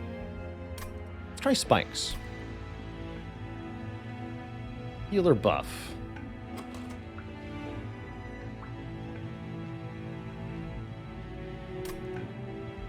Grab a heal. And we don't need more capacity, so let's add card draw. Spikes 5, heal 20, draw 1 more next turn. I kind of like it.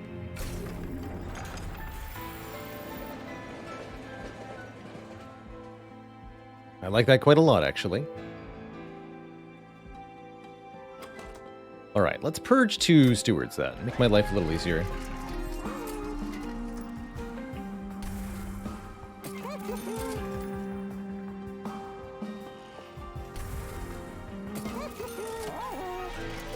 Yeah, very Awoken card, right? Little cross synergy.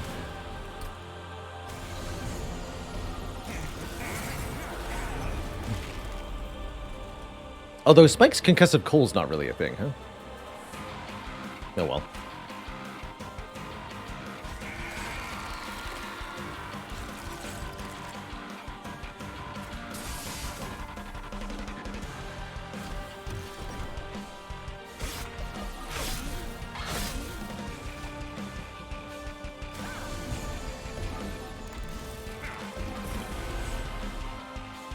Excellent.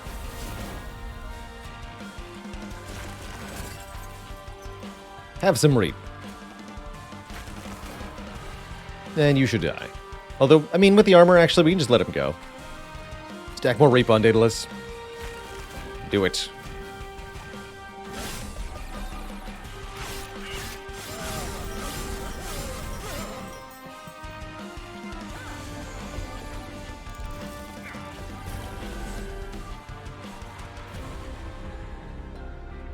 More.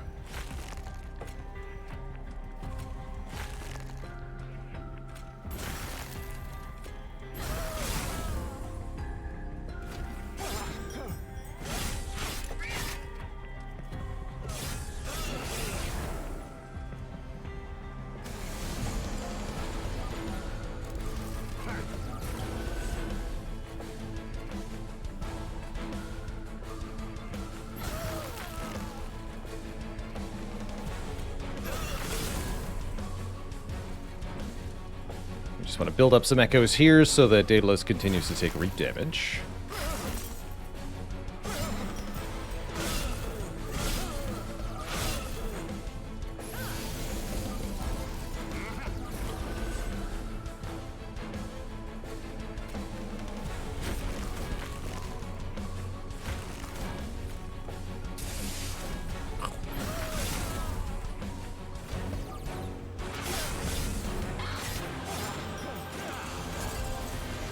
Final wave. Fight.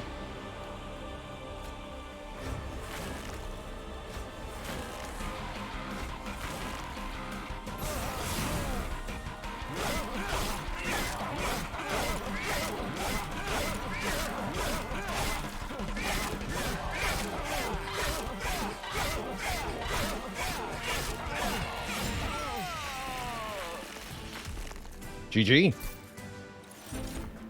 Everybody gets KO'd. Ooh, Infused Spike of the Stygian. Kind of interesting. We already talked about how this works with Split Anvil. You play this for high cost, and then all of the spells in the hand become free. Ancient Synergy works on a very similar principle. Quite expensive, but very powerful.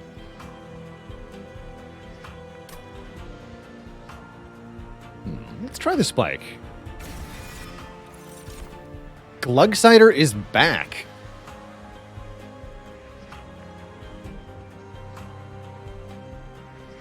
It must be meant to be.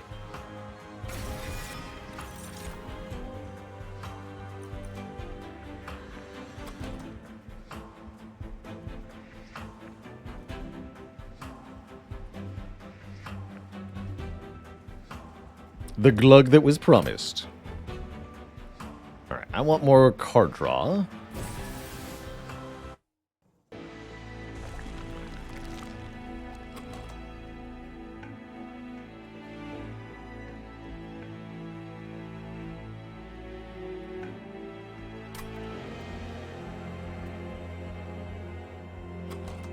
Kind of think about duplicating Bounding Echoes at this point.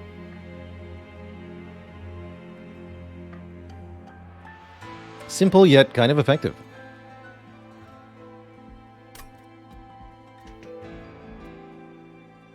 How's it going, FD67?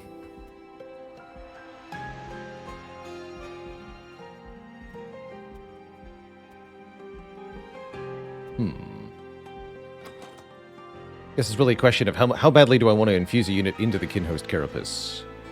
I think the answer is I don't really care.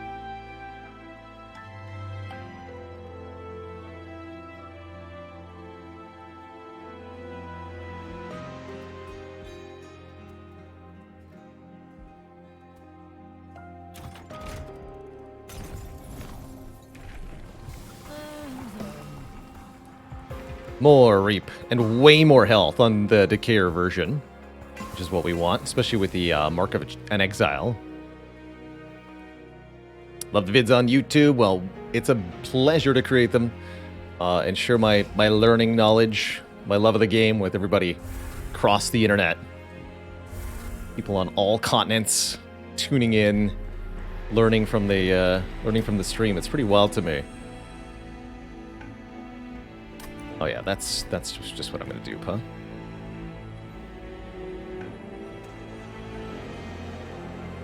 Yeah, we don't need to overcomplicate it.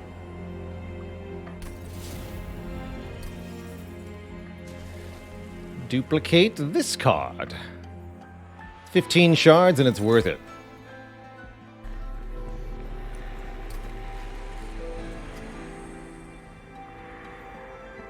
Could make this X+2. That also seems pretty worth it. So yeah, I don't plan on using any engage pacts this run. I'm going to use it all on temple upgrades. Multi-strike, huh? I'll risk it for the biscuit.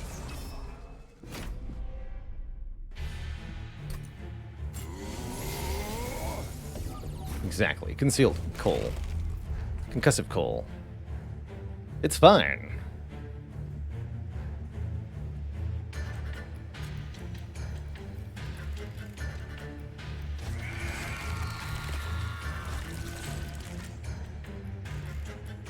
Really want to play an echo generating card or else, right? Yeah, we can't let this guy get to the top. More about this one, though, right?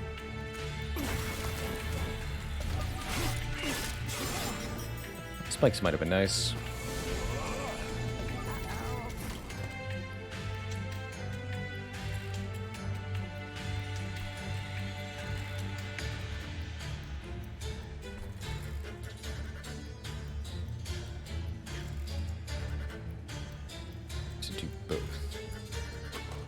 If I don't draw either of those next turn,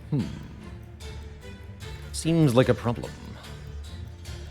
Not sure that I'm allowed to try to kill this collector here. And it doesn't feel that important either. So yeah, let's not.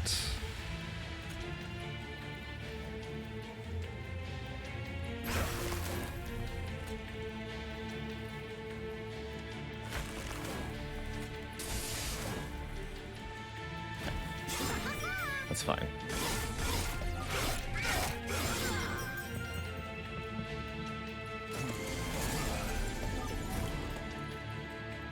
Okay, that'll work. We can use this to destroy this fool. And then everything else will be free. Okay, that's fine.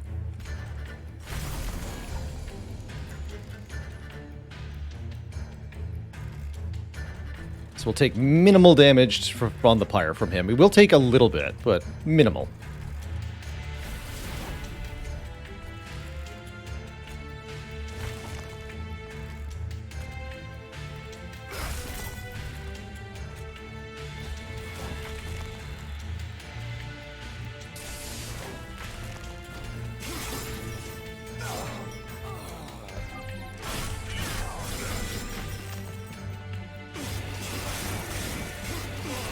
Yeah, 2 damage.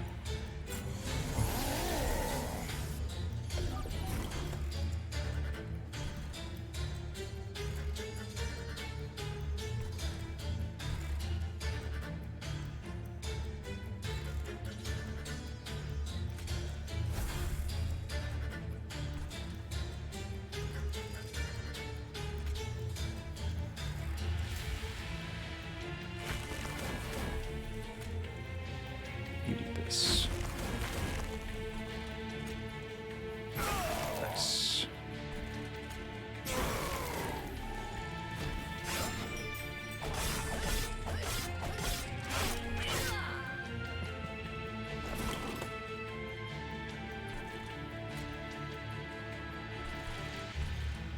Making sure all of the floors have full charged echoes feels important. Actually, we might even be able to play Glugsider if that's true. Ooh, that'd be cool.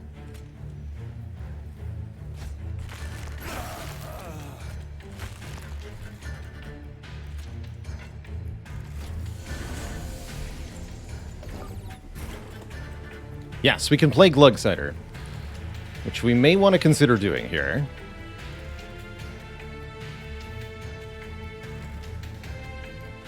Although I think first should be playing this. That'll cause the spikes to kill these backline units. Yeah, and then we actually just play this and we win, right?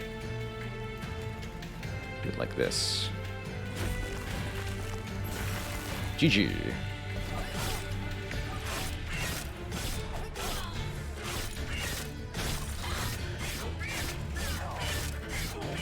Hey, not bad. I was a little bit worried about that combat trial, but we managed to pull it off, and our reward is Hardened Hull.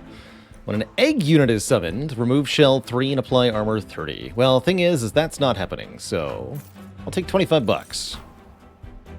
There it is, Soul Siphon. Here we go. That card is very important.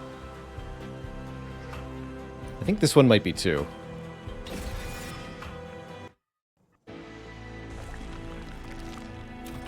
Come on, come on. Dang it. Spell Chain's pretty good, though. Spell Chain Soul Siphon? I would consider.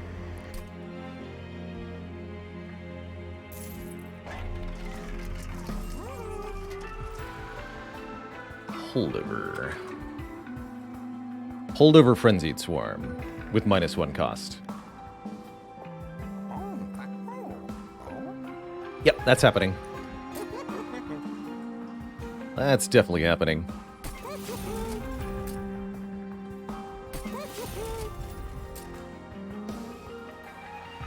Health.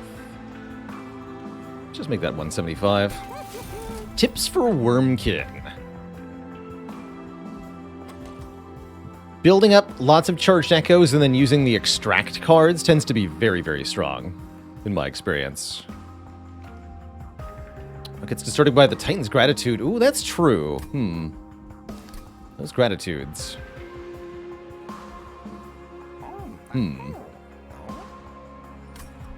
Well, that could be a problem. I'm sure it'll be fine. Winky face.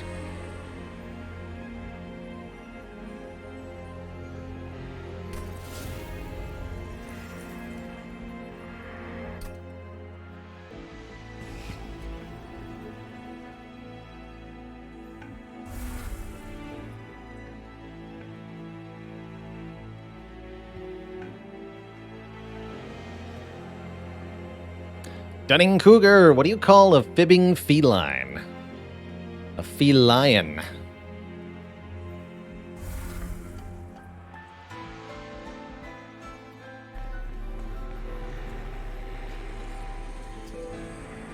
First time watching Monster Train since you got the game. Any tips for a Spire player getting into this? It's kind of like Slay the Spire crossed with Tower Defense. You're not so concerned with having your units prevent damage to themselves as you are concerned with preventing the enemies from getting to the top of the train. So your main focus for what your units and your spells are doing should be dispatching enemies before they can arrive at the top of the train. That's the #1 goal. Okay, we're definitely going this way. So let's keep this cash. That's right. Oh, yeah, and try not to rely too much on Spire intuition of numerical values. Card draw in particular is totally different in Monster Train. It's a lot easier to get energy in this game and a lot harder to get card draw. Spell Shield 2, huh? But the important stuff is piercing. So, yeah, we're fine. Little scared of the Self-Made Harpy, except... You know what counters the heck out of Self-Made Harpy? Glug Cider. Glug Cider do. Oh, and we drew it turn 1. Perfect. The power. So, I spell chained Soul Siphon for this reason. Fill this floor. And fill this floor. Now, when we deploy the Kinhost Carapace, it is extra big. 6590 and absolutely huge. And we can also deploy the Glug Cider next turn. Easy peasy, no problem.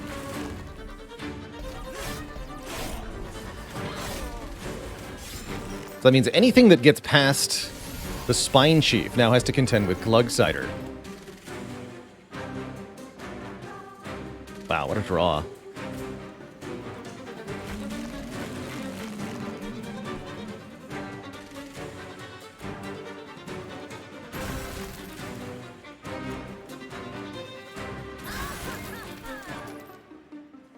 Oof. I really wanted to play...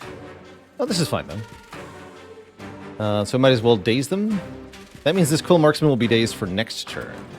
Unable to attack Glugsider. Am I okay with that? I think so.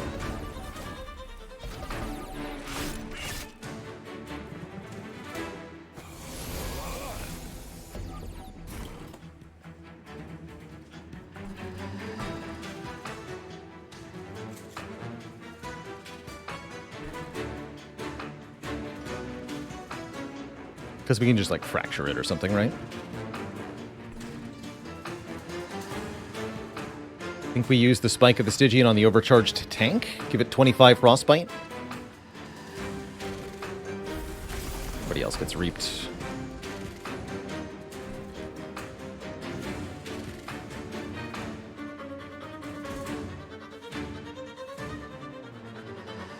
Actually, let's make sure you really die.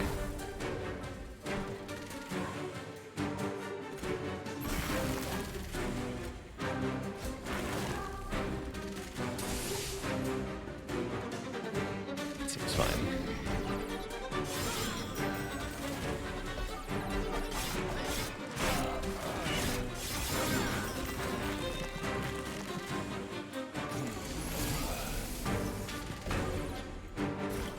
Four for four. Good stuff.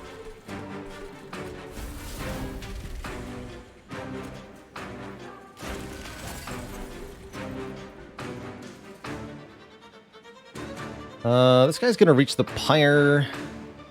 The spell shield prevents me from actually hurting him. Oh well. Have some reap, everybody.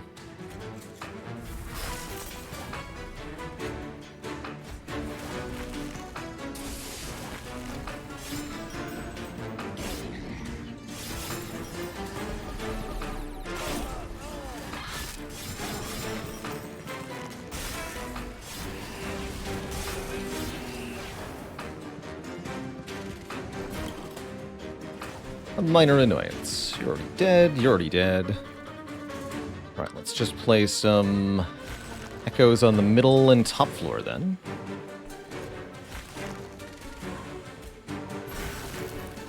Let's extract here.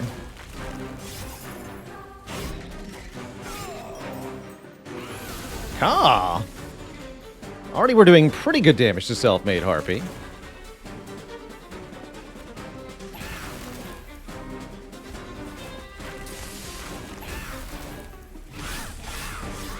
Not good enough, though. As you can see, we get absolutely slaughtered here. By 7x7 offensive power. And if I was just relying on the champ here, we'd have to really hope that we drew the huge spell cards soon in order to have a chance. However, every time this enemy hits Glugsider, they're going to get 5 Reap. Also 5 spikes.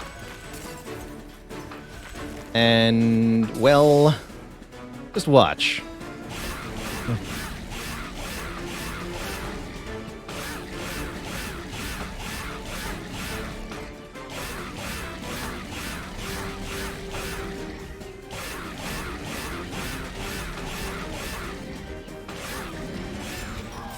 Almost 1,000 damage. AKA the boss's entire health bar delivered by Reap there. And then they would have taken that damage again on the top floor if they'd reached it. Ooh, increase our max echoes. Don't mind if I do. Still haven't actually taken a drain. I really don't like discarding cards at random very much. Add frozen to cards is fun. I don't think so, though.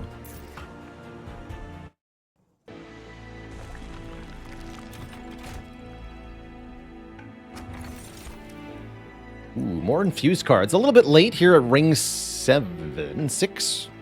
Excuse me, ring 6. Yeah, we got 2 more card picks? Sure. I'll take Dun Echo.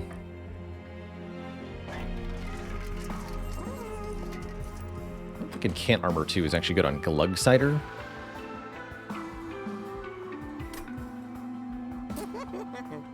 We're just here to upgrade Glug with some defensive stuff. course.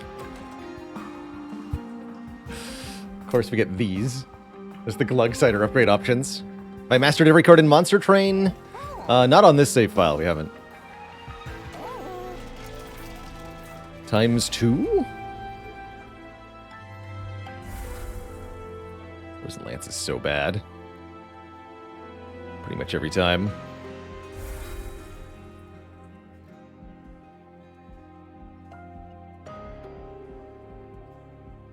I mean, we're not going to another Merchant of Steel, so I might as well give Glug Cider the attack power per charge deco. Sure. Go for it, buddy.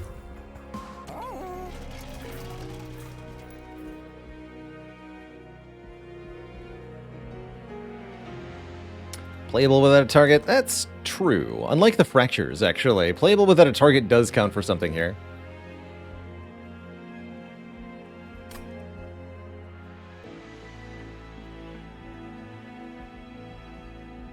Maybe using more money on purges soon, or on a Merchant of Trinkets maybe is another option. There's a couple fun things we could do at a Merchant of Trinkets. Not concerned about Armor Fell. I think this will be an easy fight overall. Although it does kind of depend on the particular draw order.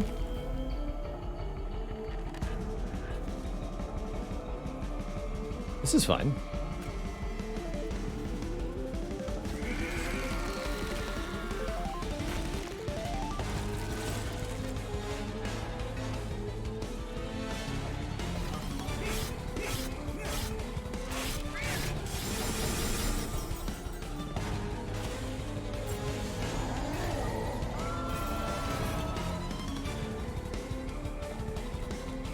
Okay, we cannot deploy Glug Cider this turn.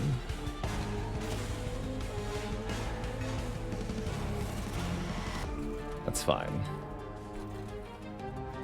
Do I just spike at the Stygian Fell directly for the 25 Frostbite, or do I hit something else?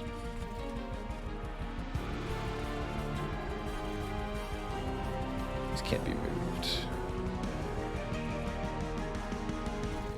I'm just going to hit the Clip Reflector here.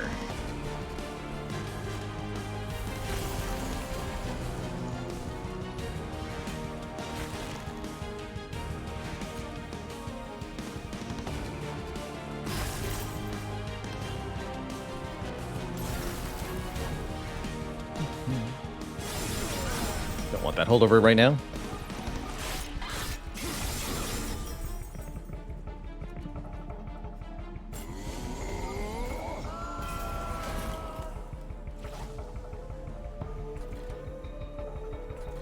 Soul Cripple on Fell, though. That I can get behind.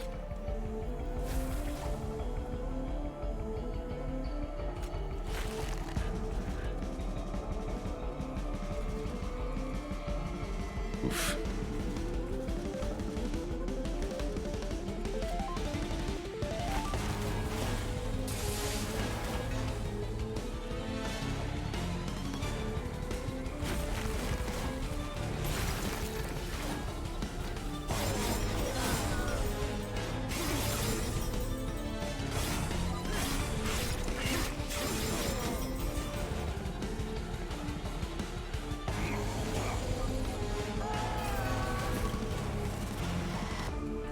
Here we go.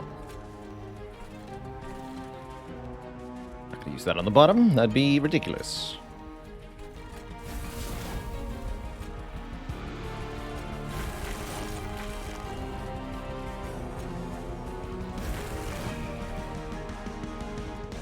Okay, we need additional reap on at least you. There. You weakness. Take a little bit of fire damage from that one guy. Glad we hit him with the spike. Seemed like it wasn't enough.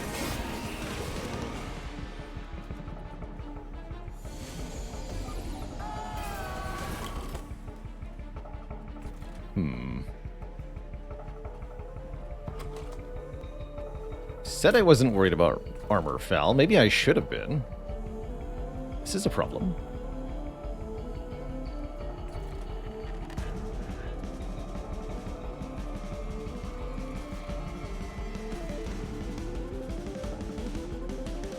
This guy is also a problem.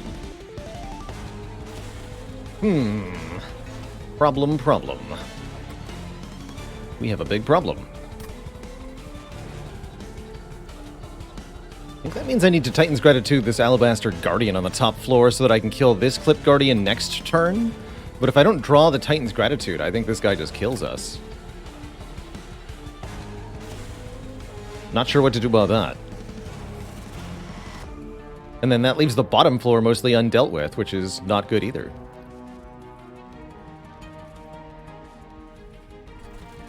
Bummer.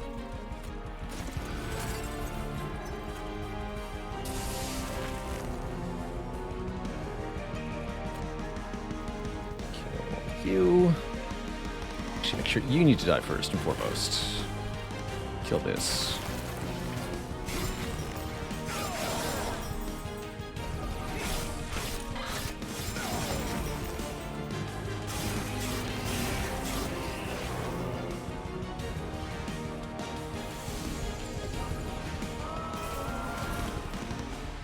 Oh, good. Get to play Glugsider and the Titan's Gratitude here. Spooky. So you're dead. You're going to be weakened as well. We put the Unearthed Remains on the middle floor here.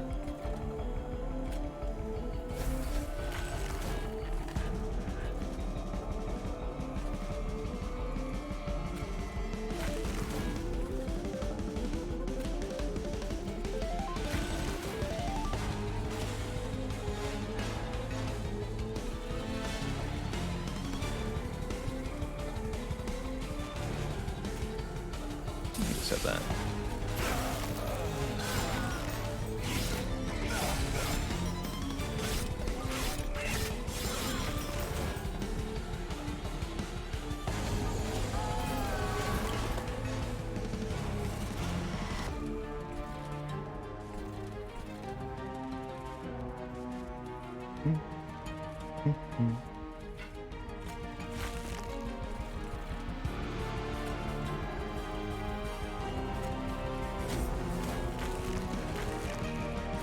You can have some more.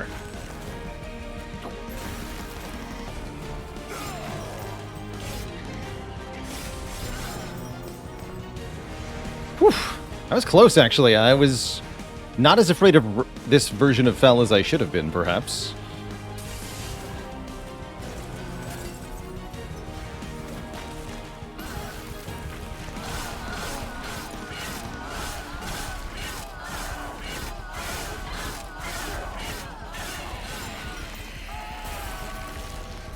Give me, Hellborn. Oh, fear not, you'll be forgiven. Super forgiven. To death. GG, lady.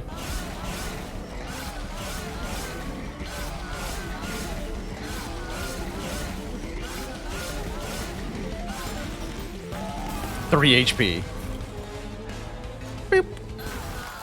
Death by regular Frozen Lance. Ooh. Ooh. Wormkin Spike is definitely where it's at here. Definitely could see us wanting a little bit more energy, but I'm just going to keep taking card draw.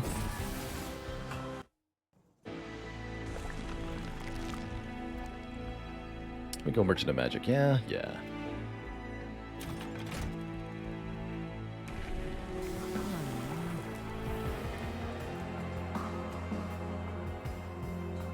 Reap 5. 210 health, too. Cool.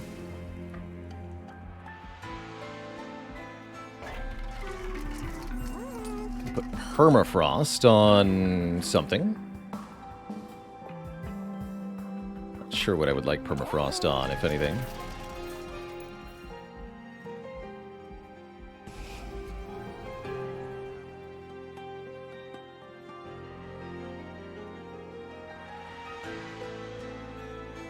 Kind of running low on infused cards here. I'm going to take out one of these Echo Transfers. Actually, both of them. It's not what we're doing with this deck anymore. Ooh. Wing Clippings, Trader's Quill are both pretty absurd. I think we want the Quill for the bonus damage.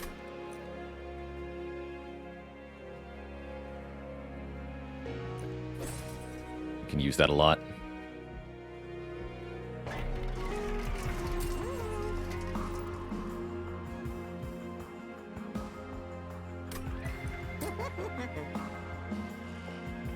Frost Soul Siphon's interesting, but I don't think that helpful. Have even more Reap.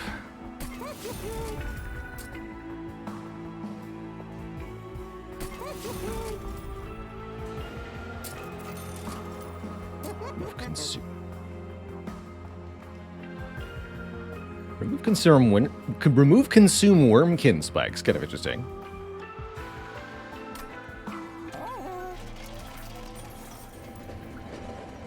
We got here. Get more money. Just a little, actually. We got lots of money.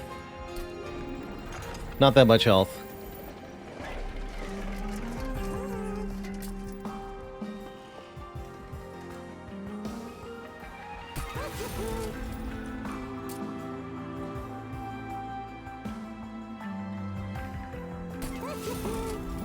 Let's do that. Alright, we'll spend most of our money hopefully on trinkets next floor. Assuming we can make it to next floor. Not Heaven Seal. Plus 8 is pretty spooky, though. This is this guy who we are not very good against, actually. I don't think I get to take this trial.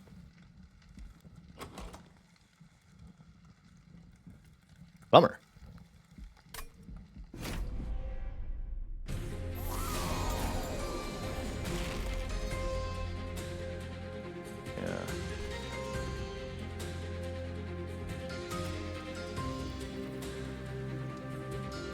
Extra bad turn 1 draw, too.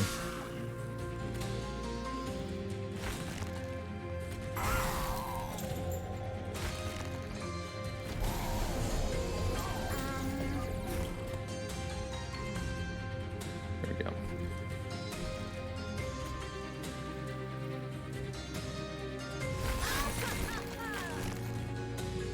One Ember Drain to get a big Carapace.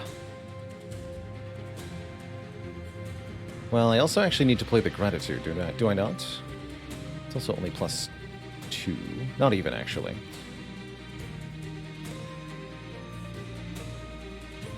Okay, never mind. This way. The guaranteed way.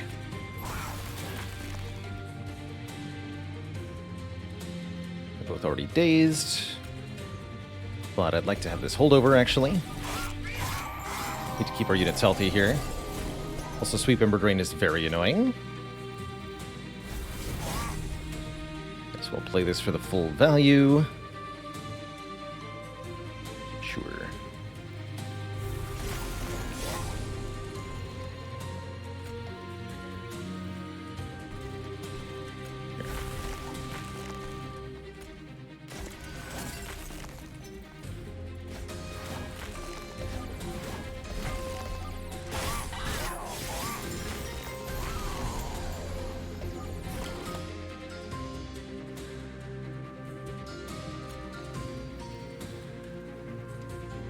Let's not use that yet.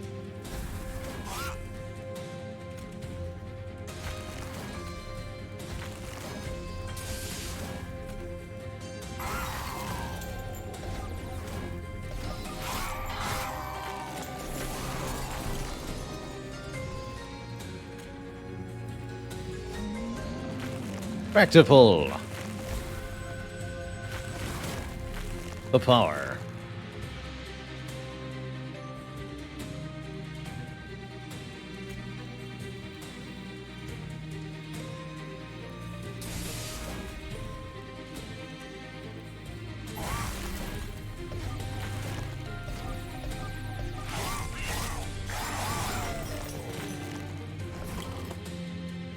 Hit me if you dare. Glugsider 2 shall have spikes.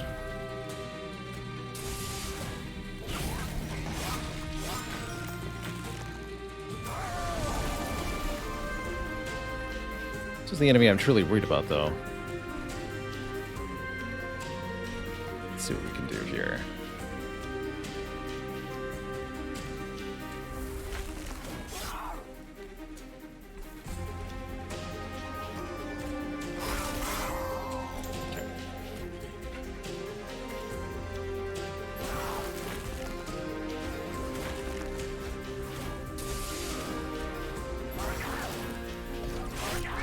Okay, not as bad as I thought. Maybe we could have gotten away with giving them attack power, but I was kind of afraid of this combat.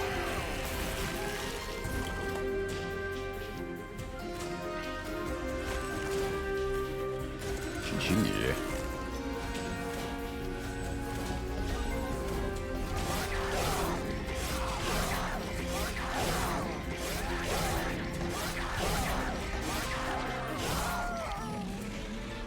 Died to the spikes, not the reap. Got him. Ooh, another soul cripple. Or a soul-crushing guilt. Apply dazed to a unit and move it to the back. Actually, this seems very important for shutting down bosses. Let me grab this. Not fighting Seraph the Patient. No, no, no.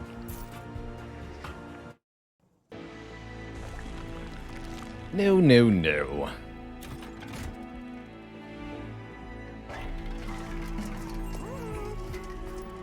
End of turn, apply frozen to a random card.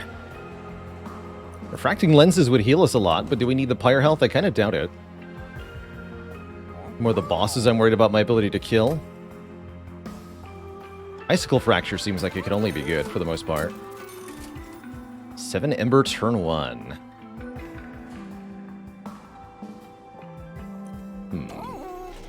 What do you have?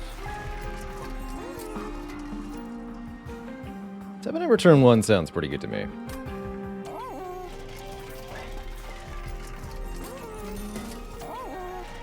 We have intrinsic. Yay!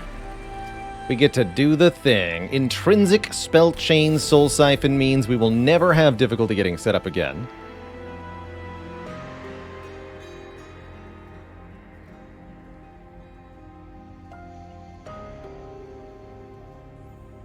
I can add spell chain to something. If I wanted to. I don't actually think I do. Be duping.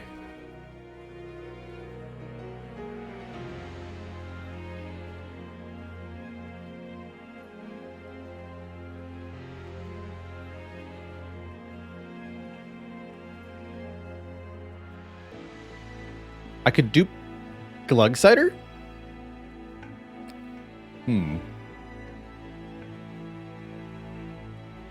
Yeah, we're currently on the removal node. In terms of what I actually dupe, though, we could dupe Glug Cider.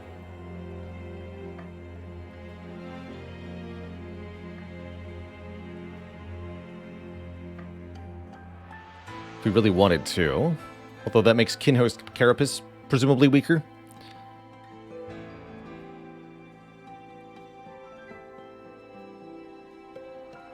I'm going to dunk 1 Energy Siphon and 1 Fracture as far as removals go.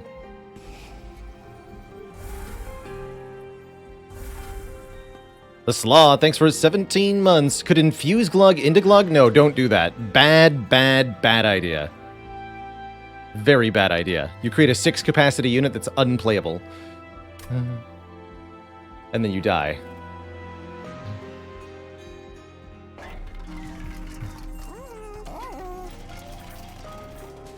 Don't do that. Don't ever do that.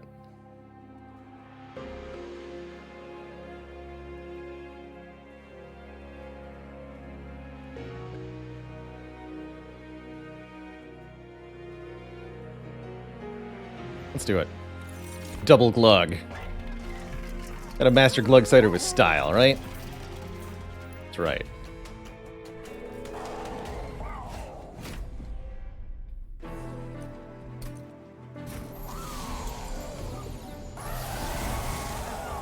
The Gluggening.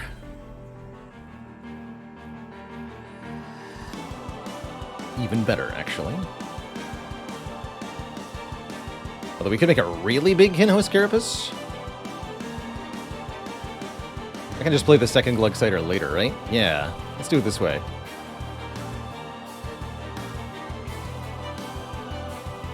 Does this work the way I want it to? Is this 4 or 5? 4.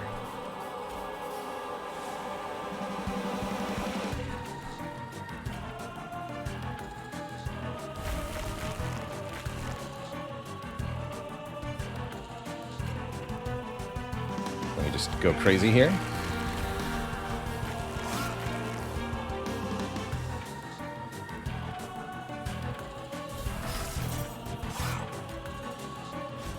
Behold, the big lad, plus 100, plus 100.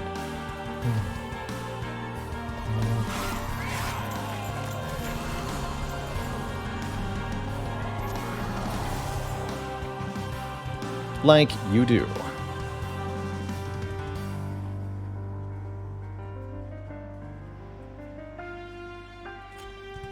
Have some frostbite.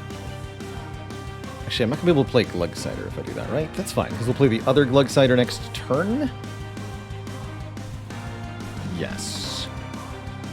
Cool, that's fine then. Just stack Reap on Seraph.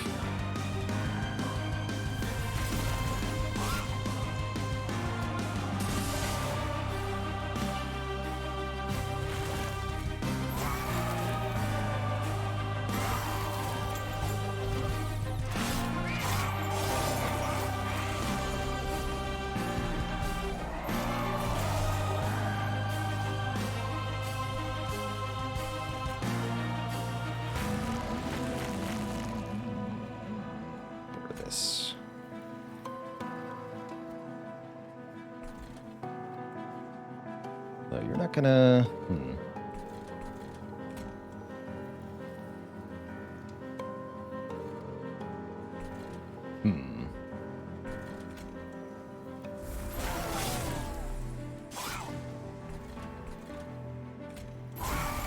Classic.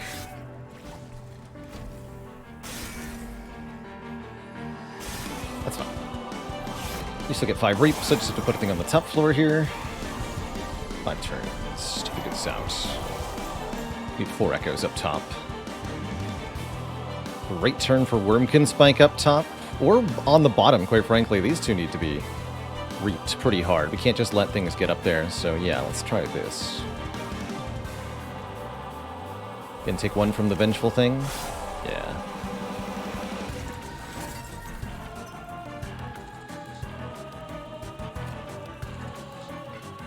You have 5 Reap. You have no Reap, though.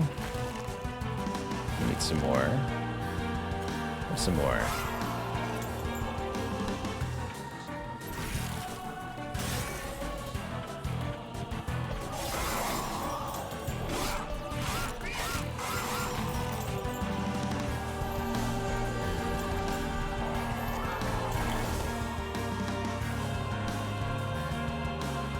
Such fun problems we have. This will still work. At least I want to believe that.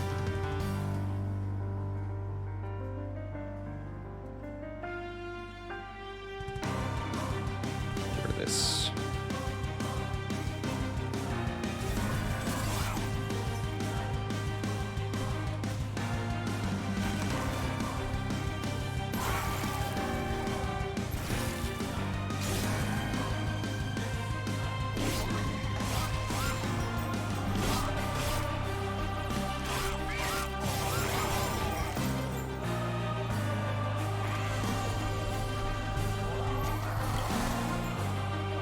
There we go.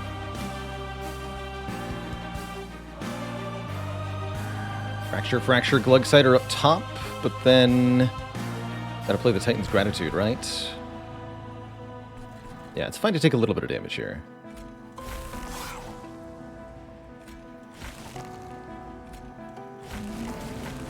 Guess I didn't have to play the Glugsider this turn.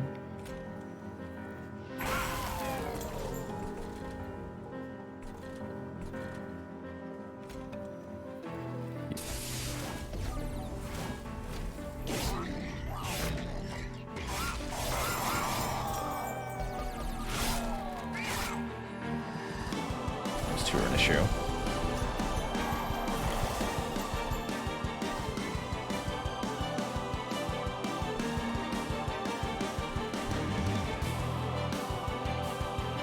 Two cards. Choose them carefully. One. Two. This is fine. You need more spell weakness. You all need to be stunned.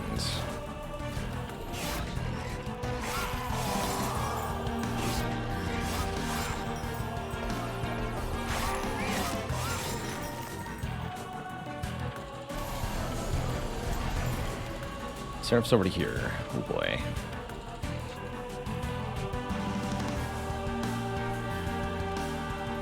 This can't be allowed. So Titan's Gratitude has to go on top, looks like.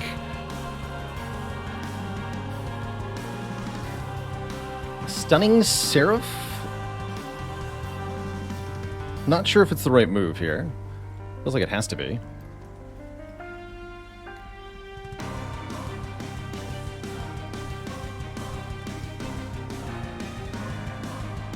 Yeah, okay.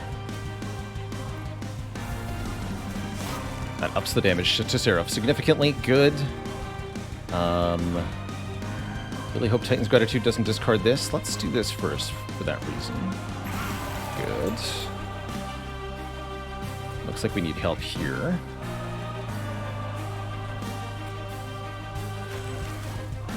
Stun everybody. Okay, that looks good to me. Remember, 2 Glugsiders are here to weaken Seraph for us further.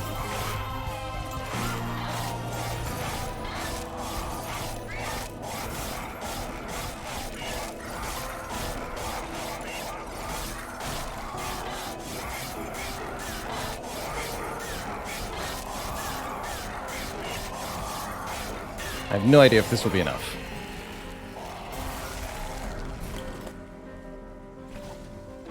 Okay,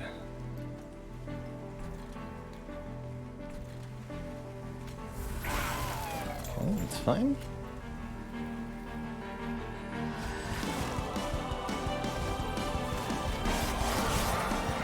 Have some reap, sir. I don't think it's going to be enough, Twitch chat. I think we're dead.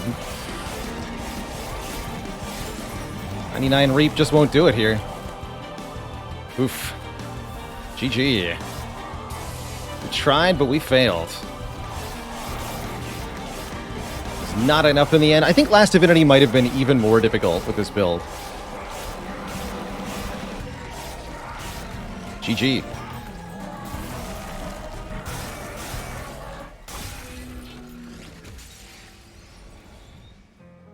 Fun run, though, so I don't regret it. Being able to consistently get the Glugsiders down was cool. Oh, well.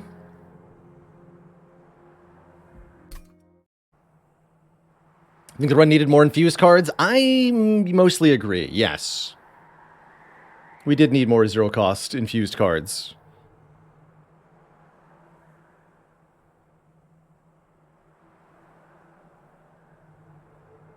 Or I think if we were able to find the Reap generating cross path for the Spine Chief, everything would have been fine.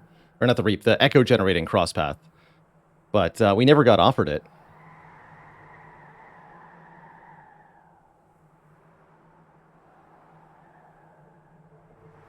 Bummer. Let's try another one.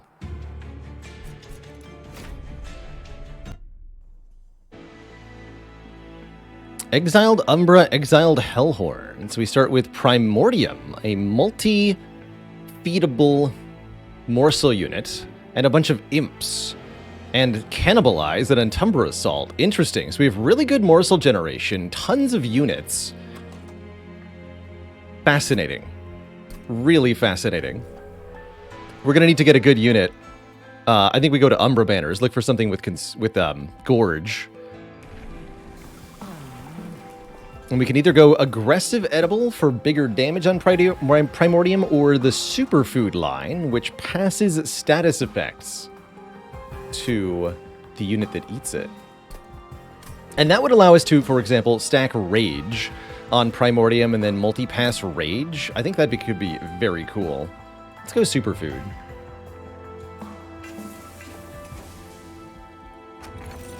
Ooh, Conscription Notice. Here we go. When you first summon your champ, get a random unit card with a +10/+10, -1 capacity, etc. That's a really good unit for the first combat, for one.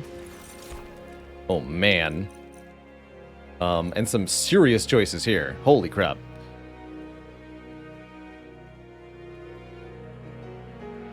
Umbra first Hell Pact, always worth considering. Unbroken Horn is quite nice too, letting us conserve energy. Mark of an Exile on Primordium means we would be passing more health per turn to the fed unit. All of them are great.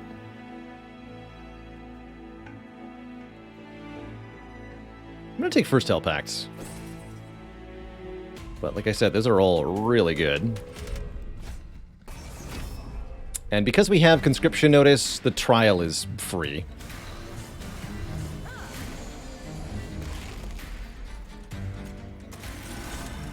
Yeah, we got a super powerful Animus of Speed.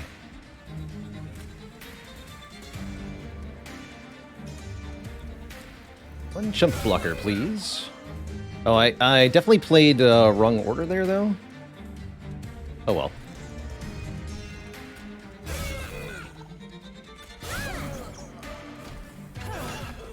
I think I just passed myself Ember Drain. I did. Should have been Imp first.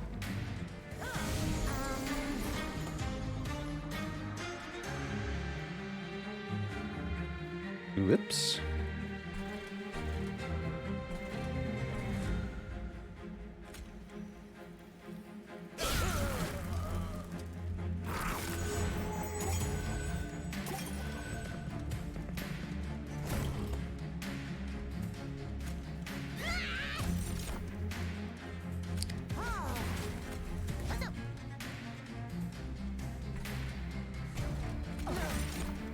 Blurp.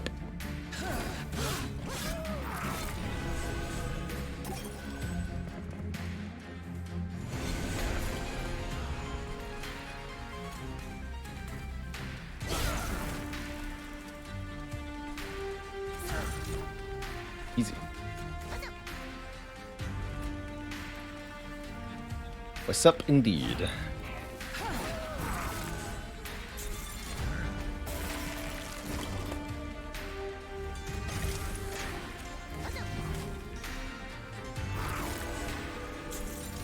I should have cannibalized the Imp there.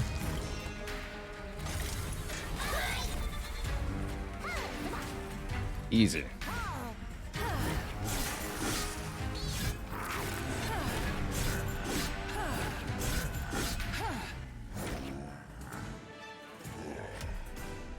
Giant spear to the chest. Oh, right. Oh. Oh, I already broke the game. Got it. Cool. Let's add rage.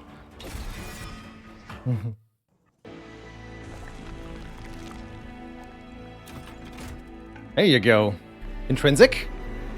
Dang it. Oh, -2 cost is good on it. It's this run, again. But better. We have an endless rage imp. Oh, this is gonna be a stupid run. Oh, man. What's in the Umbra thingamajig, though? It is here! Alloyed Construct! It's time. It's time for a Kevin run.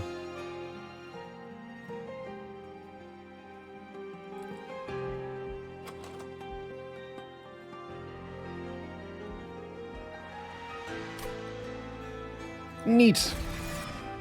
2 cost is kind of annoying, though.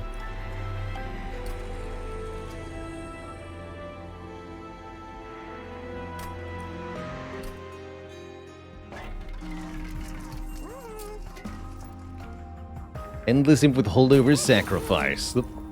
And 3 damage shield. Wait, no. Not that. Do I put a shield stone on Kevin to keep him alive?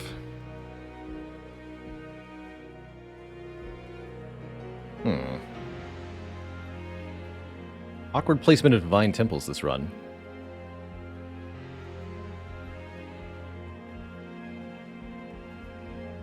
We can go this way.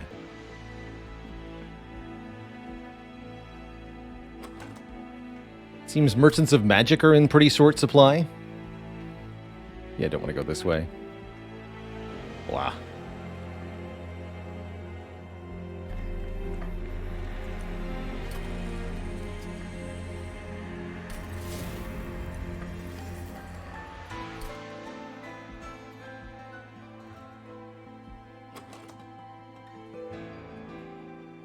Yeah, just give him a little bit more damage shields.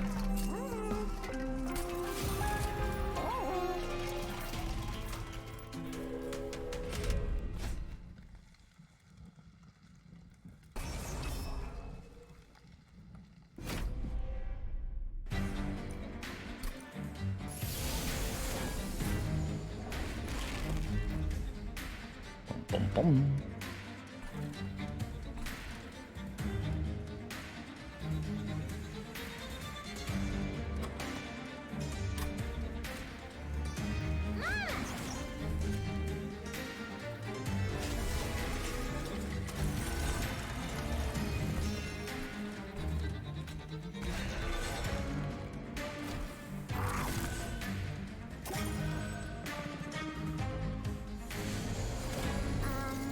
That's a very convenient sweeper, actually.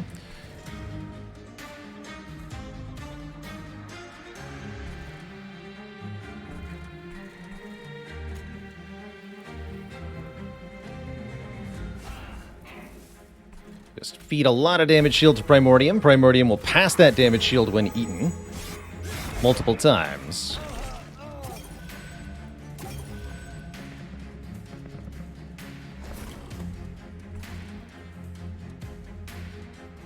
That's right, that only works temporarily, huh?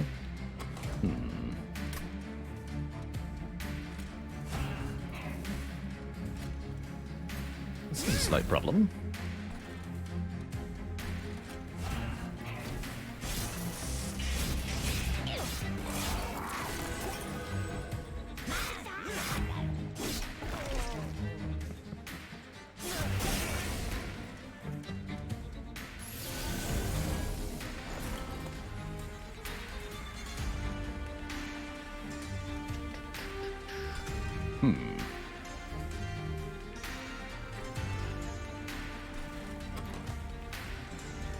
Bottom deck to all three of these. That's interesting.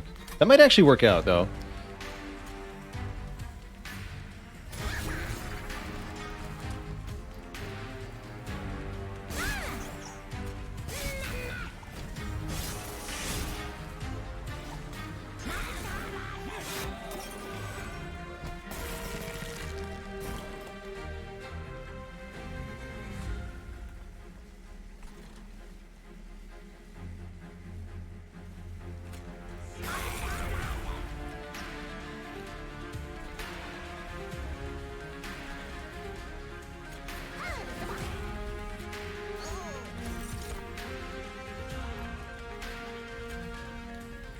The damage shield doesn't matter that much as offense matters here. There we go.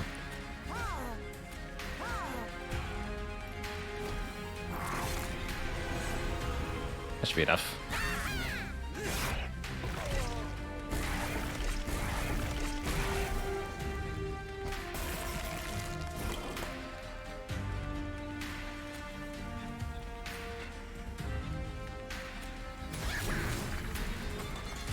GG. Bonk.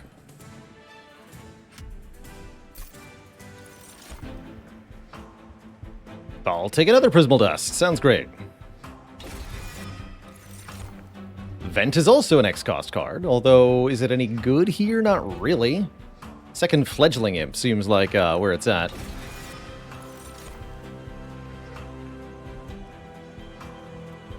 Apply a rage to friendly units. Could be fun. Resolve +6/+6 is also not too bad. We don't have a fusion to do for a while. I think we're going to skip these. Armor also apply on Buffet. No, I don't think armor is transferred by Primordium. Superfood.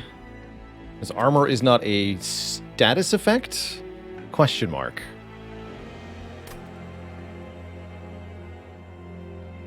It is. So armor does get passed. Noted. They say it is. And I believe them. No reason not to. Self-infusing seems hard. Unless I dupe it early. I guess I could just play one or the other for now.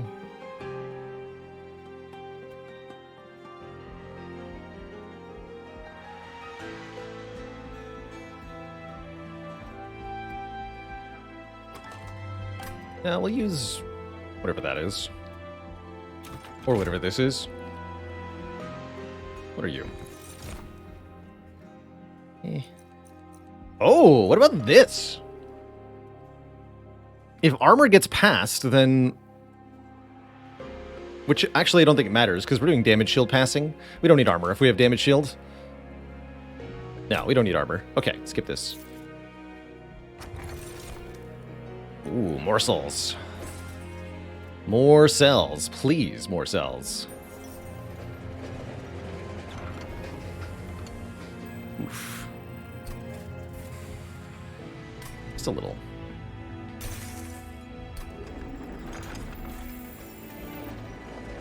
I'm a little scared of Daedalus here.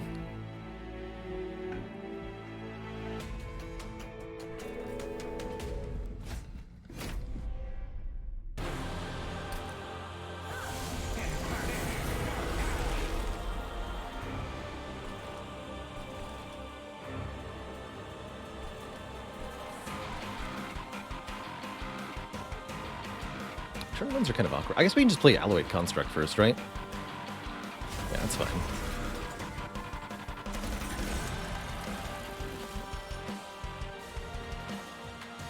My melee weakness.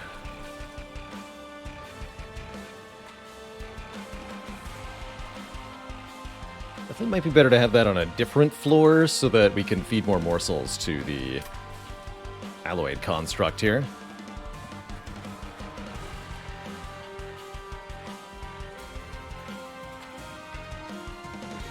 Got damage shield bombs.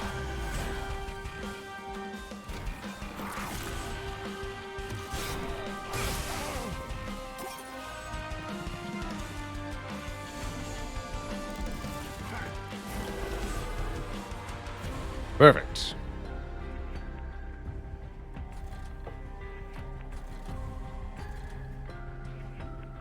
It seems less than ideal. I'm a little preoccupied, though. I am.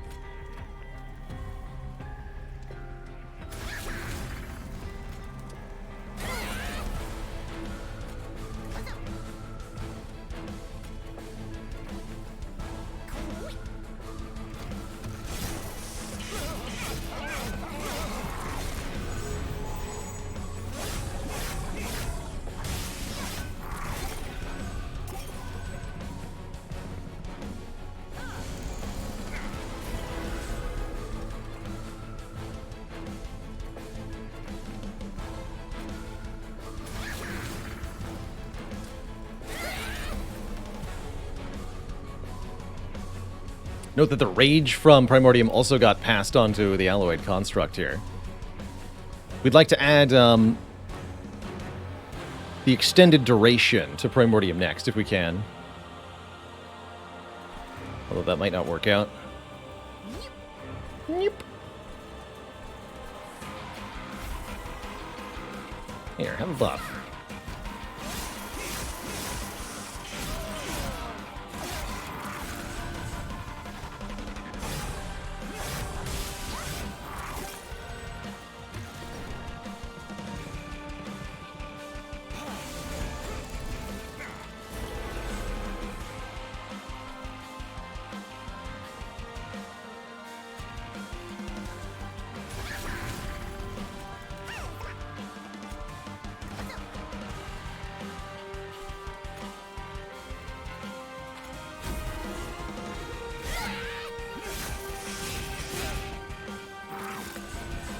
Whoops.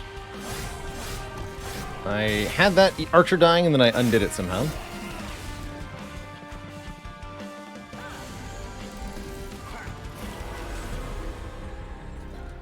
My bad.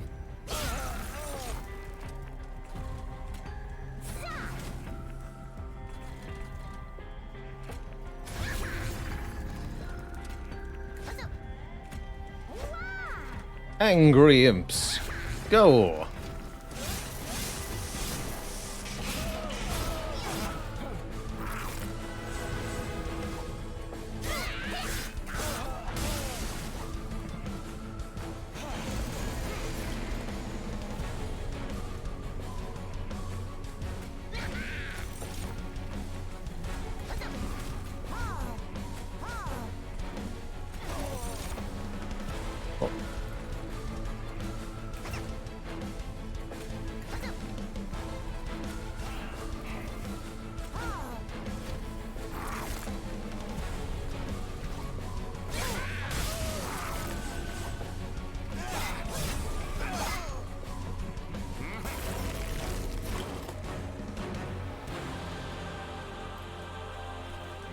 Angrier.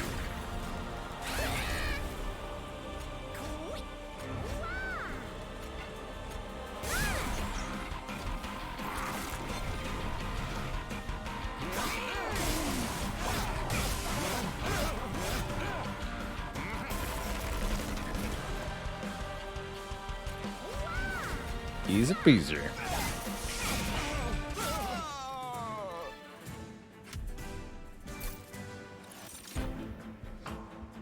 $30 times X plus 3 damage to the front enemy. That looks pretty dang good. Yeah. Get in there, first health act. And Apex Imp is here. When armored, gain rage equal to the gained armor. Unfortunately, we're directly gaining rage. Apex Imp as a recipient for armor passing from Primordium. Seems like the silliest thing ever. But not particularly an issue. I don't need these. Demon Imp. And it does feel like additional capacity feels like a very good idea. More space on each floor means we can feed more morsels to the alloyed construct, play more imps on a floor, get more stuff done in general. I think it's probably good. Probably.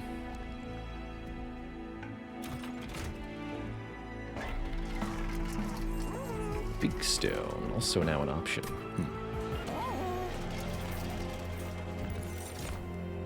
There we go.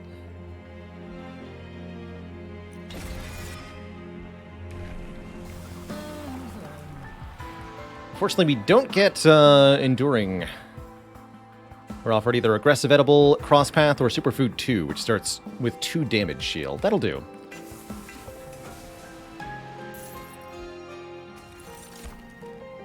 Get a morsel every turn. I mean, yeah, that's pretty good.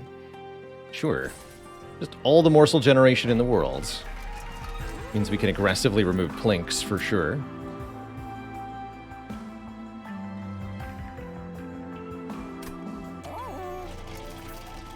Next floor, okay.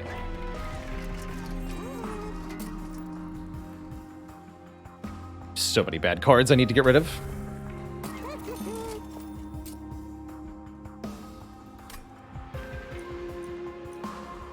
Just looking for this upgrade, and maybe something here, although I don't know what would matter there. Let's reroll it. Multi-strike, perfect. Okay, that unit will absolutely slap everything to death. Good. Excellent. Scoopikins, thanks for 3 full years. My favorite combination of clans... And which combo works least well together? My favorite combo is Wormkin plus Stygian, because you can go full spell build if you want to. Least effective, I would say, probably something like Umbra Remnant. Especially if you have no reform, despite being a Remnant.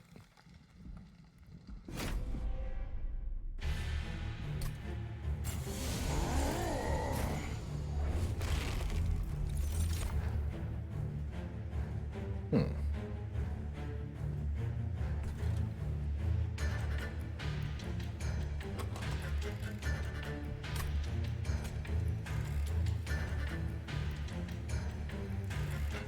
Take out my energy next turn. That's fine, right? Yeah, that's fine. I'm not afraid.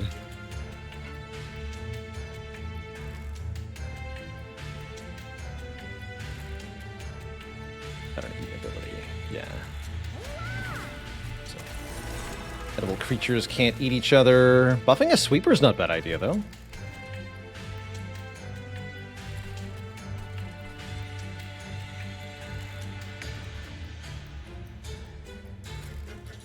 But no, do it this way.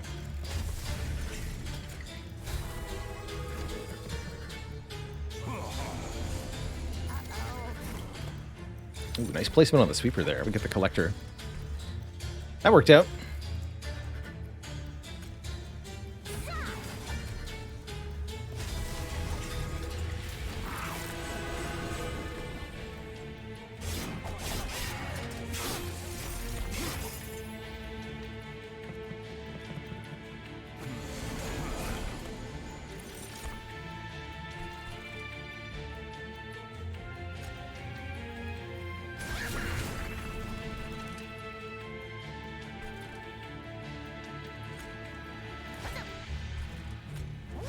Jump blockers.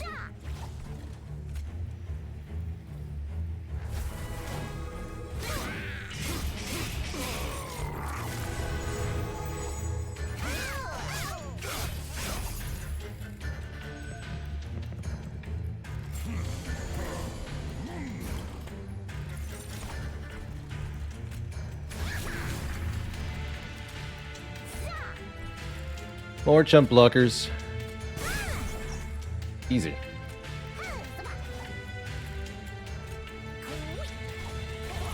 Got him. The power.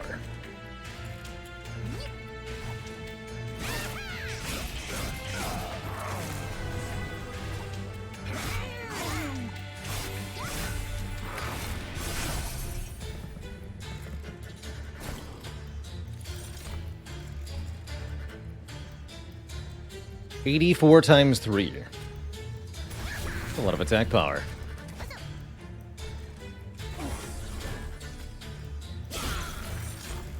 Yeah.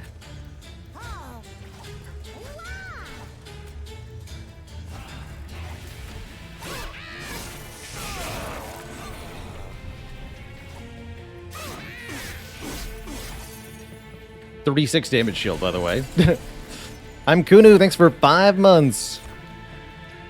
Was the card art model mad when he saw the product of his work on Doppelganger? He was beside himself. Well played. Well played.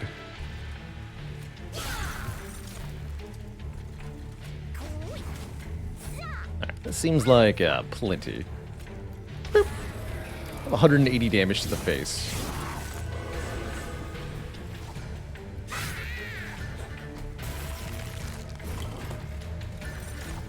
Twice.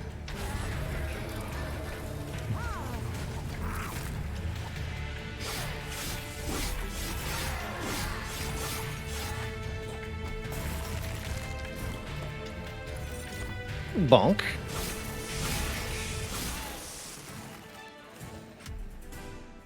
Kevin wins. Beast. Eat all the morsels. Right away.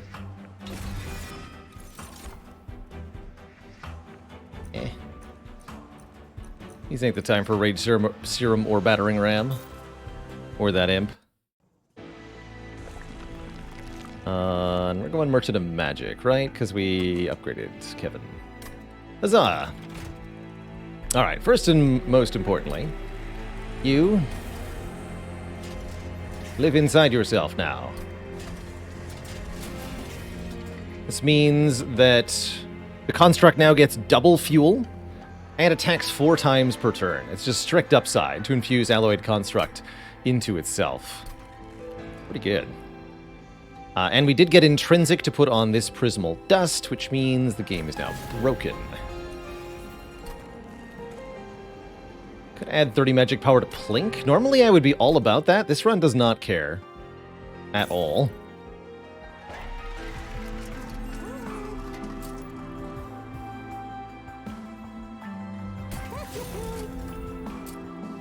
Double stack. Oh wait, I could have had double stack intrinsic one? Son of a gun. Did that very slightly wrong. Oh well.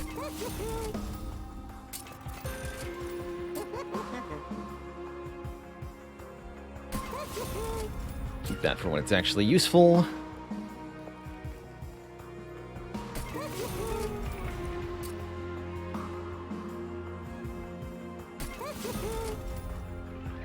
And maybe think about purging a card too.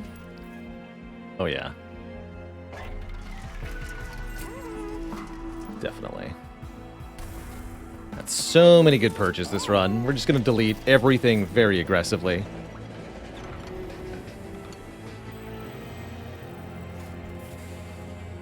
Get a monster rail spike or a spell rail spike. Essentially purge one card essentially for free. Let's get rid of a train steward. Good. One less card.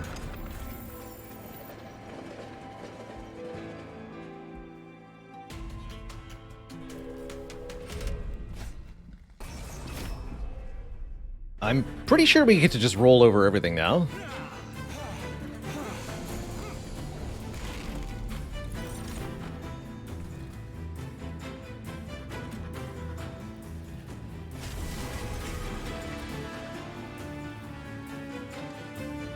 Mark of Invasion is fine, right? I mean, that's why we gave the initial damage shield to the Alloyed Construct, so we can do stuff like this and not care.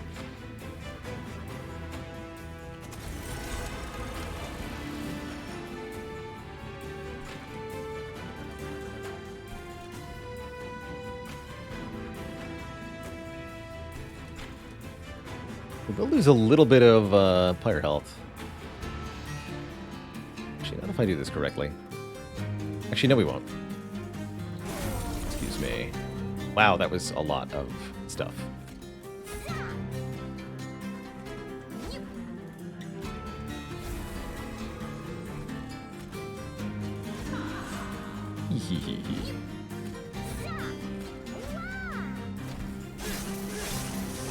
So note that the construct cannot attack on turn 1 until it gets some fuel going.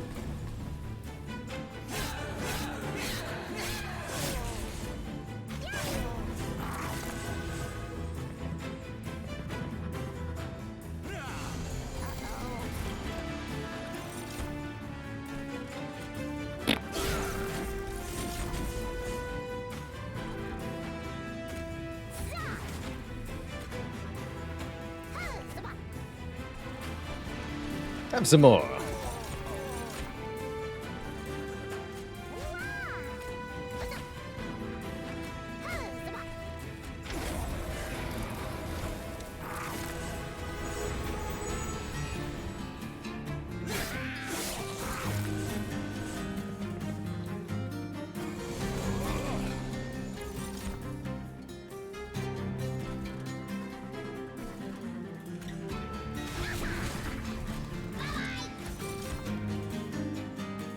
Every time, man.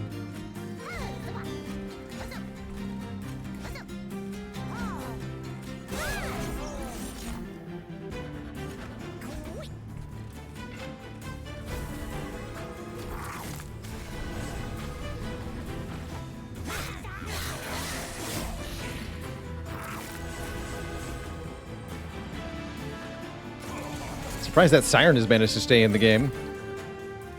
Well done, Siren.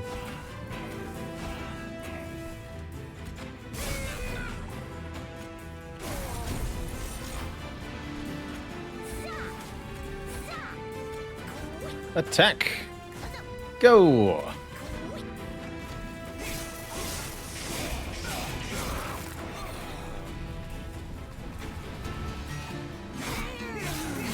$20-some fuel?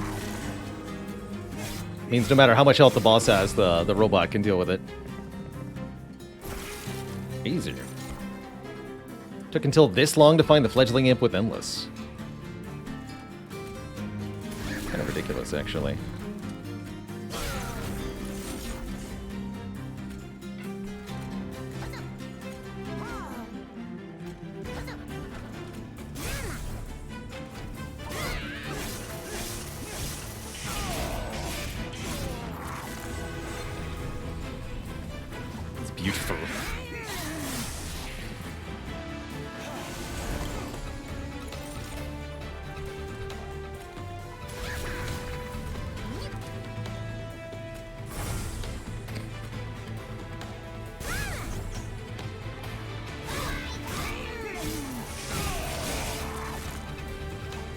Tasty.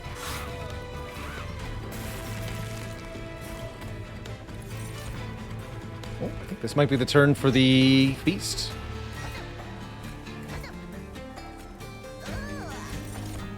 Ugh. Yeah, we can fit a lot more if I just eat.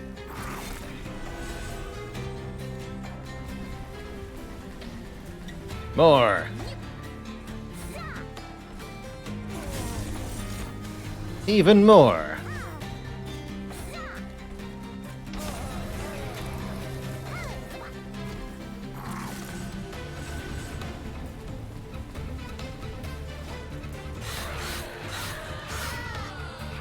Oh. Hey, just in time. Get out of here, train steward.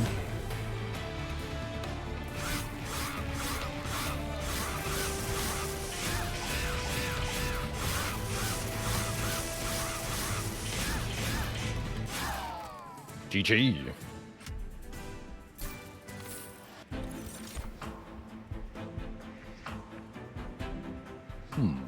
Another cannibalize, not bad. Grab one more of those. Double rage. A little hard to get online. Actually, wait. No. Give me that.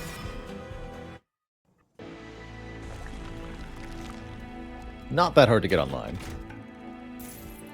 With the way we're headed. Because one, we're going to sacrifice you into you.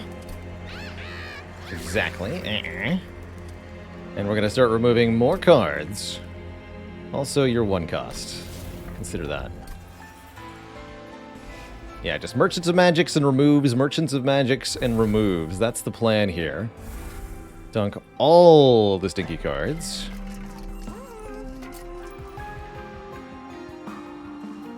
Fair enough. I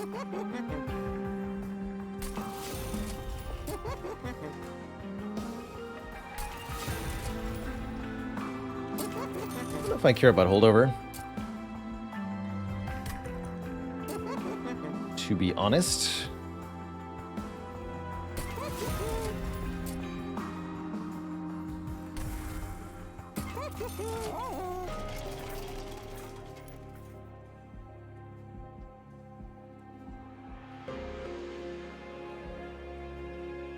Need an important work or something. Something that draws one would be way better.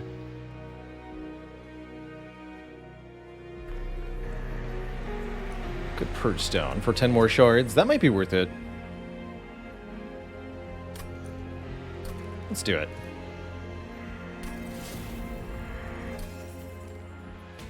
$130 shards is a lot going into Ring 6, but I think we're pretty fine here. This is the really annoying version of Arcus with the... yeah, these guys. Maybe means I want to go to bottom floor here. Ooh, actually, we can get away with it, too. We've got Feast on turn 1. Alright, deal. I'll do it. Bottom floor alloyed construct. Let's go.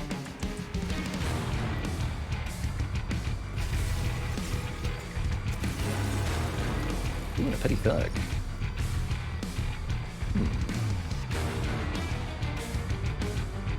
Orphan thug, rather.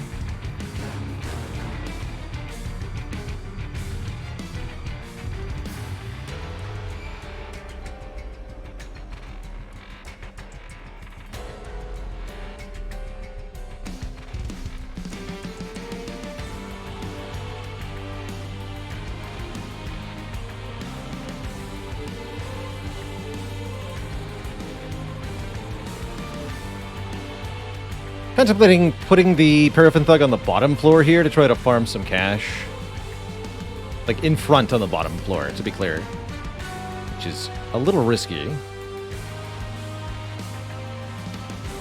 might work out.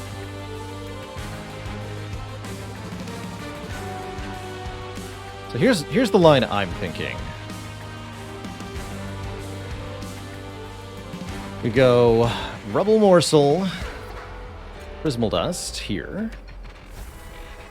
Feast. It's 4 fuel. in front?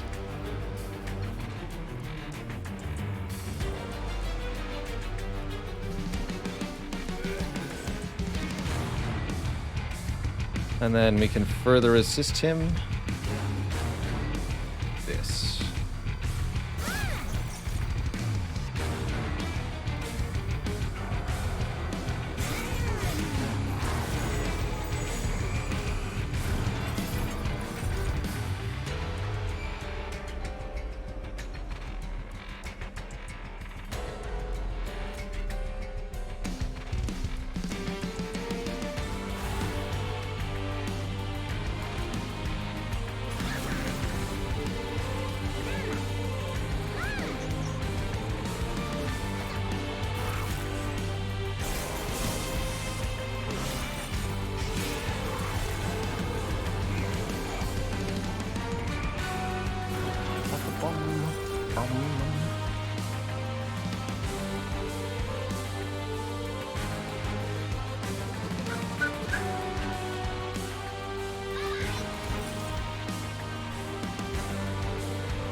Too many morsels.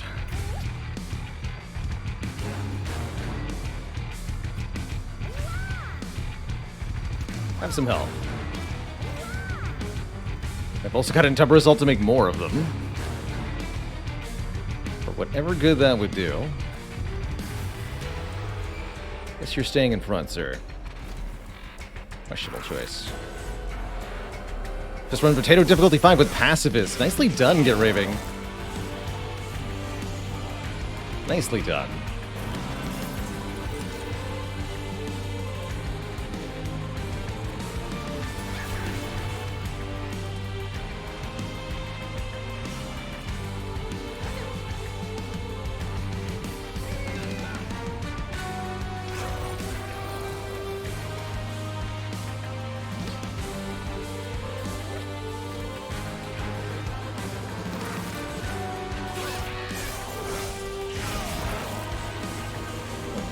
Set up the stuff though.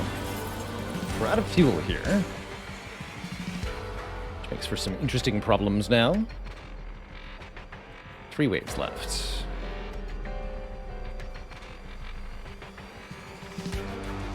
So what do we do exactly? Could sack the thug, but now that's where most of my damage shield is. Doesn't seem all that wise.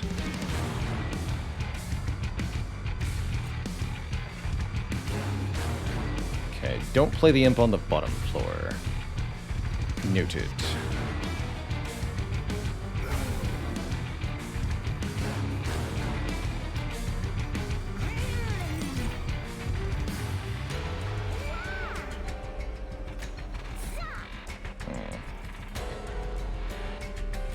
That means do play it on this floor, huh?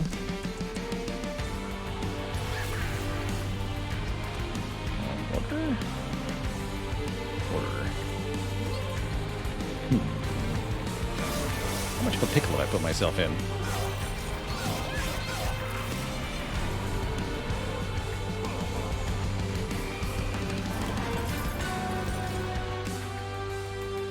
Oh boy. Big pickle, that's what. That's what I've done to myself.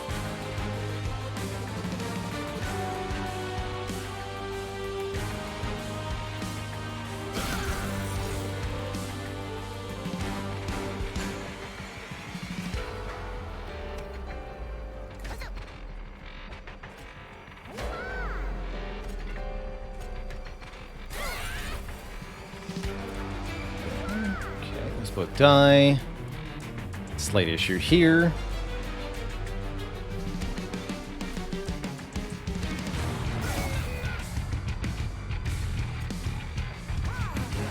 Let's do that.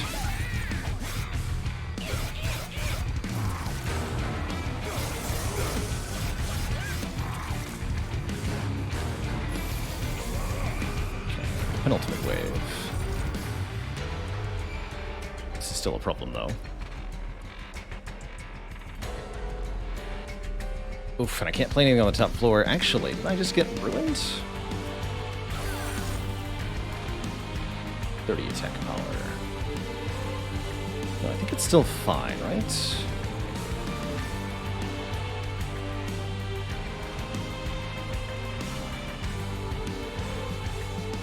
+1, so 12. Takes 4 hits. 12 times 4. Yeah, we live to this. We live this. And I can't really change the outcome. Okay, that's fine. Morsel's top, then Rage Imp, then Last Stand. Yeah, but then we don't actually do anything. Get one very angry imp who just watches the Clip Guardian go to the top floor.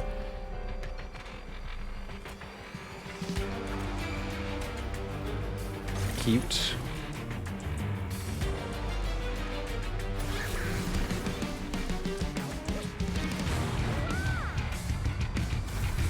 Alright, so we triggered a lot of health for the money we got, but we got a lot of money.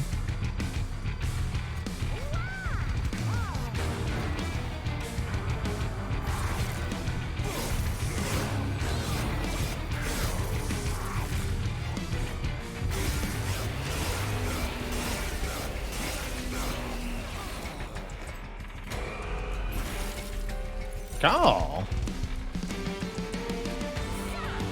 I'll take it.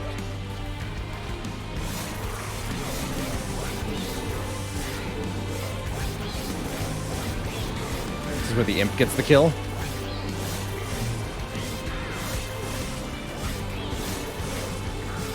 No, okay, good. 20 more bucks. Easy. Ooh, that's quite the spike of the Hellhorns. Trample is also fun. That would have saved me on this wave. Spike of the Hellhorn with Last Hell Pact. And we need more card draw now.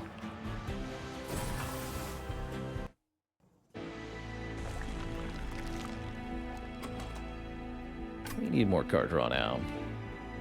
What do we think? Trinket Merchant or Hellvent? Hellvent would what? Dupe. Last Stand? Last Stand's a pretty good dupe. Could also dupe the Imp. Okay, we'll do that next floor. It's all about the removes here.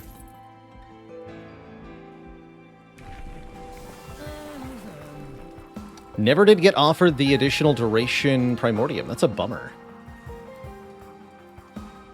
Limits our ability to really stack Rage on Kevin, but that's not that big an issue.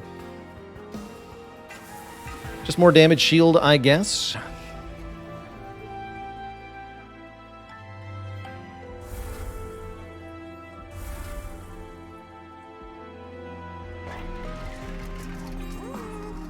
Four stacks of armor each time it's applied. That would have been an amazing, again, thing with Superfood Primordium. Not what we're doing, though. Precious Plating actually seems okay. As does Improved Firebox. Actually, wait, Improved Firebox is incredible. Hold on. Because we have Intrinsic X-Cost card. What if I just had a ton of energy? Or more card draw? Do I need energy beyond turn 1? Not really, right? No, not really. Okay, give me Mask of Penumbra.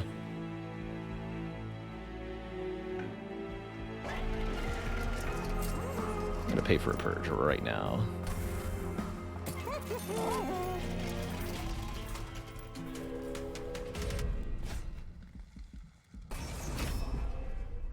Does multi-strike transfer with this champ? Yes. Yes, it does. Hey, turn 1 Fledgling Imp. Here we go. You're first then.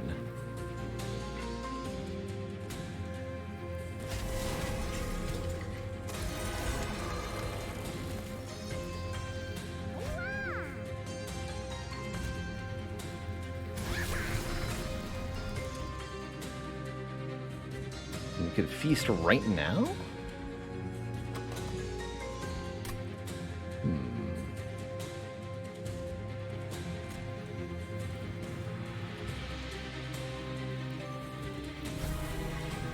Arcus. You just die. See, this is happening. I don't care, though. This is 10 rage. Not gonna be able to do better next turn, sure.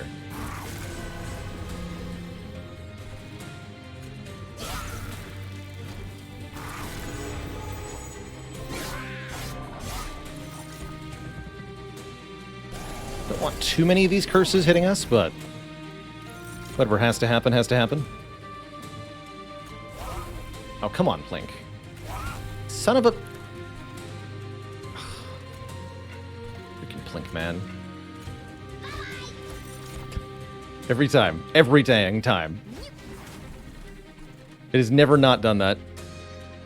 Oh yeah, we can redraw the imp with the Shade Lamp. That's good to know. God damn it, man. Thanks.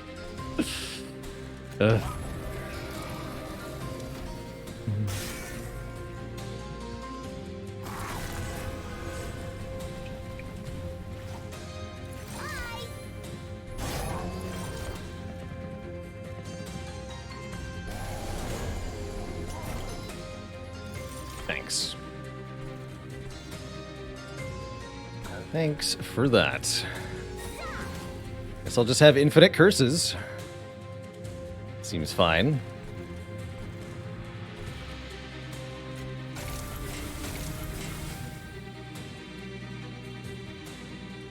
Whatever, at least Kevin's killing everything.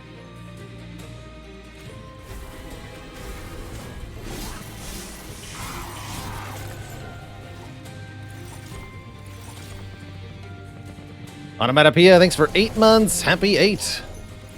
Life's good. Mostly. When Plink is working, life is good.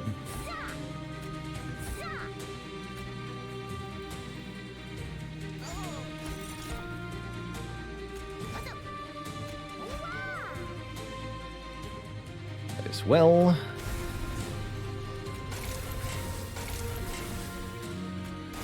Kill that one.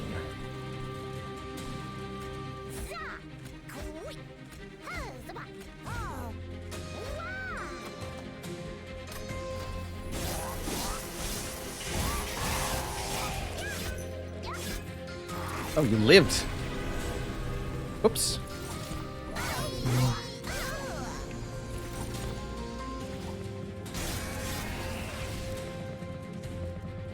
$200 wasn't enough. No, sir.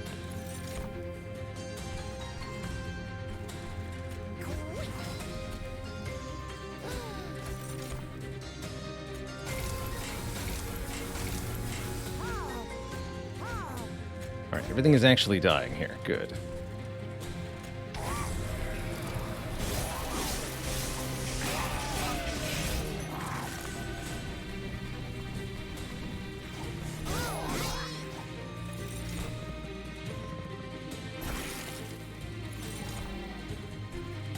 Respite, finally.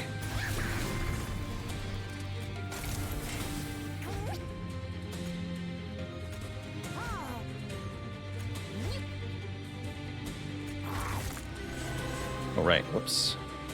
It's fine. Please still die. Thank you.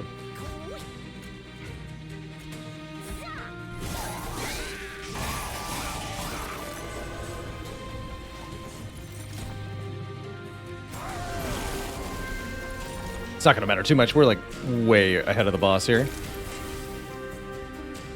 Super duper ahead of the boss.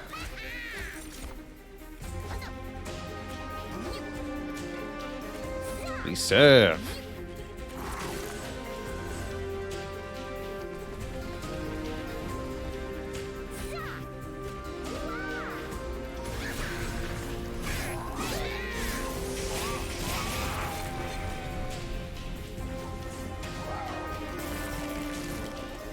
So this is scaling. Sure is.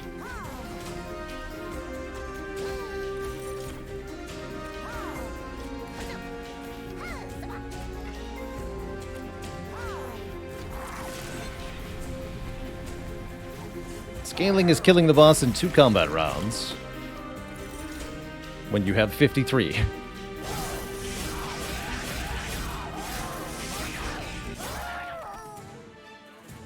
Paunched. Okay, we became rich. Offered another feast or a grovel? I don't need either of them.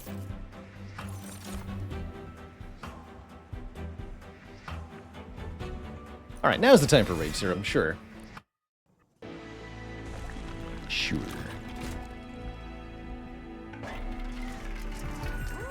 Ho ho ho ho. Can't do both? I can't do both! No! Disaster.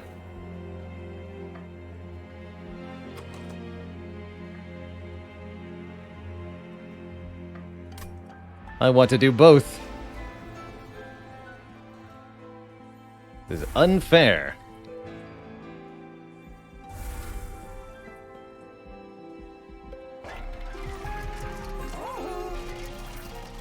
What about you? Spell chain. Oh, that would have been nice on last stand. How many good spell chain targets?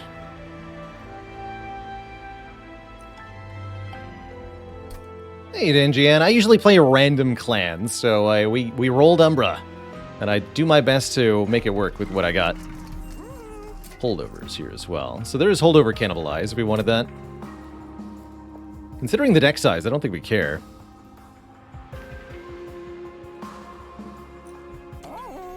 Bummer. If only we had slightly more money. We could do the thing. So double summon's got to be better than +1. Yeah, we're 25 gold short. Only. Thought to skip.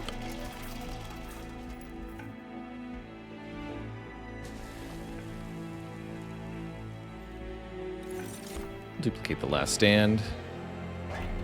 And I can still purchase some stuff. This would be a good card for piercing on, I guess, technically. Although mostly I use the Entomber Assaults on our morsels. Doesn't much matter.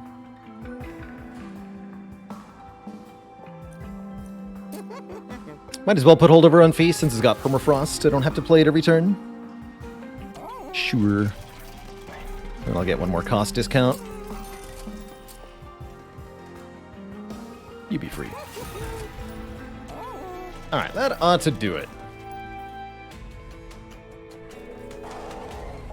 Love to see Sap Seraph try to counteract my rage stacking. Good luck, sir.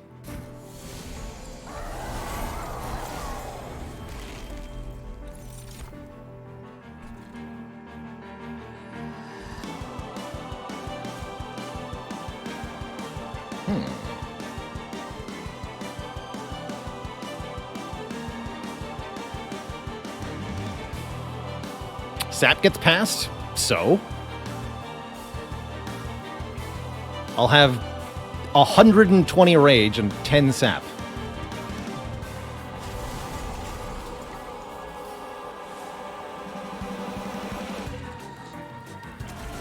Gonna be a lot of rage. What do I do with you? You just go here. You're a distraction to Seraph. That's what you are.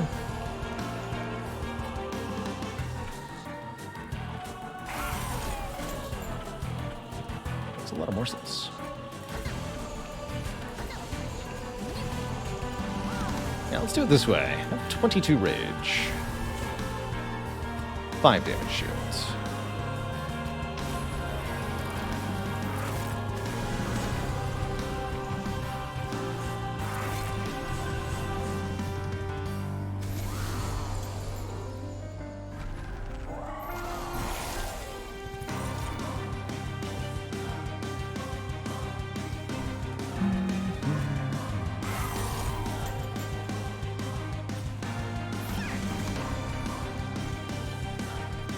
The Plinkage.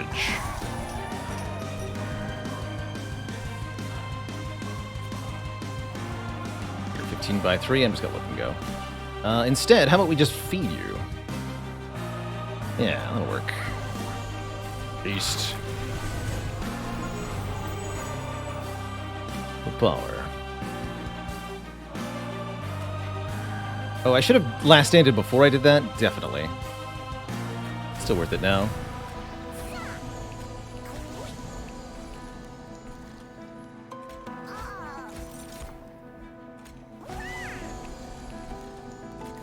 Here, you guys die.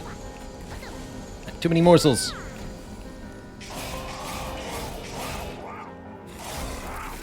I dare you to come back to the top floor, Seraph. Good luck.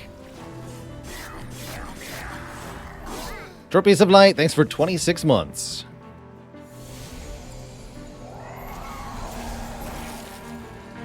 Howdy, Ubla. Howdy, howdy.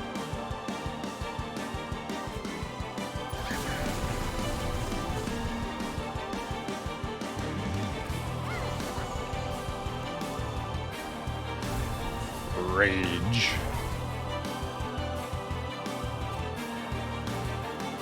Actually, this is good.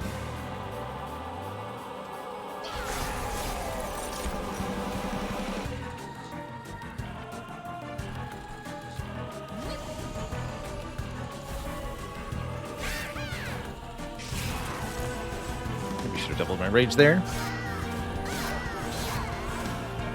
Seraph will come back up to the top next turn, after all. Could have done some wonderful things together.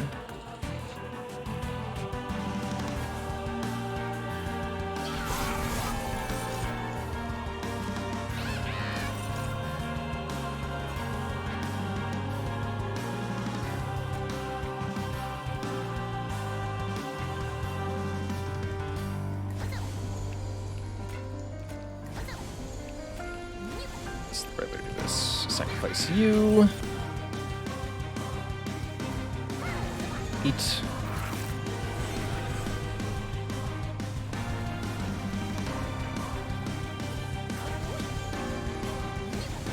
More.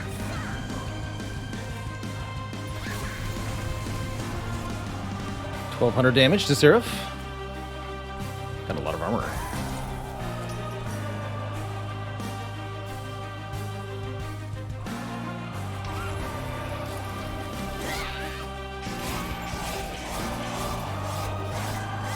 Oobla, thanks for 21 months. Let sub message equal blank.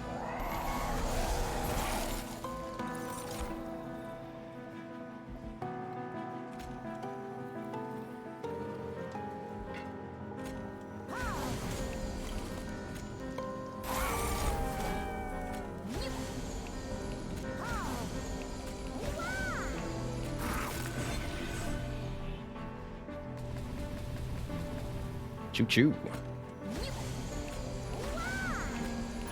Okay, now we go double rage. It's 372 rage.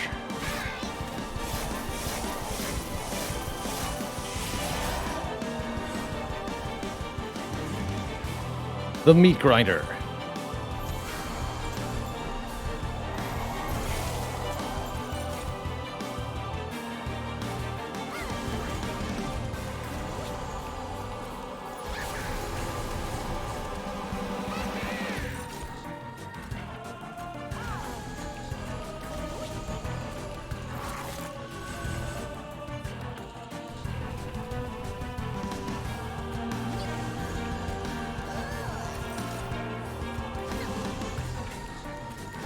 Tasty one here.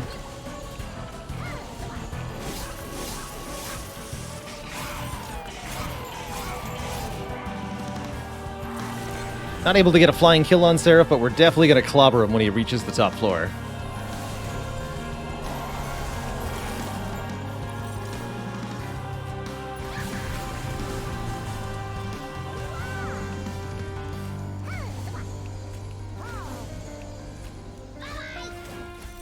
Take your armor. See if I care.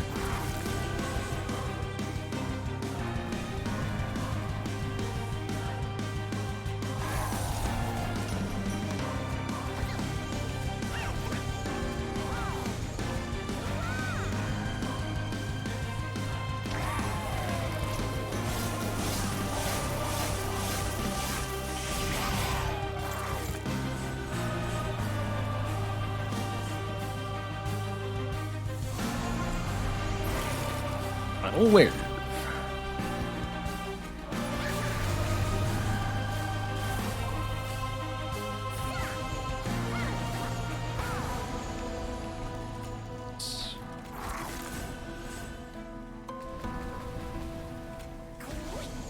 That's right, we should be playing this imp twice per turn. In the divinity fight.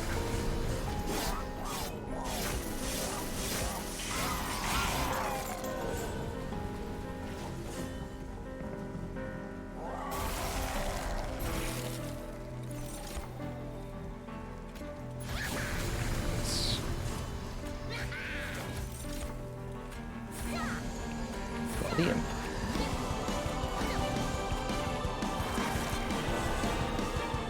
That's a lot of morsels getting fed. Actually, yeah, we can just go top floor, right? Against Divinity? We don't even care. Totally can do that. Here's some Brown. Thanks for 17 months.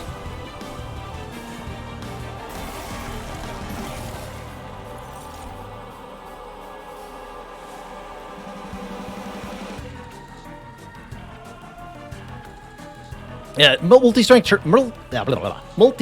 terminology in Monster Train can be a little confusing. 3 multi-strike means you hit 4 times. 1 multi-strike means you hit 2 times. Kinda wish it was just the number of multi-strike is the number of hits, but it's not how it goes. Anyhow, GG, Seraph.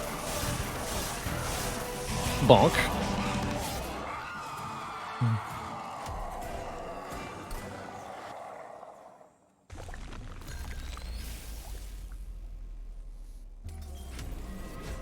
Either in victory or defeat, last divinity's endless destruction rages onward. Alright, no rage turn 1, that's fine. So, top floor has sweep, that's a little problematic. We could just go middle floor, we'll lose damage shield twice as fast, but I really don't think it'll matter, because we're just going to kill everything.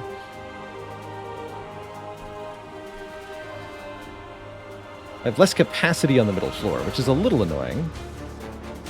But ultimately, we can feed more morsels on the middle floor. So I guess I'll go middle.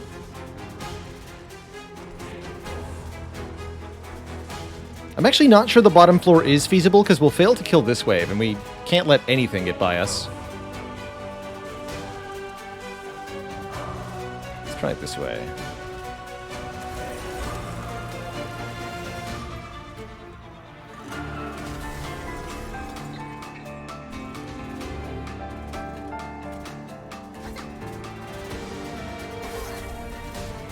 Why'd you have more health? Oh, because you're... yeah, fair enough. That works. Embarrassing, but adequate.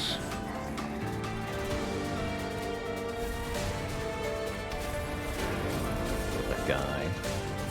Have some more health.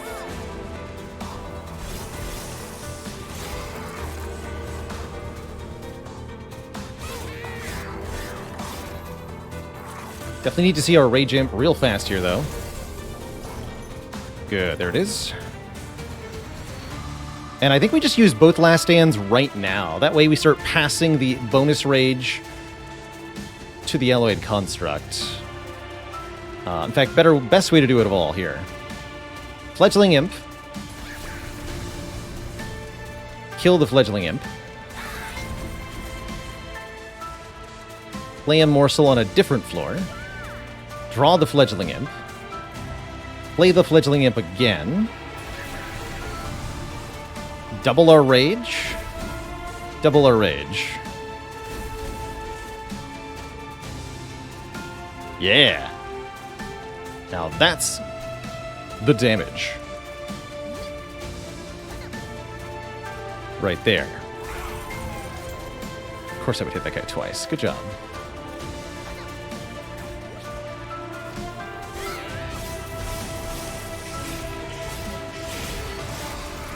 And then we get eated and pass another millions of rage.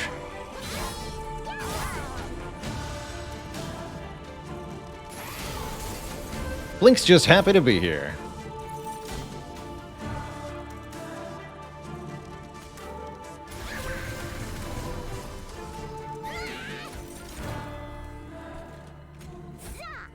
Oh god, they're all getting armor? Don't do that.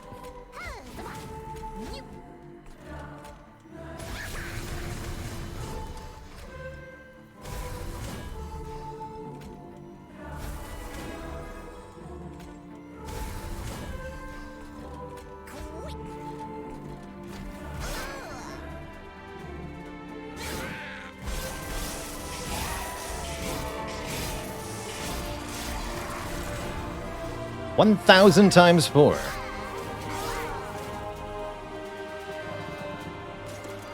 Just gotta get rid of the chump blockers. Easier said than done. Actually, this conduit infiltrator might get to the top of the pyre here.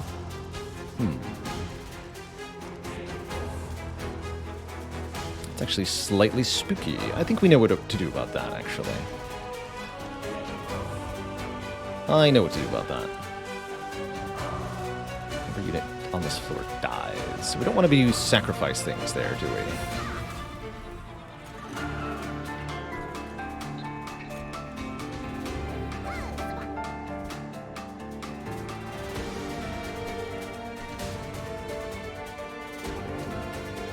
We could also kill the front enemy with that. Okay, that'll work.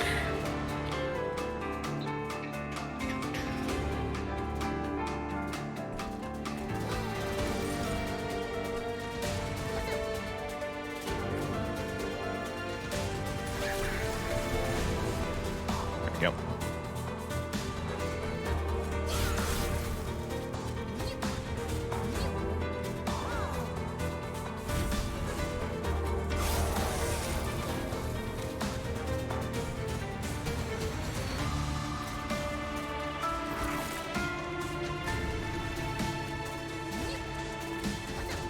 Perfect.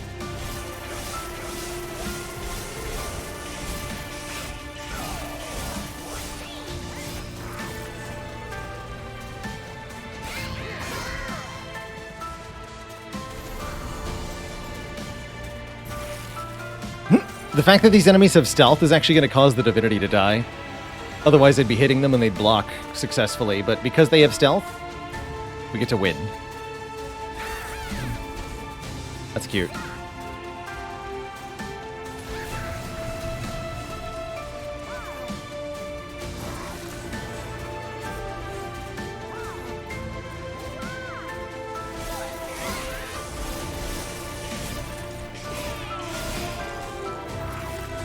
GG, Divinity.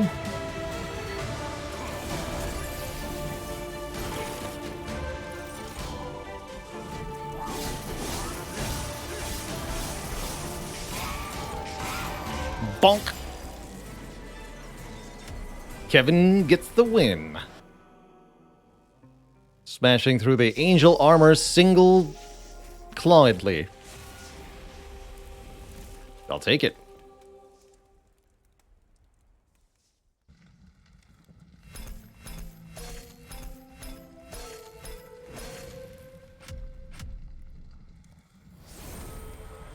Alloyed Construct successfully mastered. Hell yeah. We beat our previous best for Rage Applied. No surprise there. Nice.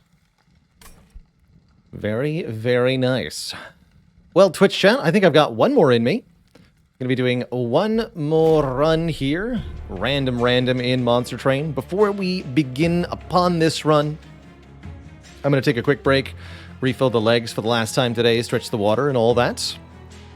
So back in a few minutes, when I return, I'm going to be playing the following starts here in Monster Train. It's going to be Awoken/Remnant. We haven't had many Remnant runs. Sentient plus Dregs plus Restores. Interesting. Sounds challenging. Back in a few to make sense of this combination and try to figure out what we can do. BRB, everybody.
Alright, everybody, we're back.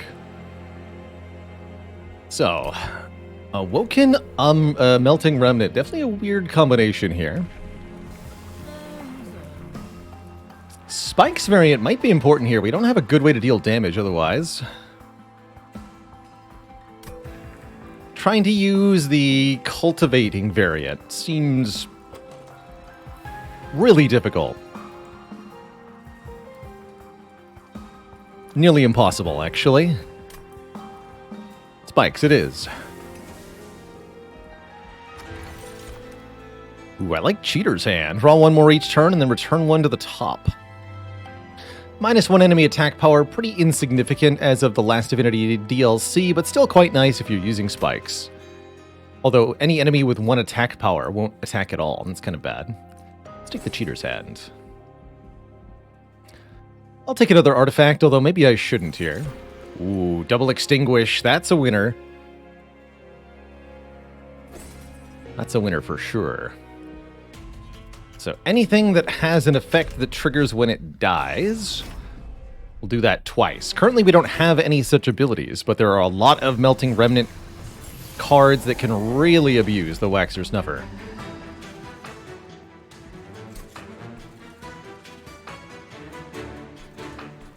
Ouch.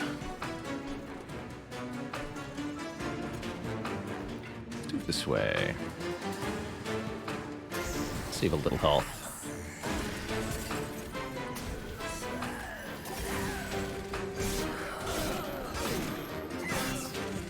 And skip the burnout, or not burnout, the Ember Drain.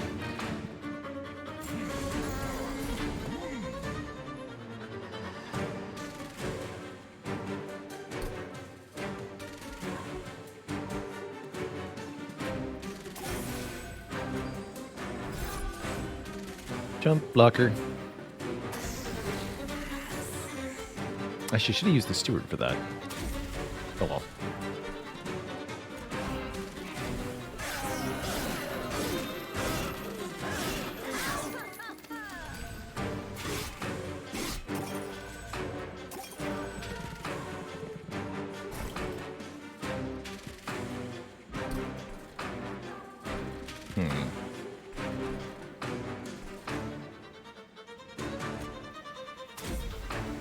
Good.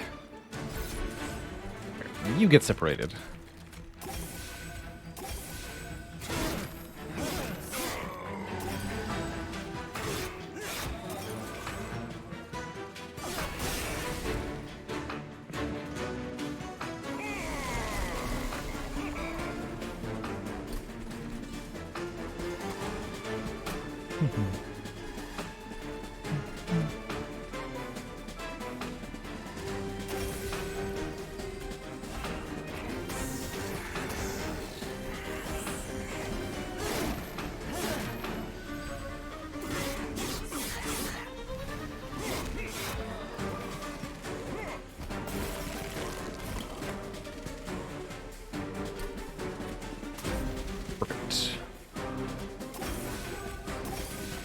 Have some more health.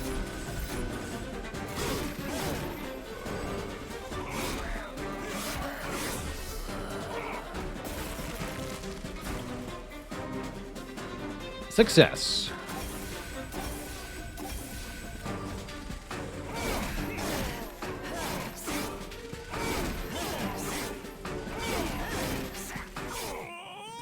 GG. Alright, we got money to get started with. I'm going to grab a Glimmer here, so we can hit enemy backline units, and a Reform to recreate a unit that has died. It is kind of a must for Remnant runs, if you see it. I would absolutely like to look at Remnant banners wherever possible here. So we've got Endless, come on.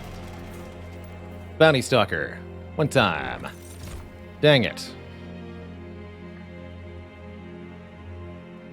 Lady of the Reformed, huh?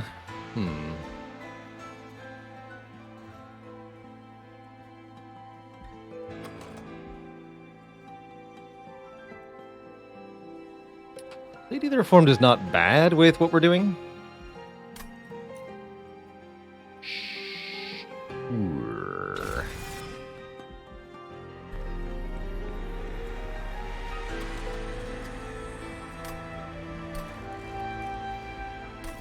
Super Glimmer. I like it.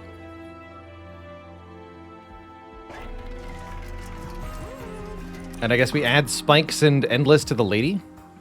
I guess we do. That'd be fun.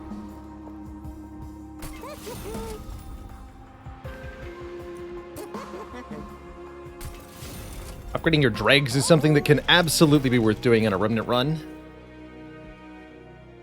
Don't ignore it.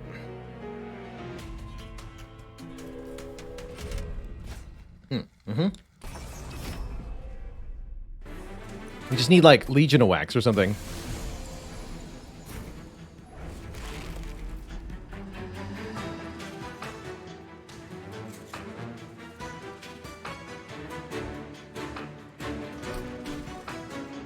It 11 times 2. Okay. But she is endless, so this is really not a problem. Just give lots of burnout to these nerds. Easy.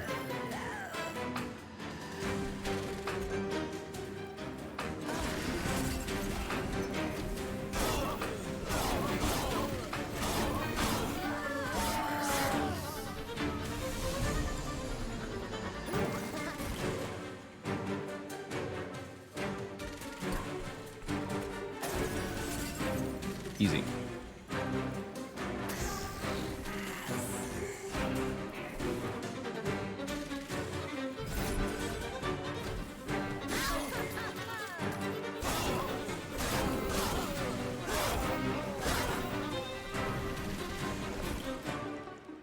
Oof.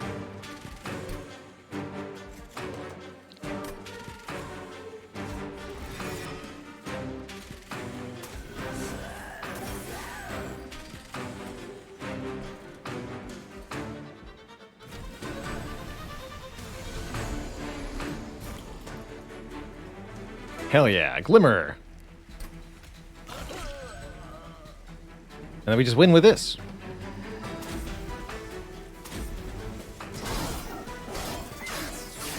Don't underestimate the power of dregs once they get some bonus burnout.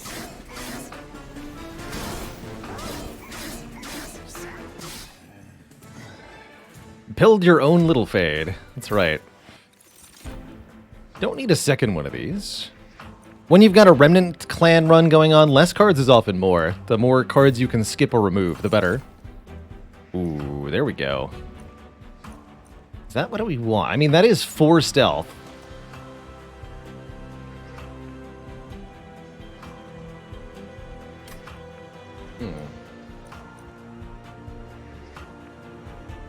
I grab it. I'm not sure how useful it's going to be.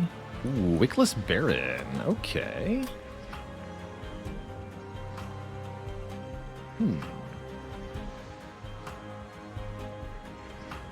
Just summon apply burnout.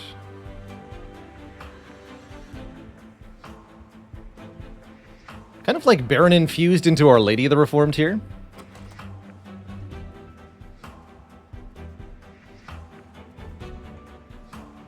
Quite a lot, actually.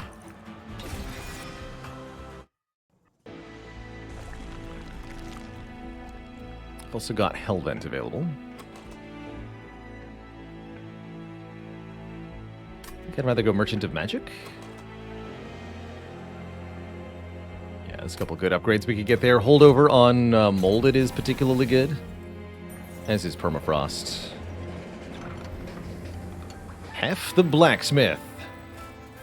Do you want one of the... Oh. Waxer Snuffer Spike Driver Colony. Oh, shit.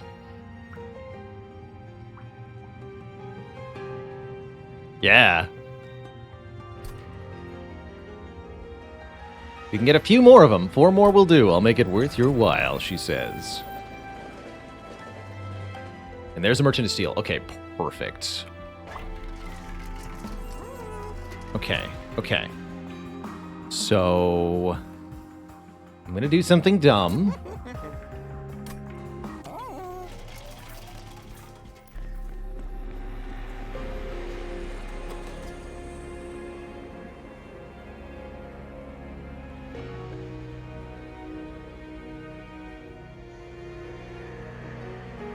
Don't We want to make stealth spike drivers. I think what I'm going to do is put the Wickless Baron inside the spike drivers. So each spike driver will get bonus stats for every unit that dies on the floor. And there's 0 cost too. Amazing. What's your essence? +1/+1 endless. Got it.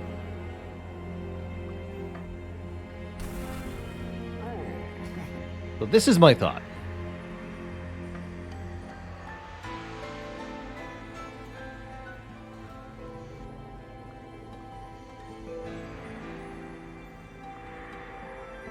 Spike drivers. I don't understand why you think I'm limited to 9. I can do more than 9.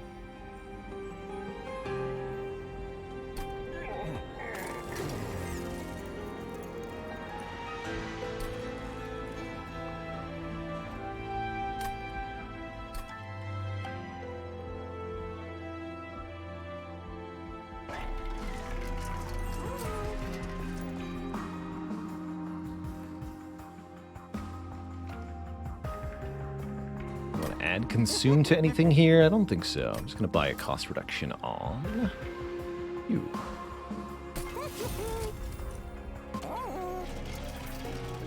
Go Merchant of Steel next. Okay. We have to be able to beat Daedalus with 55 health and not using the spike drivers. That's going to be a little annoying.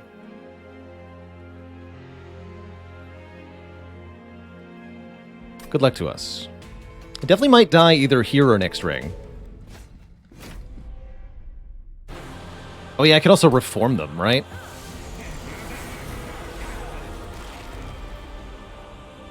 It's pretty absurd.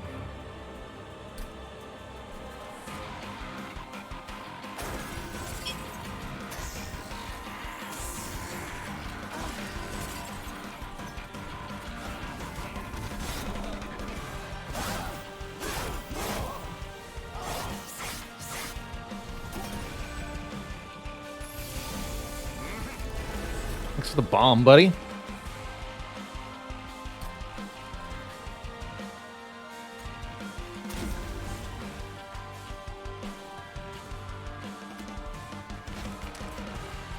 You're gonna have to hang out for another turn.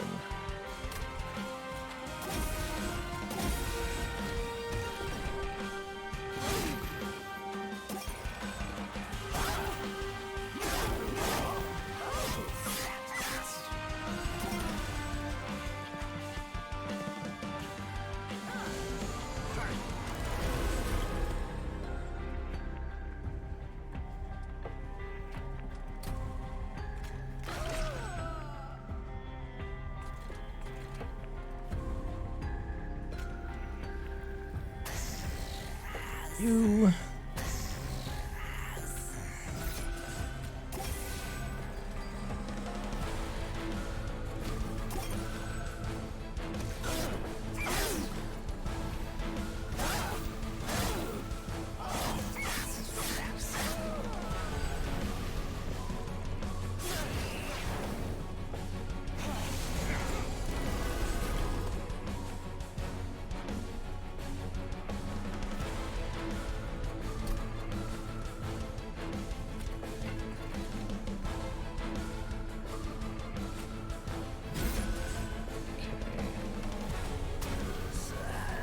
This is all fine and good.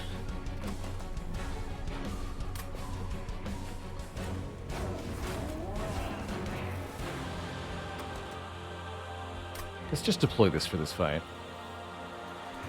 It's not going to get killed.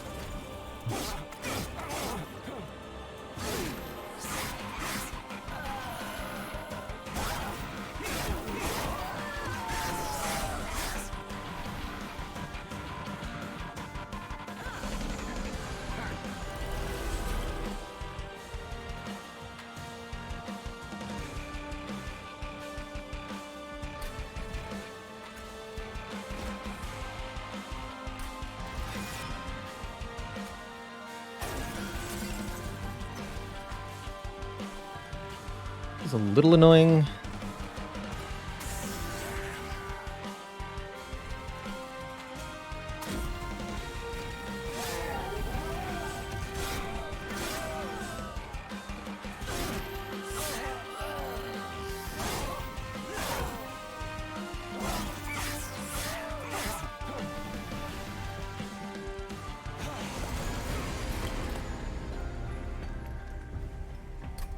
Or 32.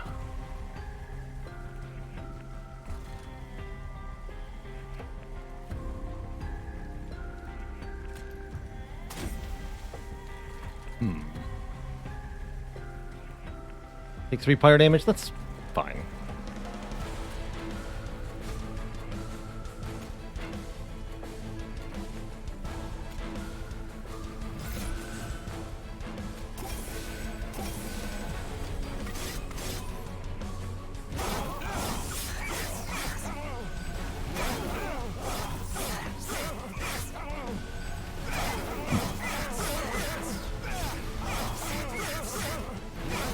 Oh, could I have used root up top? I probably should have.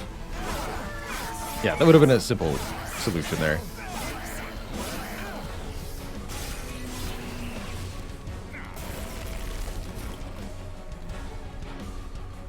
And note that Lady of the Reformed keeps the steel enhancers that we've played on her so far.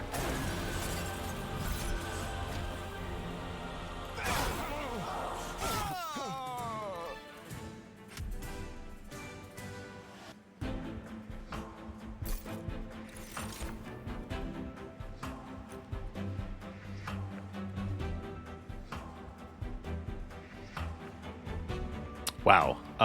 Both of these are absurd.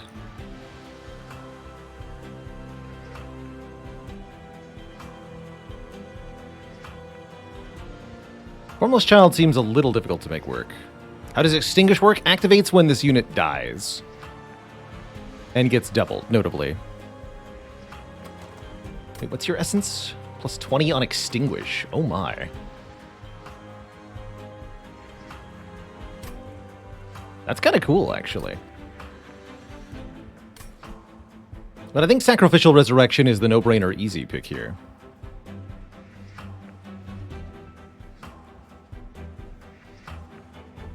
Give me that. There's Bounty Stalker. Oh man, you're too late. You are too late. We've already doing a different run. Such a bummer.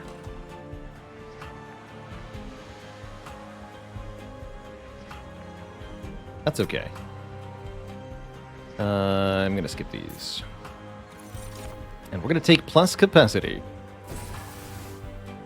Is the essence of Spike Driver Colony endless? Yes. And +1/+1, I think? Can't see it anymore. We could just give them regular endless as well. Which is interesting.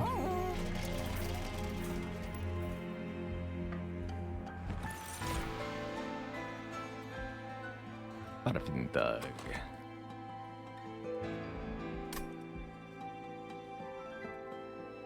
Paraffin Enforcer fused with Lady of the Reformed seems pretty good on the bottom row.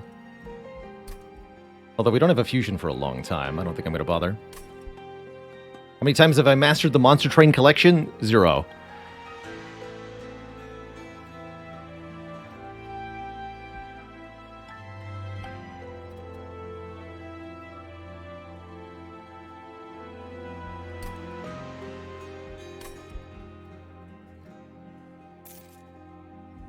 So how many units do we want?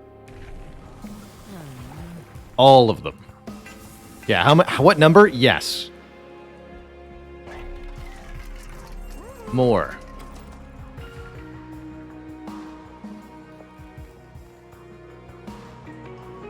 Actually, if we make them... Yeah, Endless is perfect for these little bastards. With the Wickless Baron, because any stat gain they get is going to stick... And they're just going to boost each other if they start dying. So, it seems great, actually. Just give them attack power? Or do I want to reroll? I want to reroll. Can't afford the thing, though. Can I? No, I can't. So rerolling is not really worth it. Alright, give him Strength Stone, then.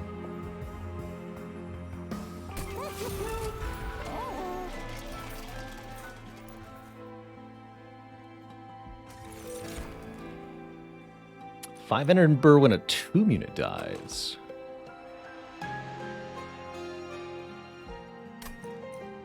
with Consume is Plate. That doesn't work with Sacrificial Resurrection. Vine Grasp each turn is kind of interesting. Does an Endless Disable Extinguish? No. They work in excellent tandem with one another. I'll take Cursed Vines here.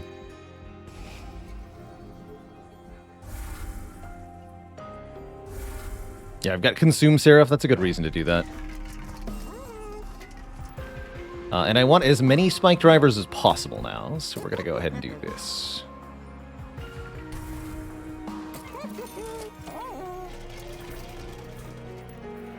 This should be fun.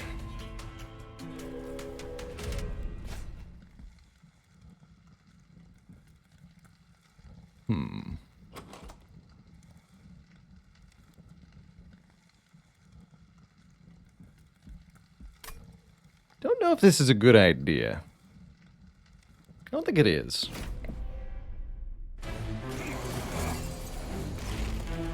Oh, we drew turn one. Excellent. The nonsense begins.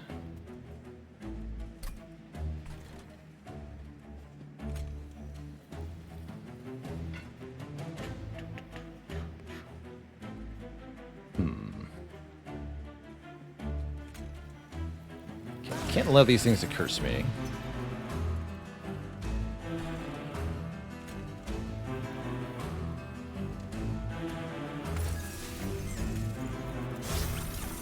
Get 2 copies added to the discard pile, and the Endless one goes back on top of the deck, right? Okay, so yeah, we can just have as many of these as we want to.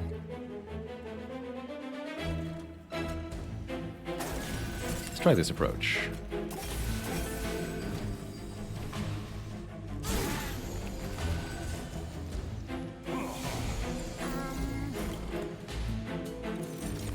Soon it will all be Spike Drivers. Correct.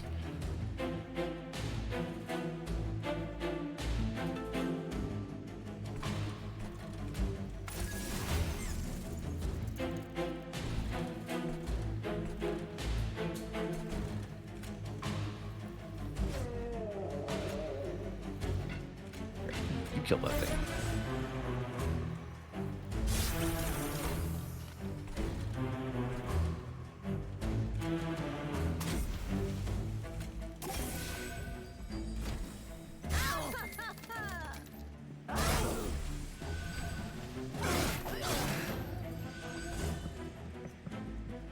So I'll have to win this fight. This is why we didn't give multi-strike, because I'm kind of worried we're going to take a lot of damage to other stuff.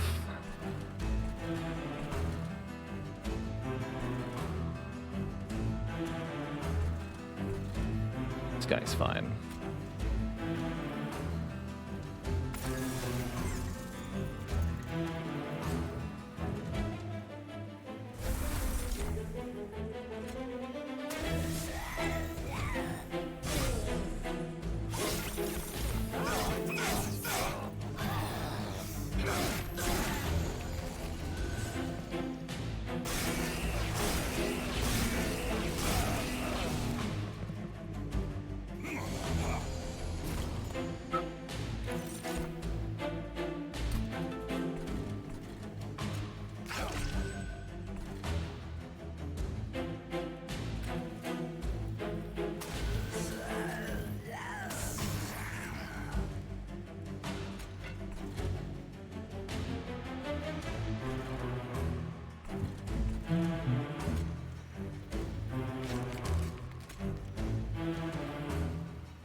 Need the damage assistance here.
For now, one doesn't seem to help very much now, does it?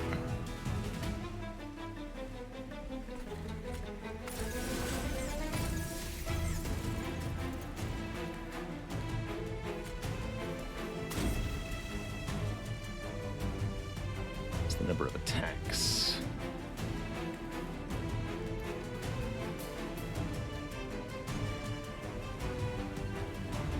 It's gonna be stealth 4. That should be good enough.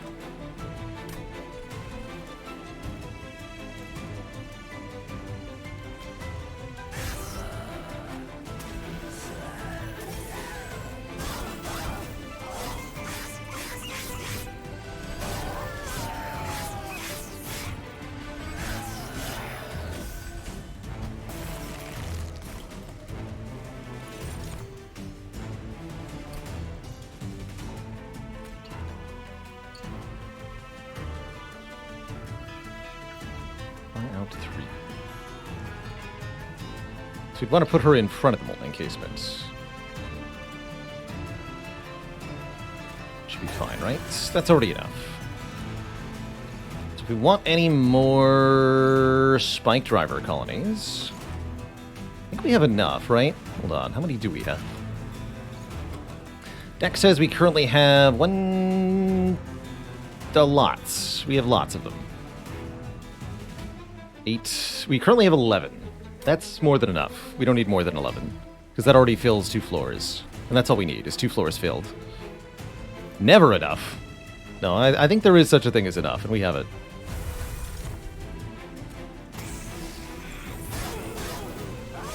They stay in the deck forever? Yes. Also, they're all about to get upgraded. Wait, don't they already normally get endless? Didn't think about that. Or is it just 2020? More than 9, and that's what's important. That's right. Also, the person saying 9 was assuming I would do that over 2 combats. Well, joke's on them. 1 combat, 11 spike drivers. Easy. Extinguish. Summon 2 drafts. It's ultimate draft summoning time. Actually, not bad, considering the spike drivers. I'm gonna grab you. Might be good. What did I say, huh? Old man still got it. Looks like that thing multiplied more than a morsel in an empty mine. So here, as promised, all spike drivers get plus 20 attack power. Time to purchase a 4th floor. That's right. All right, and note of them, all of them have the Baron Infusion and the upgrades, and that didn't cost us any shards. That's the real power of the Spike Driver event, is you can make all these duplications of a super upgraded unit. And then it's very broken. Hide them in the fire room for ambushing. Exactly. Exactly. I don't want to daze things. Remove their buffs. And I can't even afford this. Hell's Banners would be nice. I guess I could buy Hell's Banners there.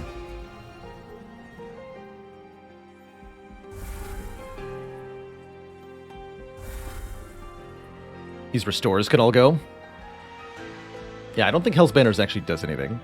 I have nothing to spend the energy on.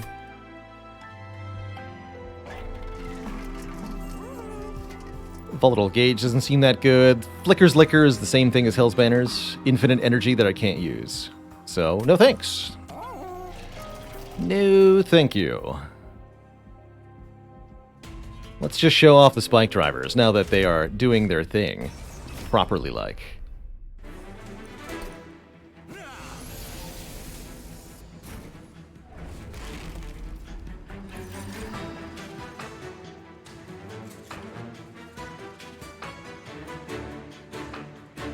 Sure.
The power.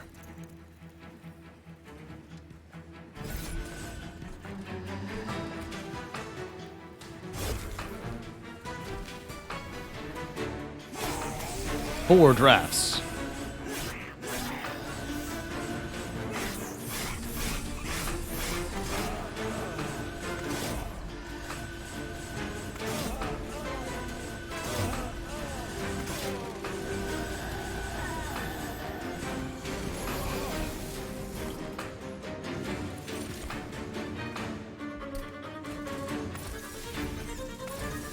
Here, you in the back, have some burnout.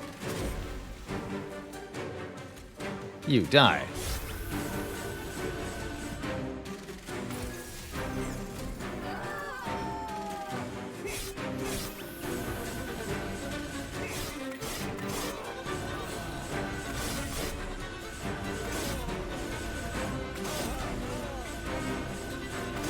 Tasty.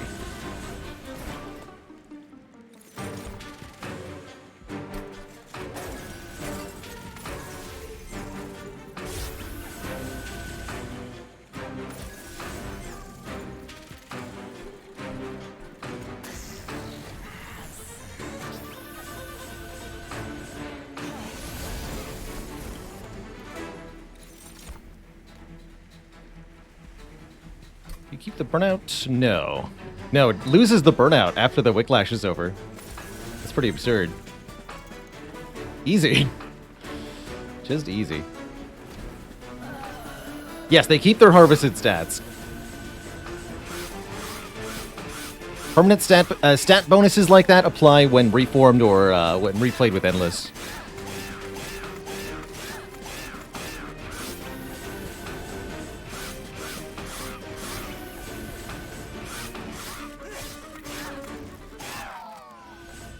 So even if the boss killed all of them, we could just play all of them again on the floor the next turn. It's pretty nuts. Want a Wildwood Custodian for more card draw? Seems cute on one of the earlier floors. Sure, welcome. Another Remnant Host. Yeah. Actually, Fatal Melting is amazing here. Deal damage to enemy units equal to 3 times the number of friendly unit deaths this battle. Sure.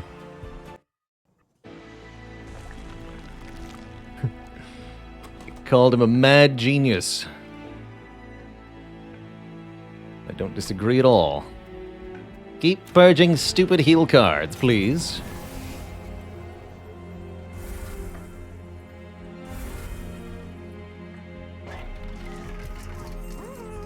Holdover. Holdover Fatal Melting. Yeah.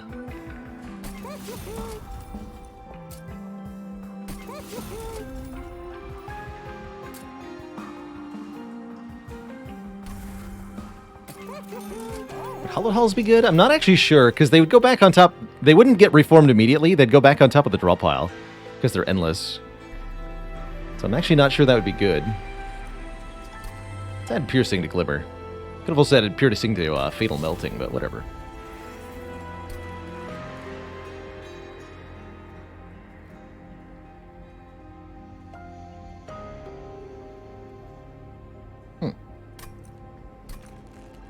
Here.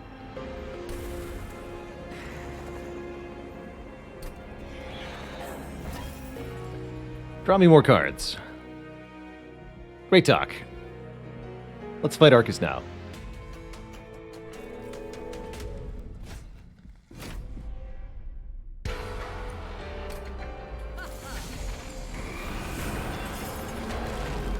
Some of these Dark Shards actually really mess with this, though. Hold on.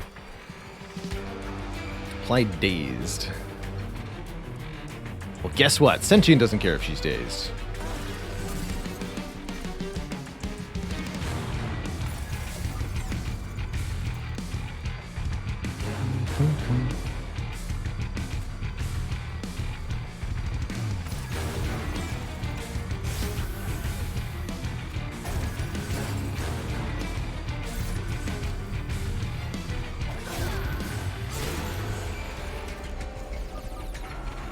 I would also at this point go cross-path cultivating for transient, sentient rather, to get an additional card draw.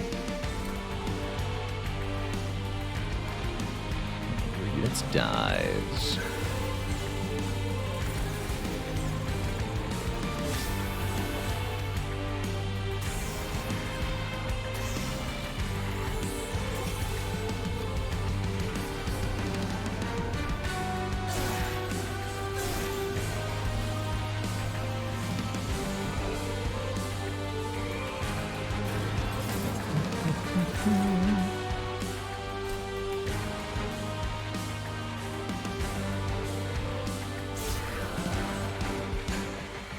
Nine damage.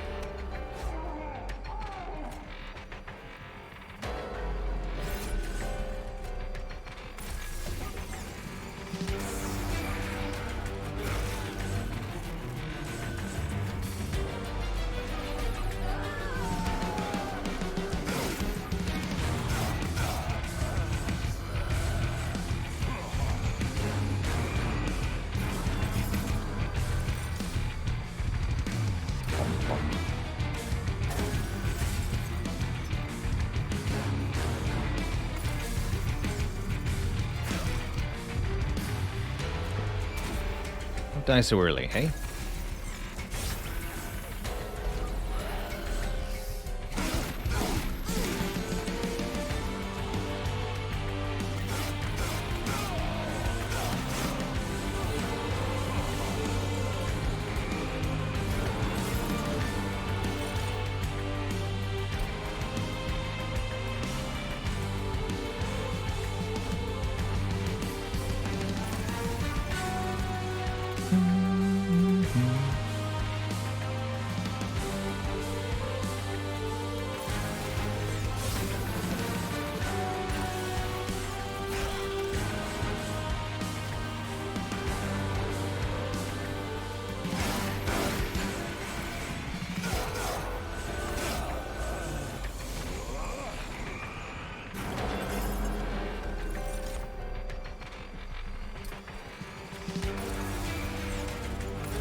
Oops.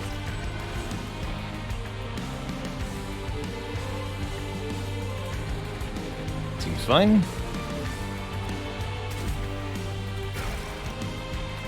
Still a ton of damage after all.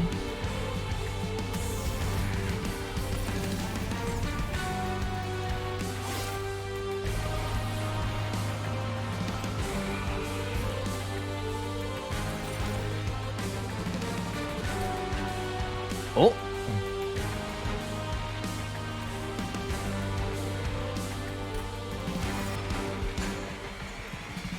Have some units.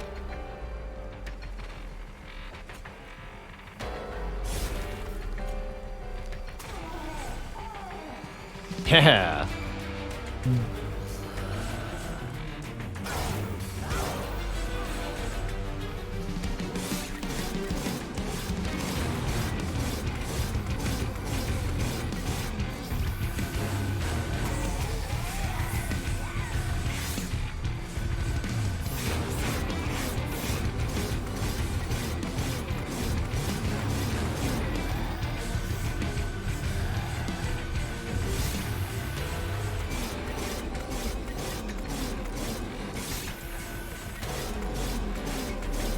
GG.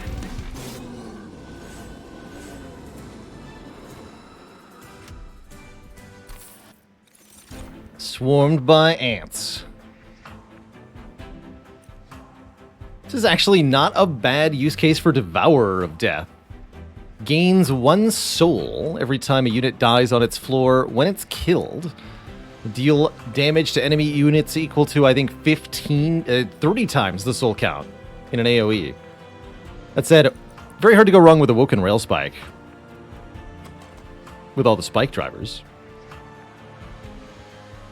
More card draw. More card draw. Could have reasonably taken capacity there, too. More artifacts. Spikes or regen? Spikes. Since we're not doing regen things. No draw version of Transient, but I guess I'll take 80 spike damage. That seems pretty decent. Why isn't the deck getting any bigger at this point? Now that we've upgraded the spike driver colonies, they no longer duplicate themselves when they die. I never actually won with Petty Theft. Alright, let's just take that.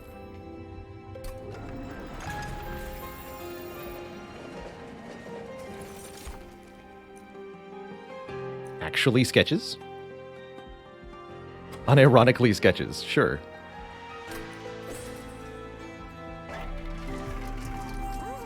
Start with 4 spike drivers in the middle. Why not?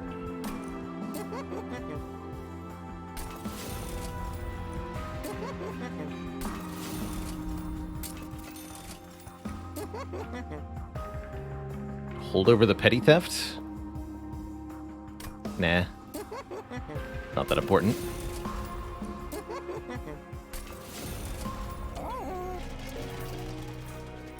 What I will do is buy 1 more card purge here.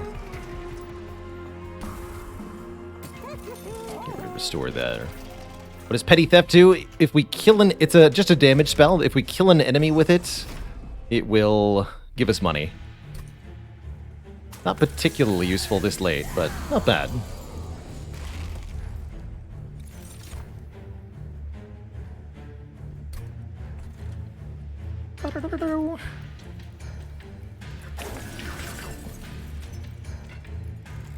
Sweep, huh?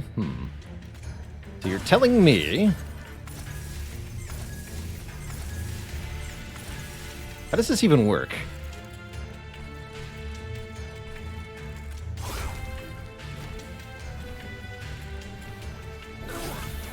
Oh, they all die and no harvesting occurs. Oof. That's kind of a bummer. Except now, a Fatal Melting does really good damage. Secrets.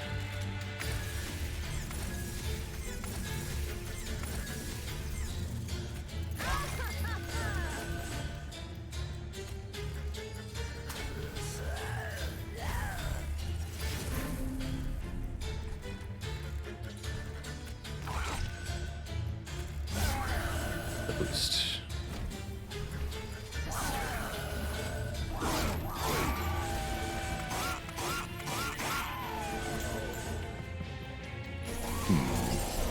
These things are bad.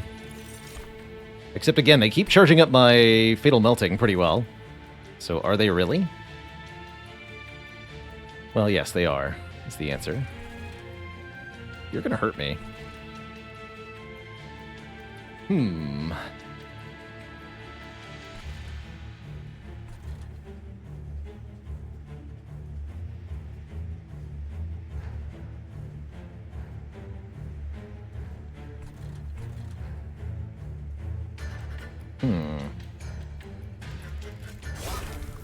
Oops.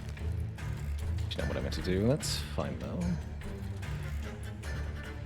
Our plan exposed.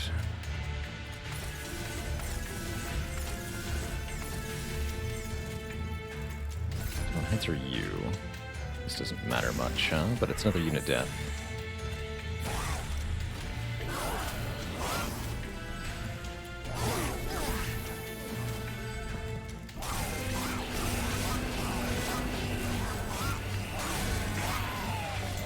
Okay, can't allow that to happen again.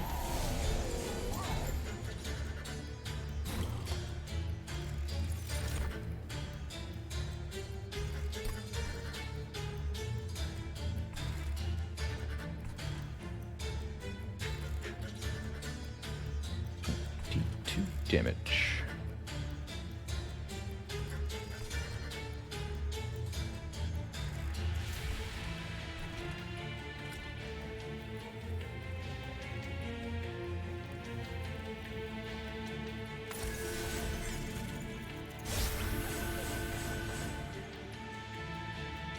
Okay, gotta be careful here.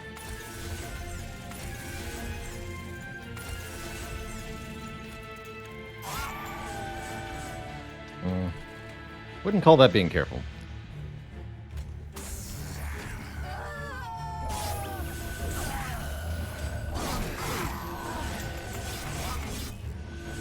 Foolish. Yeah, I think I borked that. Why did I think I was doing this correctly? So we just died to this thing, right?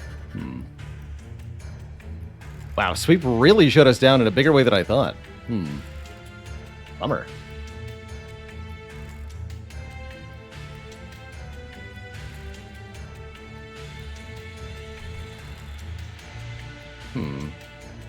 Yeah, too late now. Yeah, it's 7 hours into the broadcast. All right.